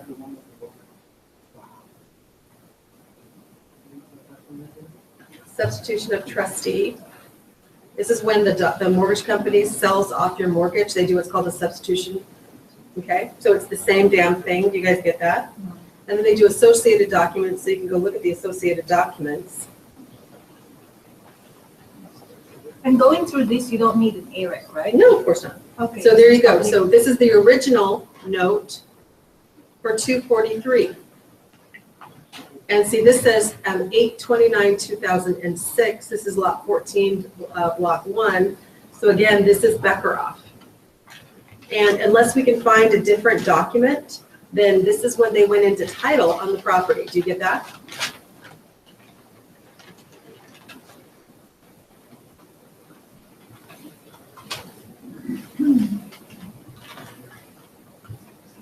Okay, so in 2006, there was a quitclaim deed. So let's look at that. Maybe that's on this. That's on lot 14, block 1. That's in lot, that's still 2006 though, right? When was this?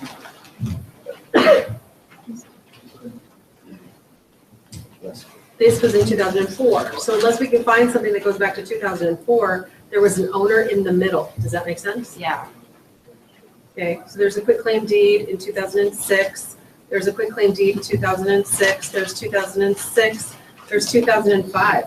So I don't show anything for him on this property previous to. The only other thing we can go do is see if, is he a Matthew A or a Matthew R? Do you know? Michael. Michael, sorry, A or R? Goodness, what is his middle name? I can get that really quick. We can look at it. R. You think R? Just see.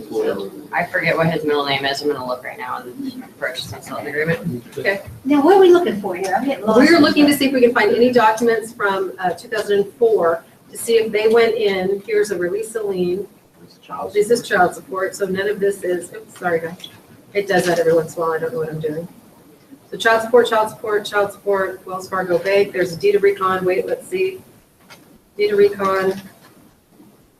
Is this Michael? And nope, this is lot 3A, block 9.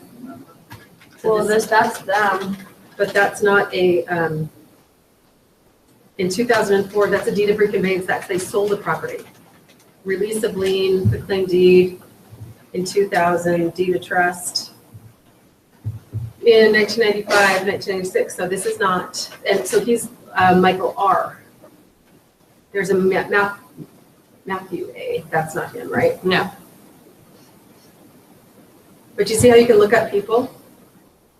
And you can see when they went in and out of title. So deed of trust is a mortgage, okay? Warranty deed is the kind of deed they got. Deed of reconveyance means what? What is a deed of reconveyance, guys? Remember this from pre-licensing? It means that whatever instrument was recorded has been reconveyed. So it means that if you had a mortgage and you paid it off, you got a deed of reconveyance. So that's recorded on your title. And why are deed of reconveyance is so important? It's like the recorder's office to housing is like the DMV is to cars. So when you go and you pay off your vehicle, all of us run down to the DMV and we record our title to our cars so that we can change our insurance, right? And we can show that we don't have a lien holder on our car anymore. Same situation when it comes to your house. Deed of reconveyances get recorded, so it takes off mortgage companies or liens and loans against your property. So but it ends up being two documents, right? Because you get the warranty deed and your name. Well, remember, we're always recording notes and deeds of trust, Right. and then we have a deed. So there's a number of different documents that get recorded: notes, deeds of trust, reconveyance, all that kind of So stuff. that means they don't own it, the house. is Not paid for. necessarily, not necessarily. That means that a deed of reconveyance will also come when you do a refi, paying off your old loan, and then you're going into a new loan, you'll have a note and deed of trust that is recorded. Okay, so when I refinanced my home twice, I had a deed of reconveyance recorded twice. Because I paid off my old note, the new note went into place. I paid off that note, a new note went into place. So I had two deeds of reconveyance. So tell me this. Could the 2004 be on Diana's name? Well, let's look. We'll check. So her name is Diana. Diana Teal.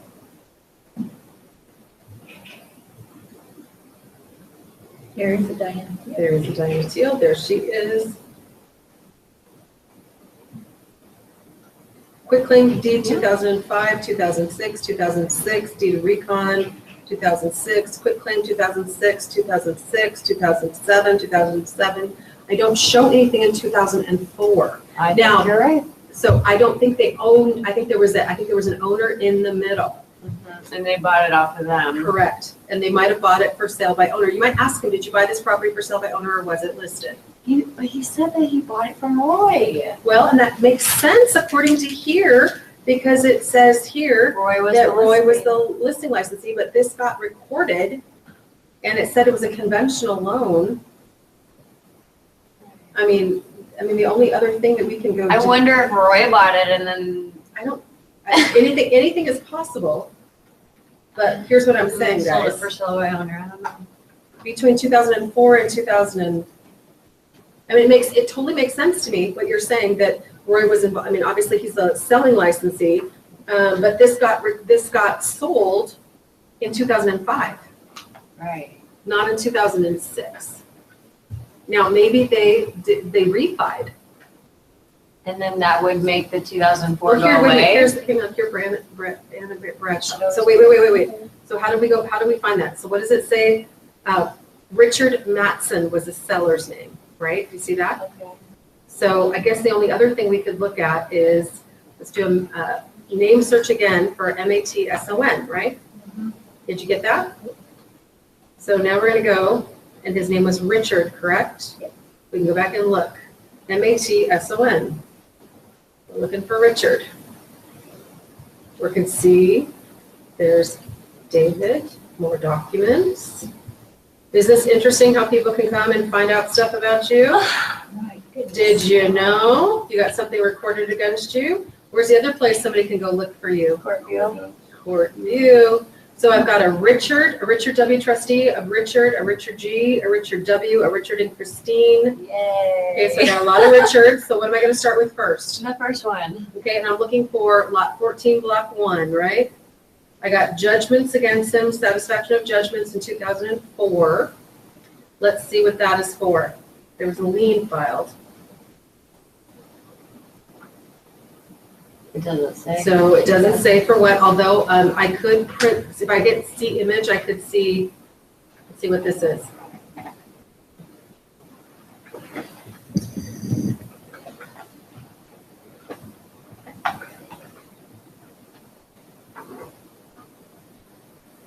Richard lost, okay, I can't move, edit, next page, file, move. I can't figure it out, I don't care. Don't care what the lien is. Okay, so just plain Richard, we don't want to look at that, okay, so we want to try right to lien, judgment, satisfaction, okay? So we're going to chart Richard W. trustee, let's see what we got. I do have a property profile about on this property also. Okay, but it's not going to show the Okay. previous owner, Okay. right?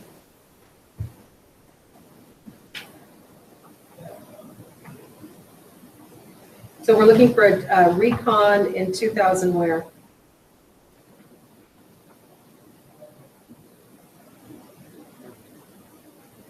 Nope, we're looking for lot 14, block 1. Do you see that? Yeah. Okay, we got a deed of trust in 1994.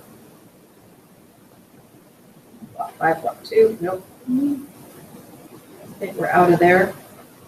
Richard W. So we're looking for 1994, you guys. No, 2004, I apologize. 91, 91, 91, 92, holy crap. This person's bought and sold a lot of property. 2003, 2005. Yeah. Termination of a mortgage from NTC. Deed of trust. This was on. So we're kind of looking for a reconveyance. Nope. Not gonna be it. Substitution and a full recon. Let's look at this one.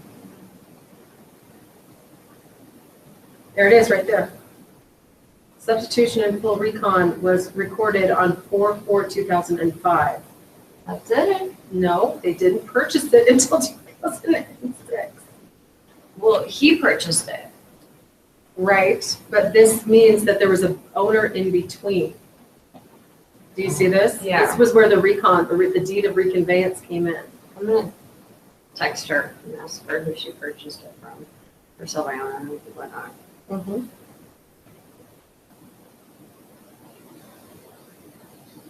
So here's the original deed of trust, but they purchased it in 1999 for $124. The person who sold it in 2004, and they reconned it in 2005.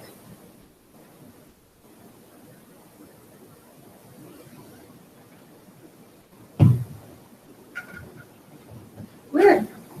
Okay, so either there was, they purchased it in 2000 and, see, and here's the 2005, that's when they sold. You see that right here? But it doesn't show me who went into, if anybody went into title or if they went into title in the meantime. But long story short, they got a loan in 2006 that could have been a refi from when they purchased it, that refied it to 243, right? So why, what I guess I'm not understanding is why is the first recording not showing them? Before the refi? There should have been, because I honestly think there's somebody in between. I think there's an owner that would have been reconned out in between. That's what I'm trying to say. I don't think they purchased it on the, I mean, otherwise they would have gone into title. See, this shows that they went into title. The deed date shows they either went into title or they refied in 2006. And that's on their, so you can find that, you guys, on the tax records. Normally these guys, you guys, it's just false. Okay, it just goes back. This is the last recorded information right here, deed date. This is when they went into title. Or they refinanced, okay? What's that? No purchase. I said, did you purchase backing off for sell by owner? No, we did have early occupancy, which doesn't matter, but I said, Did you buy it in 2004, 2006? Yeah. And she's texting. Okay, She's a fast texter. awesome.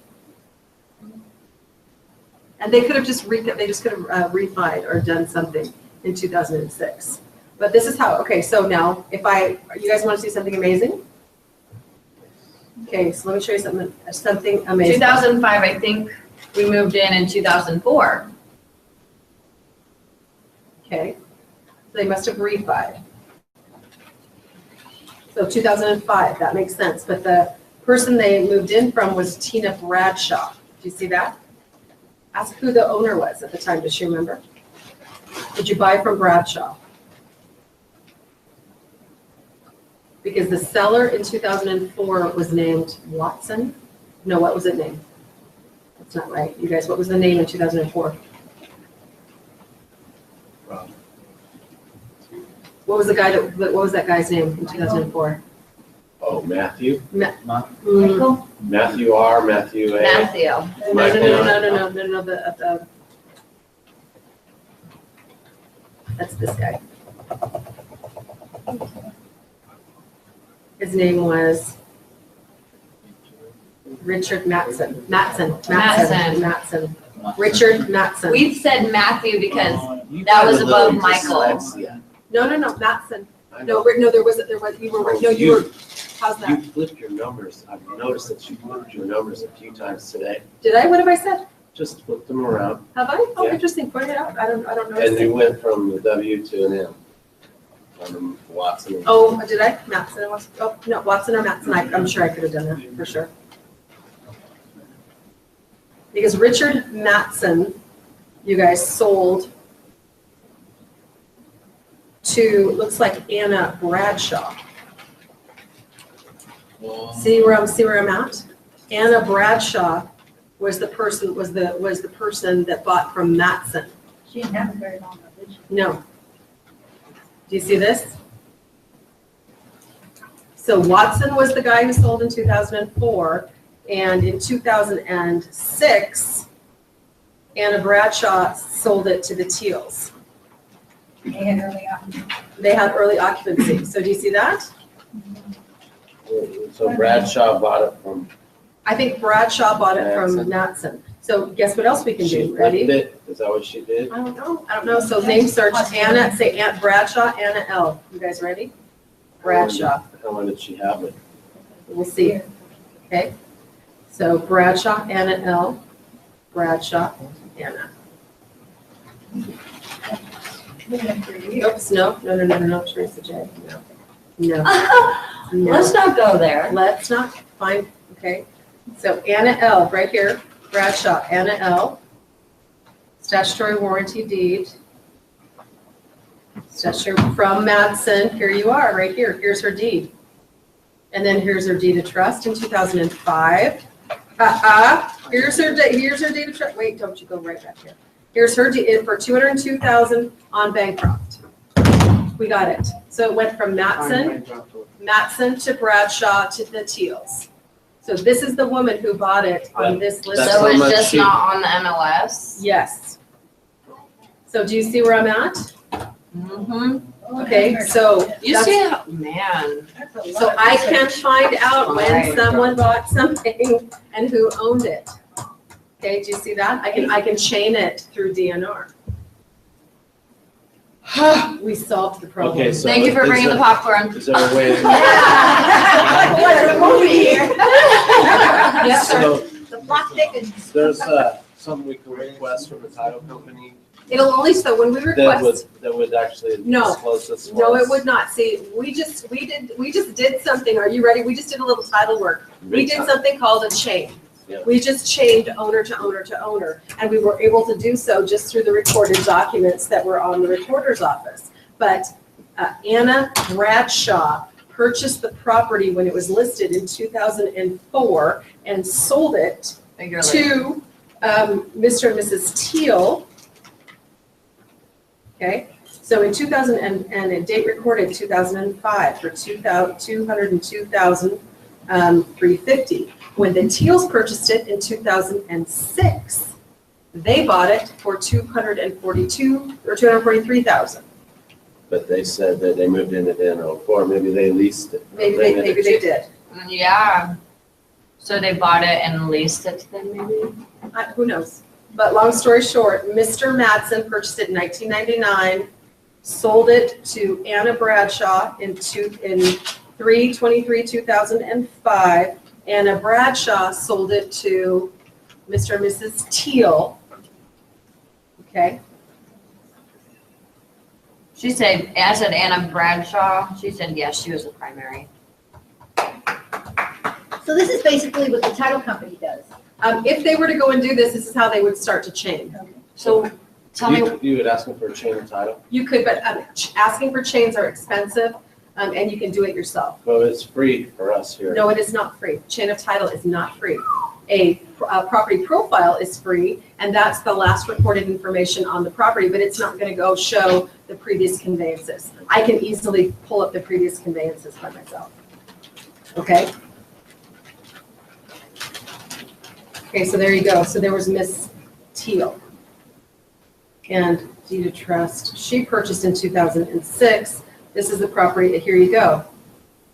To Mr. and Mrs., there you go, 243. This is where she sold it. There's the conveyance right there. She Pretty sold good it. deal. Yeah. So I can chain it all the way. Do you see that?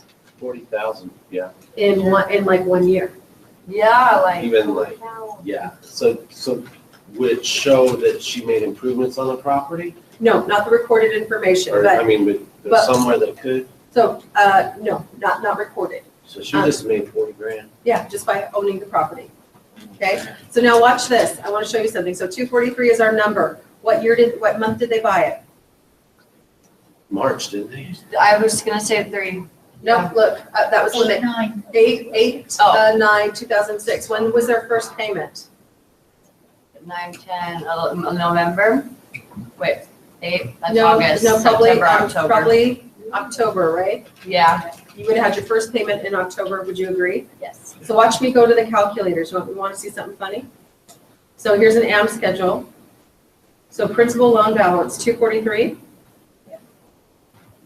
Okay, and we actually asked them what their interest rate was. Would you please remind me what their interest rate was? Let's give them 3. 3.95. 3.95, okay? Where did you see that? That was so close. We asked you know that. Oh, We okay. asked, Oh, okay, okay. we asked. Okay, so now we're doing date of first payment, we said was 10/1. 2006. Yep.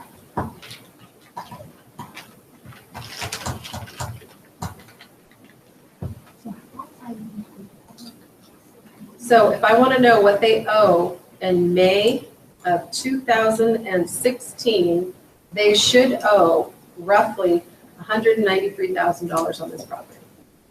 So they got almost 50,000 paid off.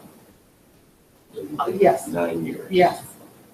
So do you see that? 192,681. Relatively within there somewhere. Am I going to be exact? No, because you don't know if they paid extra. Well, we also know that they did a $5,000. They did some kind of $5,000. I think they did they have a line of credit or something on this for $5,000. So I don't know where they're at. But within a little bit amount of money, I should be super close to the payoff on the first. Okay, do you see that at 192,681? If I have the exact information, I should have their payoff, their principal balance payoff should be exactly that number if I have all the information correct. If I have the right day they made their first payment, if I have the interest rate correct, and if I have the principal loan balance of their property. Okay, so what can you sell this property for? Let's talk about this property. 20% more. Oh, nice, there we go. What is the tax 20% more. assessment? 209. Okay, so Go back. there's Becker.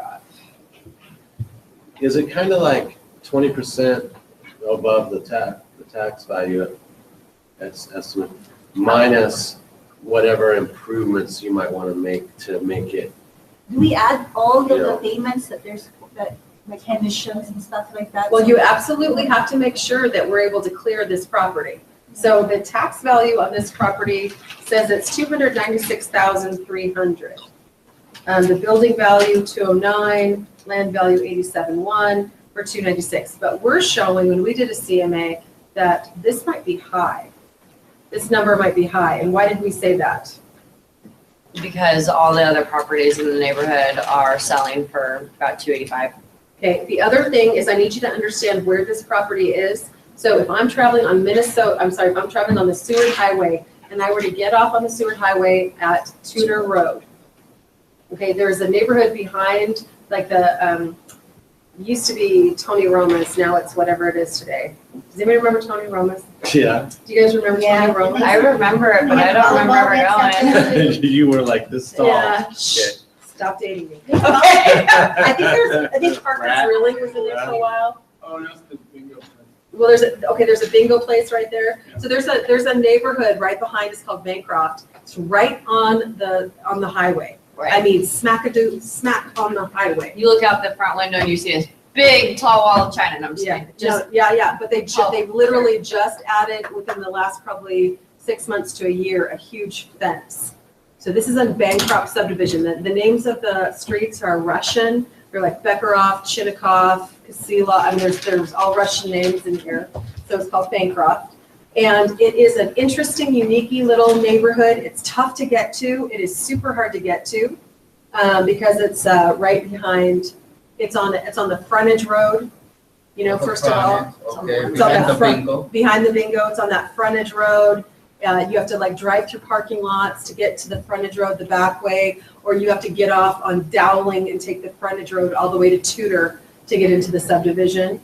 And you can't get into it off of Lake Otis because there's the church property and there's a couple big vacant tracts in between. So it's tough to get into. It's kind of a pain in the butt. And then it's right on Seward Highway. So what does that do to the value? What does that do to the noise and attractability of the neighborhood? Yes.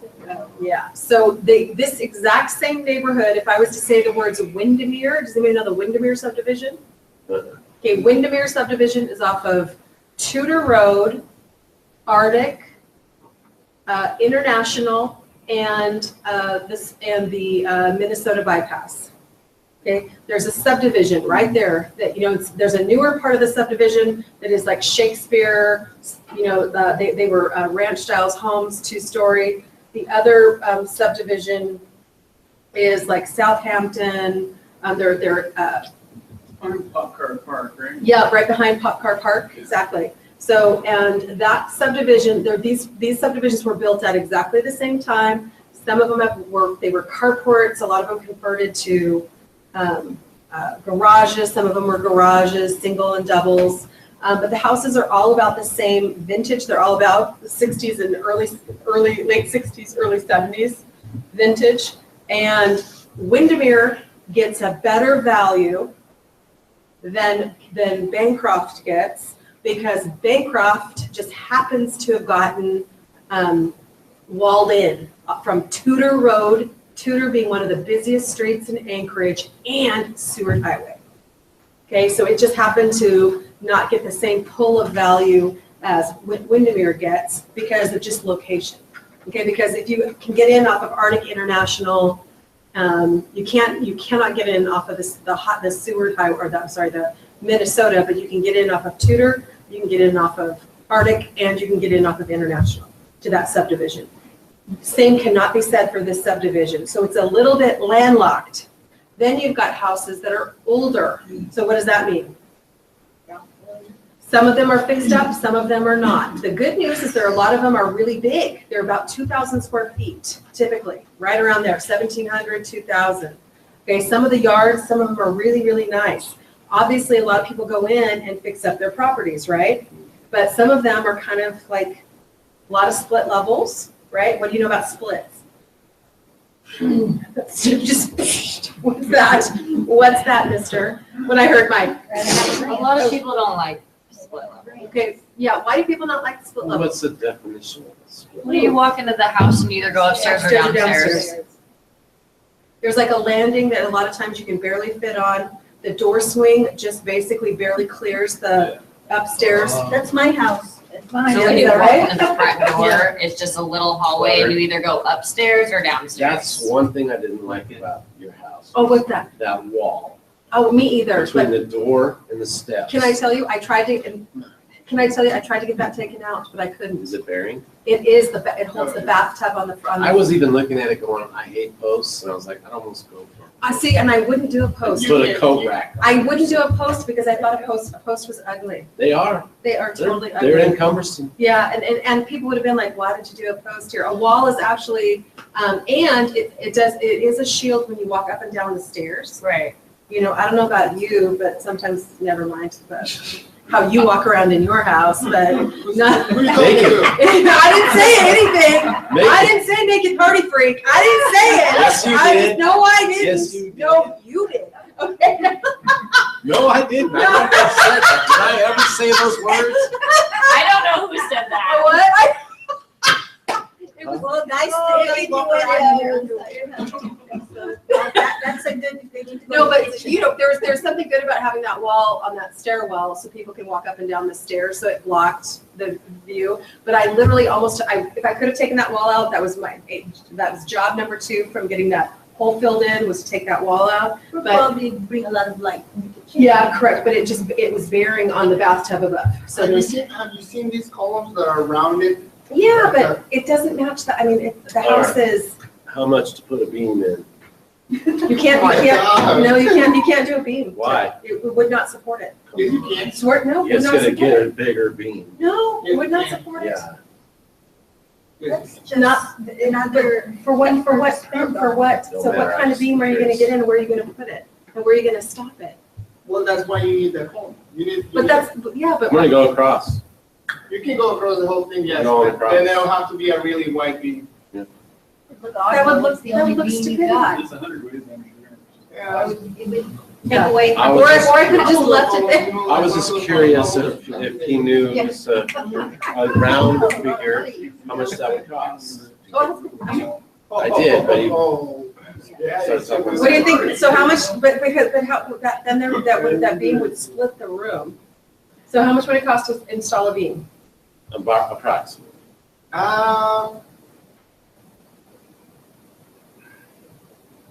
For you? No, retail, not For home. you. How much could you do it? Well, that's If there not was- fair, because he doesn't charge for his labor. I know. If there was someone that I don't know, I mean, it's not, yeah, probably. Just throw a number out there, we don't need it. Zach. We don't need it, probably about 18. Oh, $2,000? That's all? You're gonna charge me $2,000 to do that? That wall would be gone. So, No way. That's Yes, all. No so way. yes, that'd be sweet. That's the best $2,000 I ever spent. No, it is No, not, yeah. it's not worth it. Well, Straight up. that is depending on the sign. The way I will do it, I will go right to the outside wall, and I will make one post disappear behind the wall. And I will only have one post exposed from the other side. Oh, see, I think that one you really need a you would permit. have to have. I think so, post. yeah, I think I need. No, Yeah, so you have to have a You're back post. to a post. Exactly. I'm not talking about that, I'm talking about running a beam, get rid of the wall, no post, running a beam straight across. Oh, the whole length of the way? Why would you do that? Can you do that? Yeah, you can, but it'll be a really wide beam though. It'll be like a 24-inch or maybe. It's just Yeah, like you then can it'll be- elongate it. Correct. Then you're gonna have some like beam in the air Yeah. that looks Yeah, ridiculous. for a really, I know, but I'm just curious how much that would cost, that's all, for future reference, it's not for her house. $2,000. I know, that's what That's what I was expecting. 10,000. I was expecting $10,000, Yeah. you said 1,800. No, he was talking to do a post. Yeah, to run it all the way, then it will be probably, not 10, maybe like 65, 75. And that includes the beam. Yeah, Yeah, but see, so you're saying, so I would have added an additional 25% onto the job to make a wall disappear when I can live with the wall and the wall's been there since it was. Right, but yeah. in the next house that I'm in, I might be able to give, says, you know Sure. what, we could probably run a beam through here, it'd be about 24 inches, it'd be around 65 to 85. I would say 10, make sure you quote Right. up to 10. yeah, you always wanna overshoot. So I should tell them to 10,000 85. bucks. I'm saying, I How added about, how about $2,000. 7 to 10,000 is where That's you want to even, go. that's fine, I'm on those lines, and if you get it for 65, that's great. But I don't think that adds that much. I don't think it adds. So if you're gonna put something into your property that you're gonna spend, like, I'm just gonna use the round number 10, you want it to add $10,000 in value. There is no way that it would, I know it might be, I absolutely agree that it would have been more aesthetically pleasing, but I just don't think it would have added value. For me, I'll just leave 131. for You would me, like it. It would if have. I was gonna live there, Yeah. it would be worth that to do it. You think so until you start walking up and down those stairs, and then you appreciate having the wall. That's all I'm saying. Okay, all right. So Neighbors gonna call us. Why? I don't get it. What the wall is like. The blinds down. Because when you're looking at the high school students that stand at the end of your Oh, because you driveway got 8-foot in the windows. house. That's right, my I friend. got you. Okay, so you're happy that there's a little bit of a breaky break there. That's all I'm saying. So you can peek out. And you're She's like, okay, sneaking nobody around. there. She's waiting for the kids to look down and get I did it this She morning. made it into the I did it kitchen. this morning when I went down to my pajamas, and there's a kid at the end of the bus stop as I'm leaning over picking up one of the dog bones, and the kid looks at me and goes, Close the curtains. No way. yeah, all right, yeah. Good morning, Miss Hey, Hey, same time. let's see that. Put your robe on. Tarts or something. Yeah. No, I'm standing there in my jammies. Would you close your robe next time? Wear your robe next time. That's the good. Is this on the web? Yes, of course You it better is. mind your P's and Q's. Yeah, right back at you, We're just mister. trying to watch this on webinar and turn it off. Hey now. Okay, so the Just saying, tax value, can't be in the room, but- okay, tax value is 296. What do we think about this tax value, my friend? Hot. It's high. Okay. So this is the same tax value that I have in my home, right? 289. Was mine 289? I thought mine was 296. I thought it was 298. Oh, now I want to know. That was dyslexic, look at the 9 and 6. I know, right? Easy way for us to find out, right? Let's just do it. 289. You always are. 298. I'll go He's good at 289. numbers. 298. Okay. He always Copy. remembers numbers. Right. Tomorrow's copy. You gonna be here on Saturday? You got that. You're quick. Normally I don't know what day it is, but I do know it's Friday. That's good. Must be the weekend. Somebody do anything fun for Cinco de Mayo? 289.7. I think it was. I said, anybody do anything fun for Cinco de Mayo? I- 295.9, you're all wrong. I thought it was pretty close though, 296. is what I Well, said. look, from this angle, it looks like 298. From over here, it looks like 289. Right there, my friends. 295. See that? Okay, so here we go. So this is saying this is 296.3. So it should look, in theory, right? It's just standing, it should look as good as mine. It doesn't. Okay, right? Okay. All right, so let's go back to the report, and then let's look at these photos, guys. And the house doesn't look exactly like this. In the front, they changed. Does it look better in the pictures? They have different siding now. Besides the side of the garage, they enclose the carport, and it has the old siding on the carport. There aren't many indoor pictures, are there? The indoor pictures look the same still. You guys, in That still 2004, looks this the is about the same. number of photos you're gonna see online. Oh, Used to be, we only would show the front photo. We only could, when we were able to go to 15 photos, that was a big day. I think there was a time we could go at like 8, 9, 10 photos, then we went to 15. Now they let us do any. Even on the tour, it has space to put your 4 photos. So that front door is not there anymore. He expanded it out, and the door is now on the side. So did he do a overhang or a true Arctic entry? A true Arctic entry. Okay, so we've got. So it's Nice. bigger when you walk in. The split level is split level. So when you walk in, you either go upstairs or downstairs, but it's bigger. And he was gonna put a closet door because you can put a closet door in there now, but he's like, I don't want to deal with it. I want it away. Do you have any pictures? I don't, and that's. I wish I would have took pictures, but it will be easy. I can go take pictures this weekend, or get pictures taken. Yep. Okay, so the detail on this listing, it's a 1,976 square foot house. It's a 7,070 square foot lot, Tudor, Hanshu, and East Anchorage. So I'm living on Tudor Road and my child is being bused to East Anchorage, which is over off of Burgaw Street. Is that correct? Is it off of Bonnet? It's about a 10-15 minute drive from that house. For sure.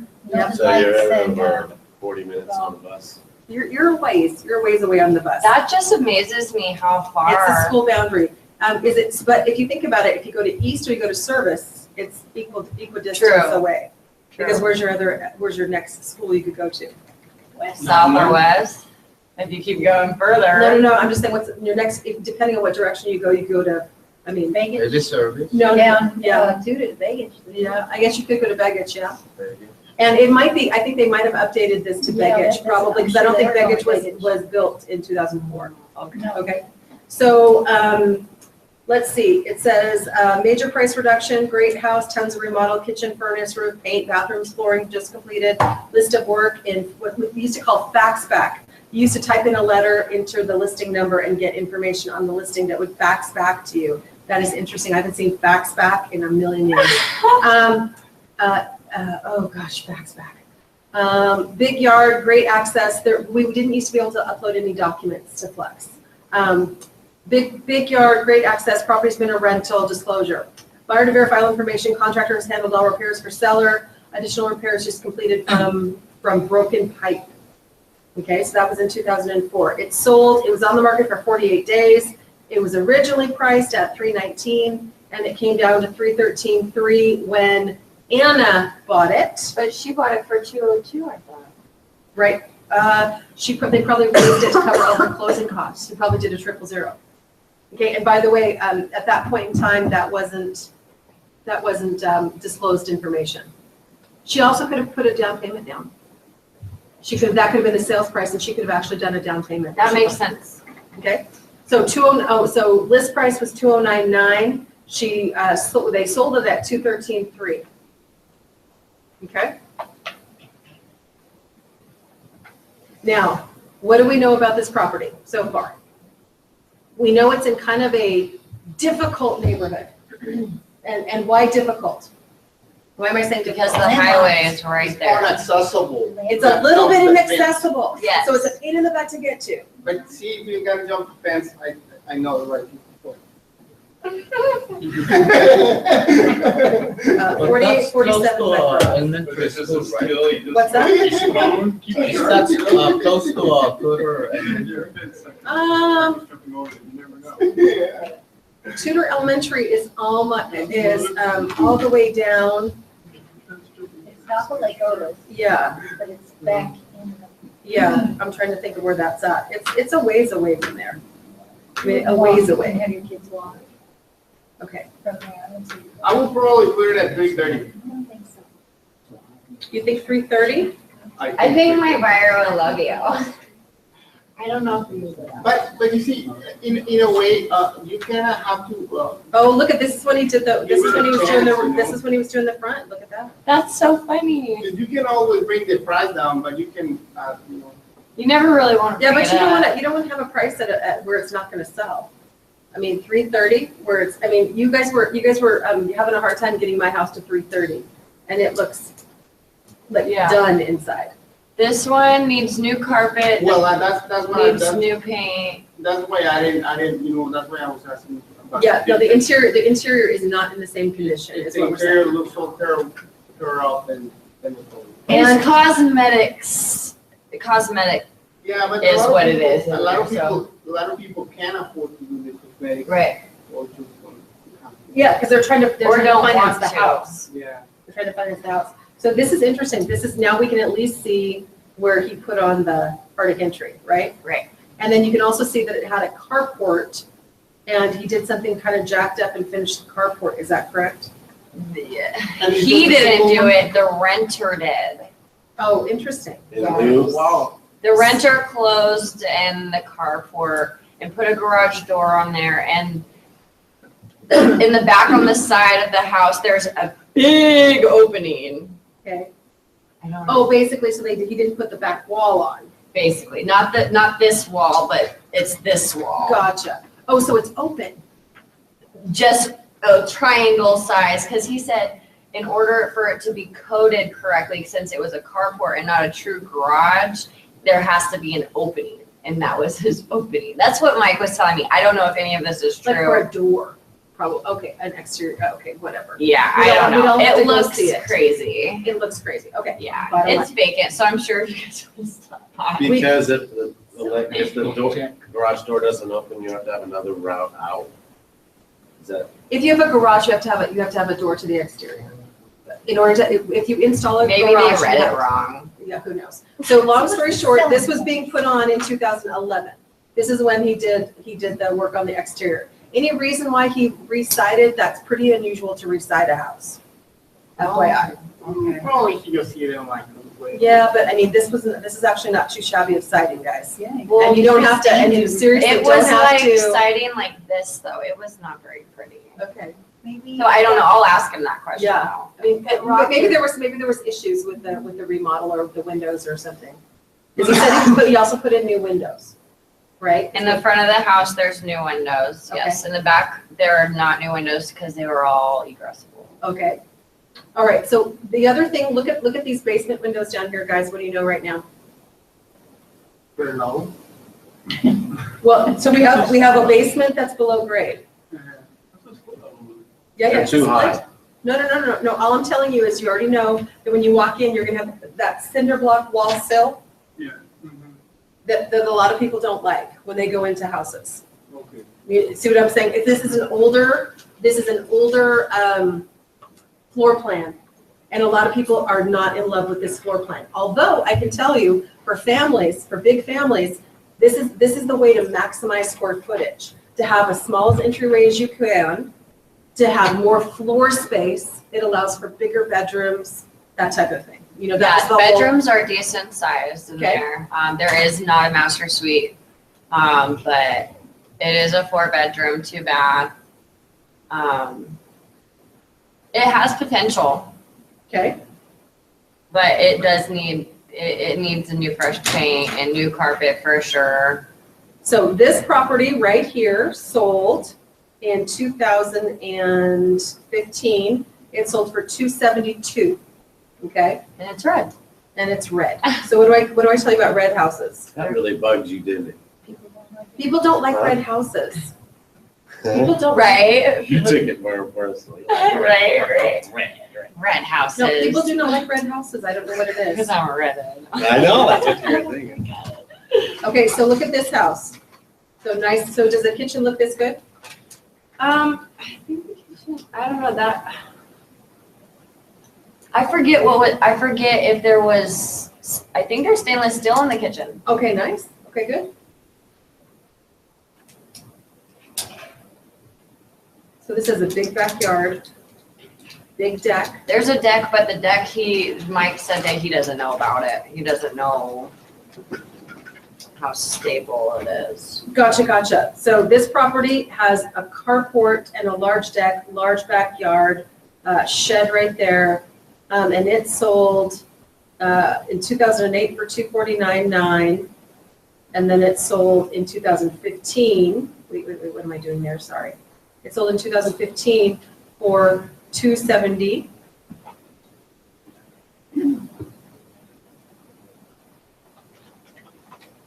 $270 was original list price was $275. It sold at $270, and they paid $6,000 in closing costs. Okay. So 264. Yeah, we don't know yet. So remodeled from top to bottom, cute as can be, new roof, high efficiency boiler, water heater, attic insulation increased, interior painted, total remodel of master bath, light fixtures, closet doors, new kitchen appliances, new carpet and pad too, very convenient central location with easy freeway access near Midtown. Okay, lockbox on kitchen door on deck directly overhead of carport.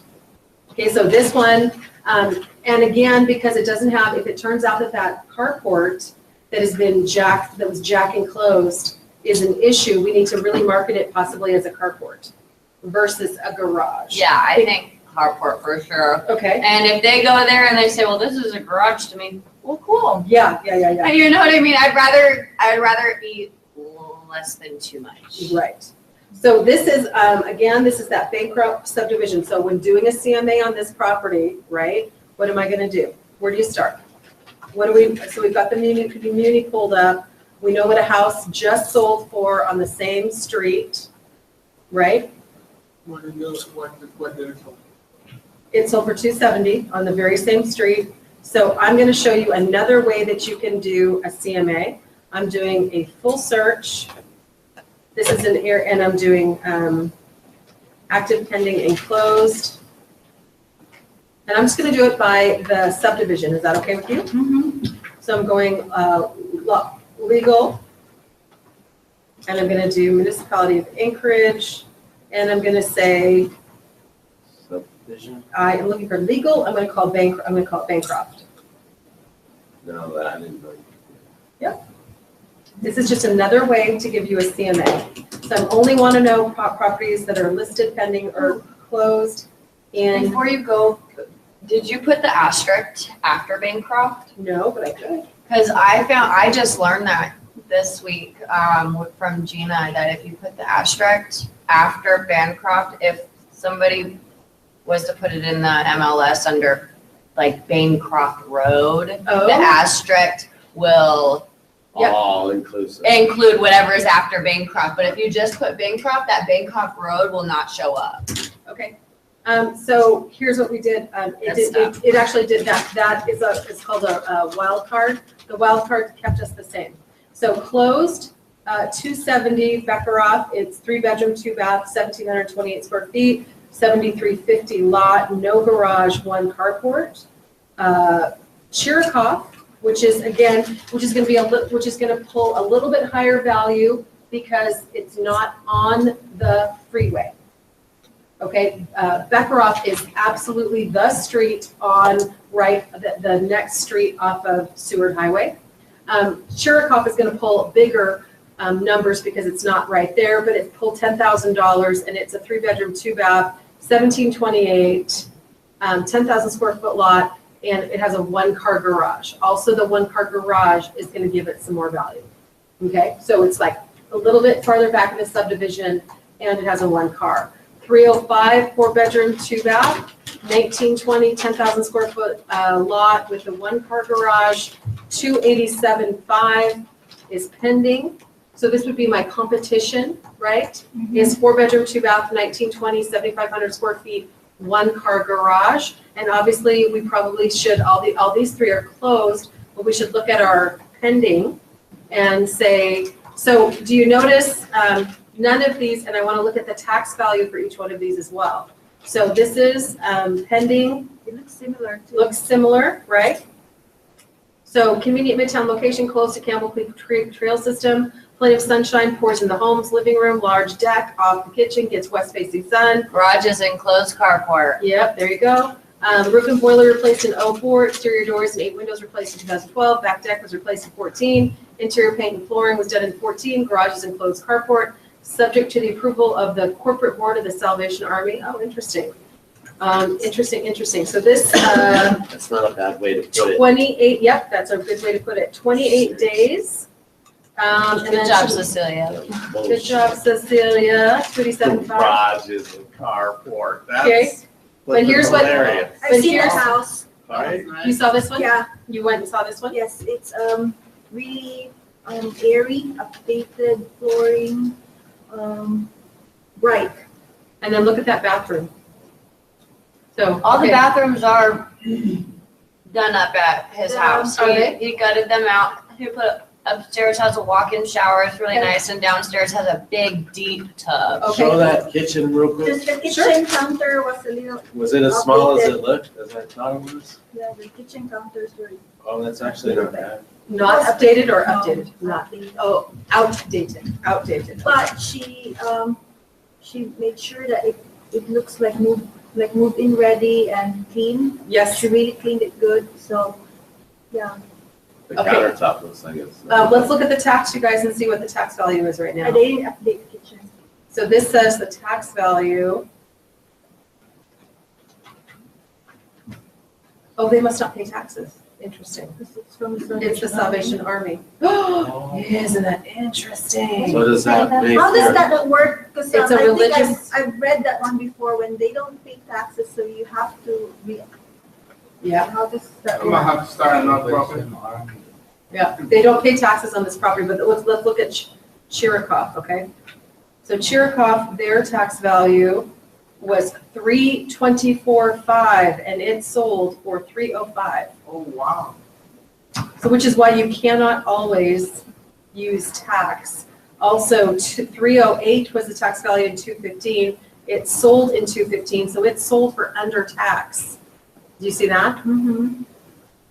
So there, like I said, tax is something you're trying to prove.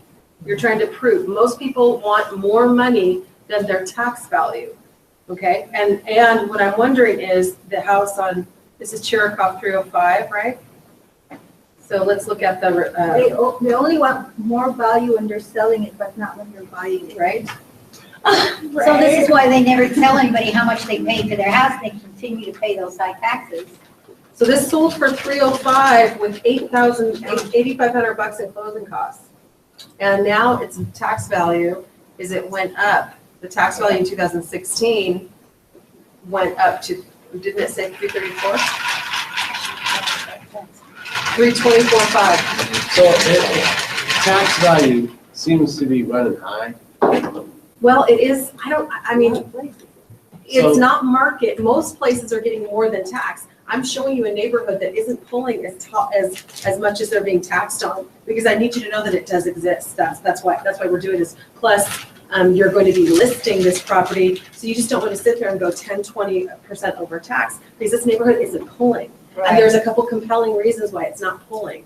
Yes, So sir. when you're having this conversation with your seller, Yeah, he's probably gonna start getting angry that it's Yeah. being really high tax on could be. How do you But- explain that? but- That's what I wanted to know. Oh, Was, really easy. I'm sorry, guys. Did you need help? I didn't meet you then, but I would have been happy to have done a CMA for you.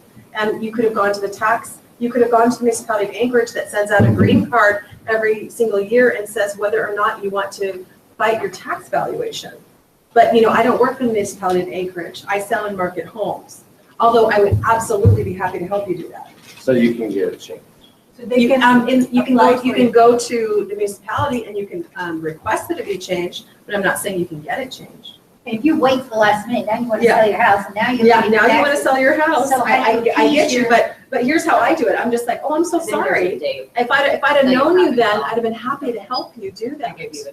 But I didn't know you then. And by the way, you get told every single year, you have the right to appeal your tax Yes. valuation. And there's a deadline for Yes, that, right? yes. Isn't it the green card? Yeah, they send So, it like Your January. tax value You have to is sell it. 100,000, but you're selling the home for 125, right? Because you get an extra here Sure. and there. Well, sometimes your tax value is 100, but you're selling your home for 90. So for the tax office, they're just saying, hey, sometimes you win, sometimes you lose. This is the deal, Correct. and they're probably not going to change it. Well, and I'm not saying that they won't. I'm saying if you can show them compelling evidence, and here's what I'm trying to let you guys, this is the entire reason we're going through this little exercise with this property today. I need you to understand there are neighborhoods that don't pull their tax value. You sit there and you look at it and you're like, oh my gosh, this house should pull more value. Why won't it? Because where it's located, people don't want to live there. Location, location, location. I don't want to live off of Seward Highway. I don't want to have it be such a pain in the ass to get home every day. I don't want to live on Tudor. I don't want to live off of Tudor Road. I mean, straight up. And that's literally, besides, you can get off frontage road from the get onto the frontage road from the neighborhood, but you get right back onto Tudor, and that light takes forever. And then the only way out, other than that one, is on Tudor. So it's like you can't even skip You're Tudor, kind and of- I you're- hate Tudor. Well, but I'll tell you, and let me give you another example of a neighborhood that's a little bit like this, but it's to its benefit. Bayshore. Bayshore is a really interesting neighborhood. That's off of 100, guys. Minnesota and 100. And literally, you guys, this is I have This is been a lost in street- I Bayshore get more lost times. every time I Like go a to times. jigsaw homes. puzzle. Yeah, yeah, yeah. streets. I have to tell Siri to take me out. Take me to Freddy's. Throwing breadcrumbs out the window. Yeah, I mean, seriously, are you out to go do your listing appointment, or did you just were standing up? Oh, I'm just, I'm tired. Oh, I thought I saw you standing up. Oh, getting no, ready. no, I was thinking, I am sort of tagging stuff up, yeah. And Okay. sort of being like- But, okay, but Bay Shore, it's one of those neighborhoods that I perceive to be a pain in the ass. Other people love it. It's off of 100th, it's kind of off of Campbell Lake, at the backside of Campbell Lake, right? On the Diamond side. And it is one of those secret enclaves of Anchorage. But to its benefit, you get trapped in it, but people really like it. There's This, perks. but the difference about this is this one is off of Highway 1 in Alaska. This neighborhood is off of, my house is off of Highway 1, or the Seward Highway as we would call it, okay? And it's trapped off of Tudor Road, one of the second, like Tudor and Lake Otis is considered to be the busiest intersection still in Anchorage. Yeah, I believe it. So, I mean, this is where I have to convince myself to live. Okay, now, who can I market this house to though? Let's be smart. Who could I market my house to? Oh, average. No, you guys, come on. How close is it to the UAA? How close is it to the hospitals? How close is it to Anybody that works Alaska at the Medical Center? How about Sure. professors the person who sold this house was a professor at UAA. This is all like really close to the Campbell Creek Trail. Yes, he said that you can walk to it. Yeah, which is really great, because, I mean, that's like a 10-minute drive. It's from the like, house. yeah, That's it's 10-minute drive. literally, he said that you can walk to it, it's like right down, Yeah. it's right at the end, I Camping Trail believe. is a stone throw up. I think, yeah. Oh, is that right? Yeah. But even so FYI, there are neighborhoods you have to really, really be careful about value. I cannot just take the tax value and add a percentage on and call it my value. I have to take a look at this and say, these houses are not selling for tax. Okay, so this house right here, the one that sold for $270.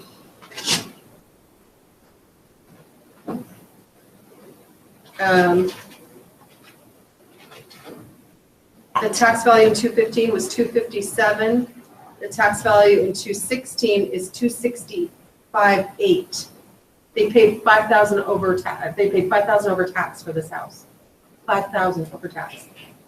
So I can't use some big percentage. If I was using my regular percentage, if I was saying 10% over tax would be 26,000 plus 265. What would that be? 290. Too much. 290, and it wouldn't sell. Okay? And then this one, 280 is what it closed at. Tax value 293 in 2016. It closed in 2015. The tax value was 280. It sold at tax. Do you see that? So that is a little bit, if I'm the owner of these houses, I'm a little bit sad about this. Do you got that? I am sad. I'm sad about this. I'm sad for them. 324 in 2016, and in 2015, 308. This sold for under tax.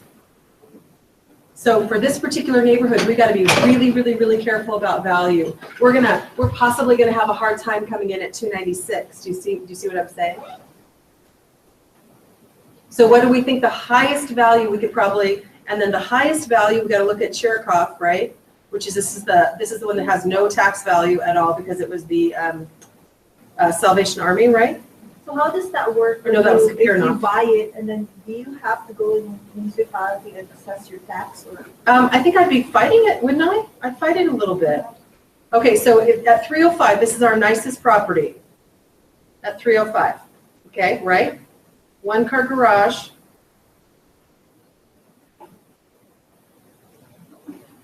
Big yards, you guys. Nice. It's very nice. What do you think? Wow, it's nice. So does the property look like this? If it had new carpet and new paint, it would look Similar? similar, not as well. With the glass angle and everything. Yeah, I'll go back to that. This is tile downstairs. That's nice. Wow. Yeah, that's a nice place though. But what I was saying, if you painted, if you just, I told him when we were on break, I told him, I was like, Teresa said that you should paint. Well, Your I'm fresh tell- coat of paint. well, I'm telling you, Make for- it look more appealing, and he said, yeah. For yeah, sure. so for sure, you guys, look at it this way. So $250 typically is about 5 gallons of paint. That's if you just go straight up to Lowe's. and get a bucket of paint. That's about $250, depending on, I mean, because it's 5 gallons. But if you have a friend come by it for you, it'll be half the price. Okay, but even so, right? Contractor's discount, okay, so let's say 10 gallons of paint, like, let's just say $400. Can we split the difference, $400? Yeah. Okay, 10 gallons of paint for 2,000 square feet. I think that would be pretty good because you're probably gonna have to do, when you say there was a bleed through of some colors. Yes. So we're probably gonna wanna make sure we have a really nice paint, a really nice color of paint. And we're gonna paint this whole house, and we're gonna get it to standard condition. That would do, and if you are able to do that yourself, and no super tall ceilings, right? No. Right, so there's nothing in here that's like. Besides at the split level. Right, well, besides at the stairwell, right. So we're really going to, this is my point, in order to get 305, to go over tax value, because your tax value is 290 something, 296, it's gotta be in pristine condition. If it's not in pristine condition, this neighborhood is not gonna pull that value. Yeah, that's a good If point. if you're not in really good condition, if it turns out you just have a carport, you're over here. You're at 270. You see that? If that actually turns out to be, you got to rip that crap off and it has to become a carport again. Do you see this? You're at 270. Because if it really does turn out to be, you've got ghetto fabulous walls and nobody's going to call it a garage, then your value is a little bit. Although I do think it was bigger, wasn't it? It was bigger than it was 19. It was 1978, I believe. Something like that. Okay. All right, but that's how you do a CMA, you guys, with just using the subdivision. Did you see that? Any questions? So how do I find out that he is not going to be upside down? Well, remember, we just did Everything. he should owe 190 something. The only thing that we're not 100% clear on is we don't know about his $5,000. Yeah, is that more? Is it less? Is it an open line of credit? Is there any other line of credit on the house? So I would say, even if you just did, are you feeling this? Where are you feeling the value? Me? Yeah. I told him that we can start around 300, but it's gonna most likely go down. I said it's probably gonna be around Bless you. 280 and 300. Between 280 and 300. What do you? Having not seen the exterior, what do you guys think? Or we haven't been on the interior. Is this the one? We're not sure. We're not looking at the house. We're looking at houses that are similar. How much do you think that it will cost her sellers to sell it? Like, let's say, for instance, the commission and all those seller fees. So we use a very rough old school guesstimate is 8% of the sales price. 275. Okay, 8% of the sales price. It includes a 6% commission and 2% of seller's costs and that's just seller's closing costs on the loan, right? That's the owner's title, the appraisal, the splitting of the recording fees, etc. Okay. Roughly 8%. Roughly 8%. So how much But do if you want they're- to sell it? But hang on. If the buyer asks for closing costs or repairs, that's in addition. How much is that one? So typically buyers are asking for 3% of closing costs. So on a $300,000 house, that would be $9,000. Right? And we're seeing that people are asking for closing costs, right? Yes. This house, they paid, let's look on the 4 listings. This house paid $6,000 in closing costs, which meant that the owner of this property netted $262, plus they still had to pay commission and cost. Okay, right? Because she had the buyer asked for $6,000 in closing costs. There was a commission. There was at least a 2.5% commission. Let's imagine it was a 5%, maybe. Okay, so a 5% commission plus 3%, $6,000 in closing costs plus 2% that she had to pay in seller's cost. Okay, this property on Chirikov. That's $30,000.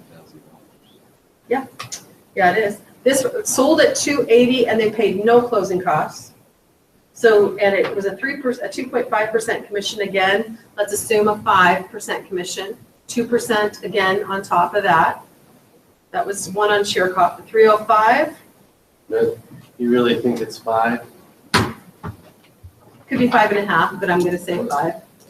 I heard that like these guys are getting 6% listing and they're taking They could. 3.5 and They- they're giving they- 2.5. They could, And but that 1% is a huge percentage. yeah, that's huge. That is. But I don't know, so I'm just assuming. I don't know. I'm giving them the benefit of the doubt that they're being fair. There's a lot of them that. I know. I gotcha, but I'm being fair. So this one sold for 305 and paid $8,500 in closing costs, plus commission, plus seller's costs. Okay, and this one that's pending, we don't know if they paid closing costs or not. Did you get a hold of Cecilia? No, I No, didn't. okay, that's okay.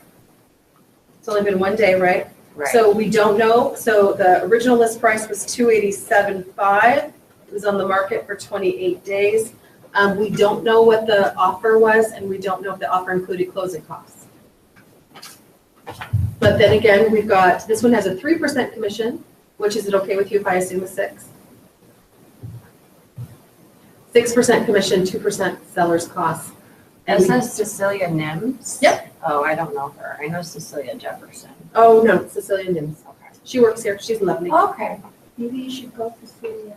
Yeah, we can call Cecilia. And then we could, I mean, I want to know how the new seller, I mean, how the new buyers would know about the tax and how they, Well, buyers can look at tax records just like we can. oh, okay. Yeah. And buying licensees, I'm Public always record. showing them tax. But this one didn't have tax. No, correct. But she could look at all of the surrounding neighborhood. Like I could literally go up and down on that street and I could look at tax It's gonna be records. the same, right? Yeah, of It's course, like the yeah. next door. Yeah, just because because they're a religious organization, they get a break, right? Yeah, But that doesn't mean that, the next one. right. So I think I've read about that, if it's, they're paying lower and then you're taking over the mortgage or something, or it got sold to you, but I can't remember if it's too much stuff. Something about tax, how they can keep that interest rate or the tax rate. Something.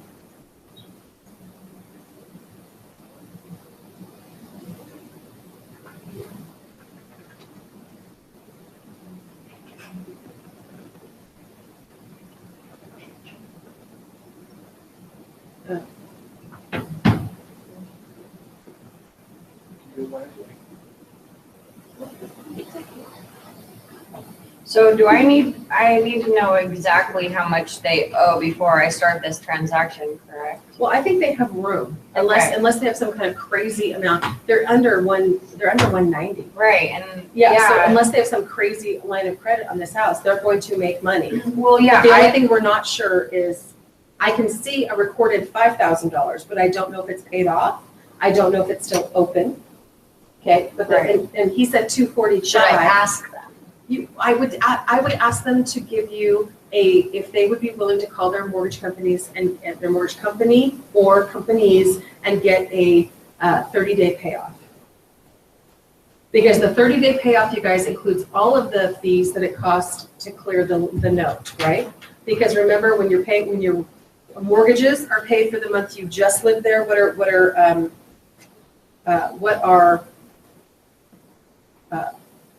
rent is paid for the month you're going to live there. Mortgages are paid for the month you just lived there. So when I make my May house payment, I'm paying for April. So every time you get a listing, that's a wonderful way to kind of know how much they're gonna get from that property Sure. if they sell it. So it's Correct. not a 30-day note, No, it's called a 30-day payoff. a 30-day. A 30-day payoff will actually give them the true payoff. And it will teach you that you can't look at the principal balance. You actually have to look at any kind of reconveyance fees, and they have interest that they have to pay to the date of closing. So I have to pay for all the days of interest. Okay? You really won't know that till it comes out of unread utility. No, I'll know it. I just need a 30-day payoff to do a net and give them an estimate. And like with 79th, Right. for me to get that, it took me a week because it had went. Well, that one was terrible. That one had Right. like arrears. I'm just letting you know that if Yeah. there's any problems or whatever, then it goes to a different department at the bank. It takes a week. You add that to the 6% commission, the 2% sales price you get.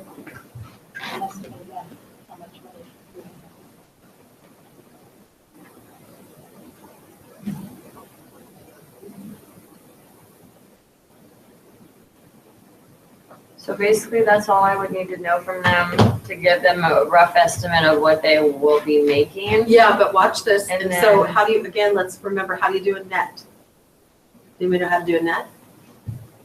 This is the coolest thing that Flex has for me. I do new. Oh, they have a closing cost. Yeah. This is for, what are these folks' last name? Teal.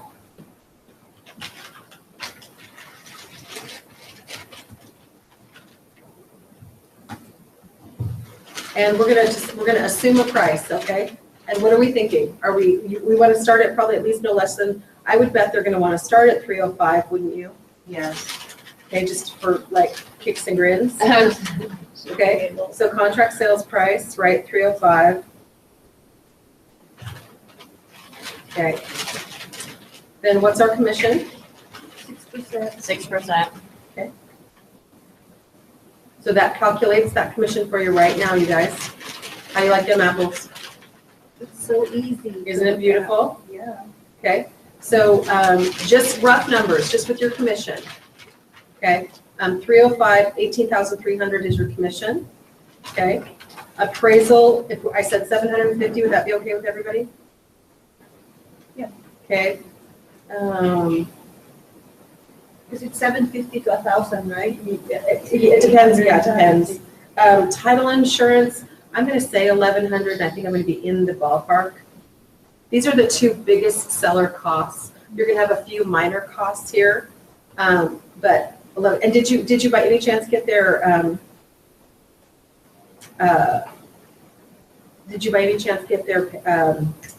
property profile? Yeah, I did. I can email it to you. That'd be great. So survey, I'm just gonna assume that they need an updated as-built, and they probably don't. 350. So do you see where I'm coming up with my 2% number probably real quick? Would you recommend a home warranty on that? I can't answer. I mean, I can certainly talk to the seller about putting a home warranty. It might make the property more attractive to a buyer, for sure. That's about $500, right? I mean, I think of something that would make a property more attractive is a home warranty. And by the way, this property probably needs all the attractive help it can get, considering its location. For $500, it's very, it gives the buyer peace of mind when they make an offer. Because Right. they're gonna probably ask for it anyway. Yeah. Which is normal for buyer. Mine is tblock@jackwhite.com. I'm gonna think that there's probably a couple extra $100 in cost that I'm forgetting, but I've got the big mamma jammas. I put a survey in here and watch. How about I just to add to it, I am gonna add a home warranty. And how about 525? I think it's 525. 525, okay. So, and then if we don't have a couple of those items, I've saved them some money, but I'm looking at a payoff of 280, I'm looking at a net minus mortgage of 283.7. That's if I get 305. What happens if I get, now, okay, watch this, guys. What if I put in, here's two things I have no idea what might happen. One would be closing costs. Seller paid closing or buyer. What do you think? I say 3% on $300,000 is $9,000. Okay. Now the only other thing, you guys, that I don't know what it's going to cost are repairs. Lots of question marks. I have no idea what repairs might cost. Okay. But then again, now look at me. Home inspection, maybe the free home inspection. Yeah, I doubt I'll get this guy to pay for a pre-home inspection. I doubt it would, maybe. Is it cheaper to do a pre-home inspection than the actual home inspection? Depends on who the inspector is. I would say typically yes, but I don't, How much they run, 350 now? $400. And if you're a licensee, you've got a good relationship with a home inspector, you can sometimes get pre-home inspections done for less money. But I don't want to say that that's a fact, because it depends on who you are and it depends on who the inspector is. Some home inspectors will charge you just a regular home inspection fee, and those fees vary. I see some vary by square footage. I see some vary by kind of property, etc. Condos is 350. So probably this is like residential. This is a house. Like 450. 450, I think would be Yeah. good. So right now at 305, you guys saw at 305, I'm at a net to the seller is 274. So at 305, 274, 10%. but that was with closing costs paid. Should we put in, just so, in case someone will ask for buyer's closing costs, should we just put that and let them know how much it costs so they are? Oh, I ready did. for it? I see, I put Okay. that, I put that in right here. Seller paid closing costs. Okay. So $30,000, 30 off of 300. Now, if I don't pay closing costs, that's a big bump, right?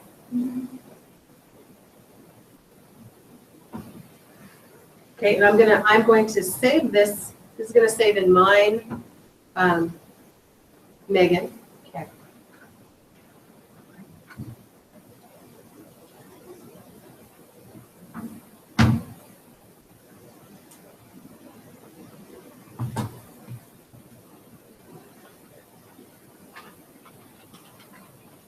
And then you guys, when you go to print this out, I want you to see what it looks like as a PDF. It's really nice and clean when you print this out.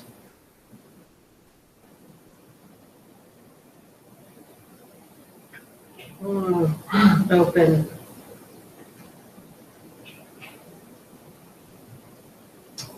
Open, there we go, sorry.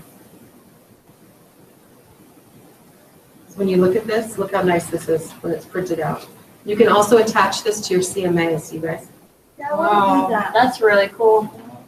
For the final one, before you go in, I want to do that one. And then the other thing to start doing is see how close you can get your numbers.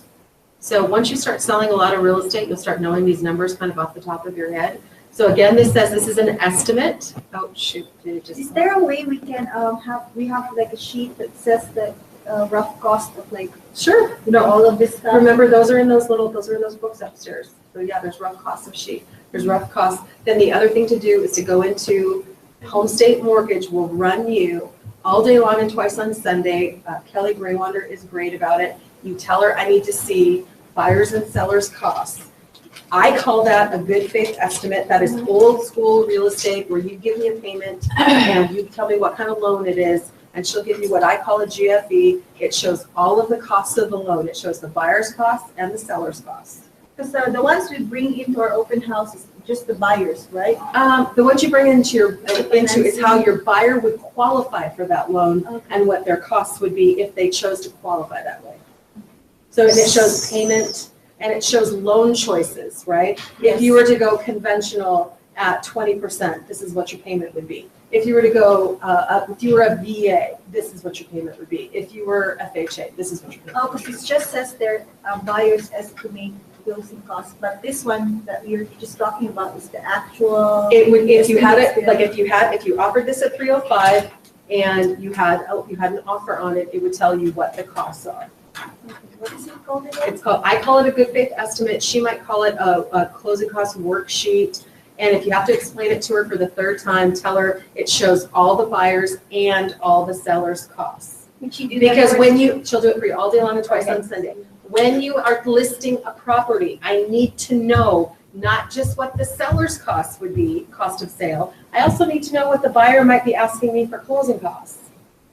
Does that make sense? So Now, the other thing I wanted you to see in this, I don't know if anybody else paid attention to it, but I did, is this neighborhood had FHA homes. We had one FHA offer, it had one VA, and it had another conventional.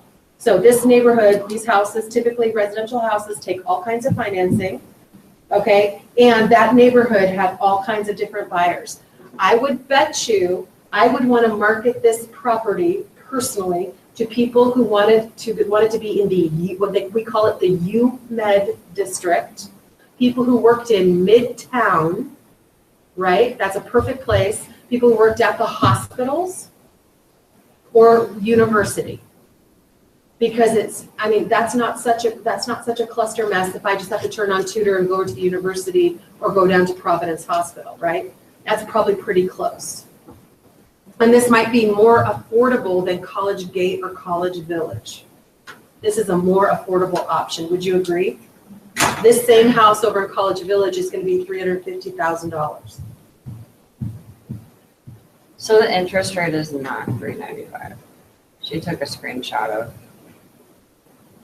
what it says now, because it takes 24 to 48 hours to get back. Her interest rate is 4.85. 4.85. 4.85. That's a Is big that on the difference. second or on the first? I would imagine the second could be that high. Yeah, probably the second, okay. Okay, probably not on So the the first. proper, the 30-day payoff will have all of that information in it? Uh-huh. Okay. Yeah, it'll tell you what the So should I actual. just tell her I'll wait for that? Sure. But do you see how easy it is to put this together? And you just save it, and then you print it out and Where make did it we a part go of your again on ceiling. that one? Okay, sure, let me show you. Yeah. Okay, so I was under daily functions, calculators. They call it a closing cost estimate. I would call it a net sheet, seller's net. And how you do it is you just say new, and then you put in the name. You must hit save or you will lose your work. FYI, how many times have I lost my work? 1,000,000 times. Millions. You need It- a backup. Yes, well, even if you back it up, Oh. here's the trouble. If Flex times out, guess what?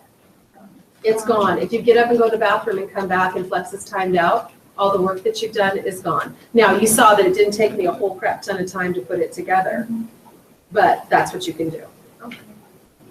Okay. Now you guys are really getting into the nuances on how you're starting to look at property, how you're evaluating open houses. When you're sitting in an open house, what are the stuff I should be looking at? How do I make myself really aware? How do I figure out what's really going on? Okay, I'm gonna get to go look at an open house. How long has it been on the market? Oh, it's been on the market a year. Okay, is that a different open house? I mean, does that feel different to you now knowing that? Oh, yeah. Yeah, I mean, what does it make you, what are you thinking? You know what? I'm just going in just to see what kind of buyers. There you go. No, and I super appreciate that. I'm just there to pick up buyers. And that's a great attitude, actually. Because I don't really see any other expectation doing me again. Yeah, there you go. That's perfect. But do you see that finding out what else is in the neighborhood, what else is pending, what else is sold, what are your other options? So this house won't work for you. Have you looked at the houses up in Cape Seville? I mean, is this the neighborhood you want to be in? The one thing we didn't do is find out, I think it would have pulled it, if any other houses were available on DeArmond. I pulled between 400 and 500,000. I didn't pull beyond that. So you might want to see if there's any other listings on DeArmond. You saw how There are Remax. Oh, Remax have one? I've seen several. I wonder if that might be off of DeArmond, not on, Could be. you know? Okay. All right, you guys, I had a great class. You're the bestest. I want you to have a kick-ass weekend. I'm available for you on the phone Saturday and Sunday from 9 a.m. to 9 p.m. I hope you remember your wonderful moms on Mother's Day. Happy Mother's Day, Happy everybody. Mother's Day! Someone texted me this morning. They said, I just wanted to let you know you're a beautiful mom. And I'm like, I'm not a mom. Did you say I'm sorry, I'm not a mom. Did you seriously? Did somebody do that? Well, it was a group message, and guys were messaged in it too. My dad was added too. I was Oh like, my "What's up?" gosh, you're just such a good guy. I'm like, I don't even know who sent it because it was a group message. I didn't look at the name, but all right. Nice weekend. Oh, look at me, man. I'm a mess with this popcorn. How can I find out if a house is FHA approved and all that good stuff? It shows on the listing if it says what kind of financing. What kind of property is it? Unless it's a condo, or unless it's a distressed property, it is typically going to be eligible for FHA financing. If it's a distressed property, I'm a little bit more leery about FHA financing unless they're able to do a 203K, which is a fix-up loan, which are very long, very complicated, and super hard. So if it's a distressed property, if it's a condo, it has to be certified for FHA financing. Do you have open No, I'm still waiting for my license. Oh, It's still pending. Is it really? It's just about a week. Mine took a week. Yours has been longer than that. Have we not looked online? Have you been looking online? No. Because it's live online a day before or 2 days before. I can't say that that's true or not true. We try and check. Mine, Mary was like, no, your license is already live, like 3 days ago. It's like, Go oh. restroom real quick. What's that? I'll go. Yeah, we'll check. Yeah, we'll check. Hopefully they're gonna buy you this Saturday. Where are you gonna be sitting? Mother's Day. That same one at Seaport. Nice, okay. But Happy if Mother's anything Day. else, I'm meeting you. Thank you. Excellent. I like Jim's attitude. I'm just there to be buyers. All right, we meet you No Monday. expectation. And I'm gonna try to see if I can get you how your There weekend you go. goes. There you go. Yes, yes. You have fun. You have fun. And I like that idea that you put the costs and stuff. That's Thank you very much. so they're not surprised and then they get mad at you. You're welcome. Have a lovely week. Okay, I'm gonna be here all day. I'm gonna be playing here all day. Get another buyer. Another buyer. Yeah, that's my plan.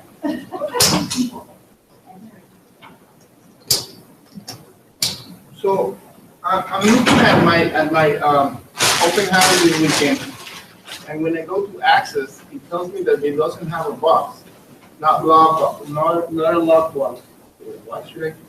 No, it has a lockbox. It has a lockbox. It has a lockbox. Whoa.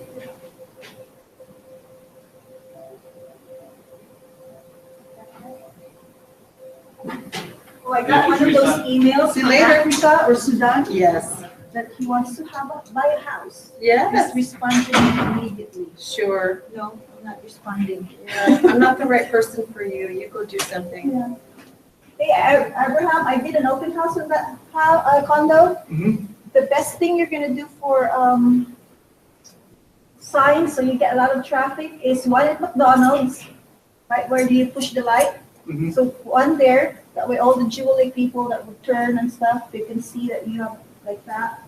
And then one on each side in Blackberry, Mhm. because it's kind of like a downhill. One on each side, and this is Blackberry. And in the front where the church is, put one sign that would point to you. That way these people that come here, they can just make a U-turn at McDonald's and go to you. Or even that way they can see. So you need about 6 signs. That's what you said, and I only have 4. Yeah, no borrow. And then when Ask if you go can, down- she's not doing an open house, ask if you can borrow a couple more Yeah, signs. that's good. And go down like this from the hill, from that mailbox, put one in that mailbox that would show that you're going down. And then another one from that hill, downhill. And then right by the carport where you park your car, don't park inside the carport. Park where there's no port, right there. Put one in the back of your car that would point that way. It's kind of hard to see. And then put the door, put one right by the door. That way when you see it, oh, it's right there. You need about 6. So was there a lockbox on it or not? There is. But you just have to key it in manually. Do you know how to do that? I'll probably. Did you download your SentryLock? Uh-huh. Okay. So when you do this, it shows. You have to put in the serial lockbox number if it's not showing. And you can see it on the lockbox. I don't know if Teresa has a lockbox. I do not, I'm sorry. But it should be, it's like, it's right by the lockbox. There's a number there, just type it in. Okay. And then what's password? I can just That's your password. check with my phone, right? I'm Whatever checking your right now, password Mr. is. Do you know your Okay. password? It's in that paper they gave you. YA. Don't show it to Yes, anyone. ma'am. No results. Maybe Teresa can help you with that, but I won't, because it's private. Because I got an email from Yeah, show it to Thank you. Teresa. Happy Mother's Day. stuff lady. And hide that thing. There's a fine if you lost that stuff or can't share that stuff with anyone. A minute? Yeah, what do you got? Are you eating lunch? Oh, I've got lunch right here. What's going on? Oh, from Miss Walsh. Oh, what did she say? I just, because Mary came to me and they needed some documentation. So Yes. I actually sent them out like on Monday. Oh, okay. So they just informed me they need that and We've already it's sent gonna it. be pending. Okay, perfect. I mean, it's currently pending, so. Oh, okay. Okay, so that's probably what the deal is. Yeah. Okay, no worries. Okay. Okay. Have a nice weekend. You too. Have a lovely weekend. Happy Mother's Thank Day. you very much. Okay, so let's go to this. That's a problem. I'm gonna have time to go through all this stuff. It's probably easier than I think it is. Okay, that's not. That's okay. Got it.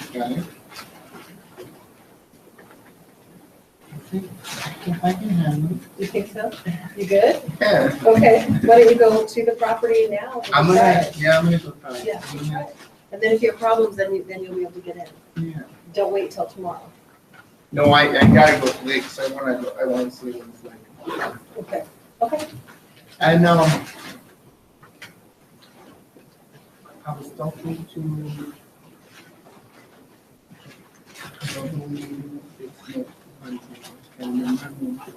And she told me that. Honey Kim or Marion? Marion. Marion. And I think, she gave me an idea, maybe print out some comparables. So if people show up, maybe I can show them. Yeah. And I have not printed it in here. So Do you have a copy code? I can. Okay. Let me find it and then I'll. Okay. And then you can get me to the nice day. I'll see you tomorrow. Okay. Thank Oh, you. you're gonna stop by? Awesome, so you at least are gonna have somebody. Hey, at least I got You got peeps, one, you you know? got peeps. I'm gonna Thank observe. You are awesome, thank you so much. I appreciate you doing that. You don't have to, but Oh, it's okay, because I always go to cars and stuff, you know, Mhm. because due to my condition, you know, it's immune, autoimmune deficiency or? yeah, kind of related to that, so I gotta eat like Super healthy, fresh yes, things organic. as much as I can. And I have to clean myself up too. So I go to the store every day. Gotcha. I used to do that too. I used to go every single day to the grocery store. That was my big, I decided what I was gonna eat for the day. As soon as, when my kids moved out, I was like, oh my God, I don't have to shop at Costco anymore. Oh, my whole life has changed. I need to get like with a bunch of people who don't have big families anymore, because I love to shop at Costco, but I can't take the amount of stuff. You know what I mean? Like, I don't need 2 cans of pasta sauce that are big anymore. Monster size. Right, I can't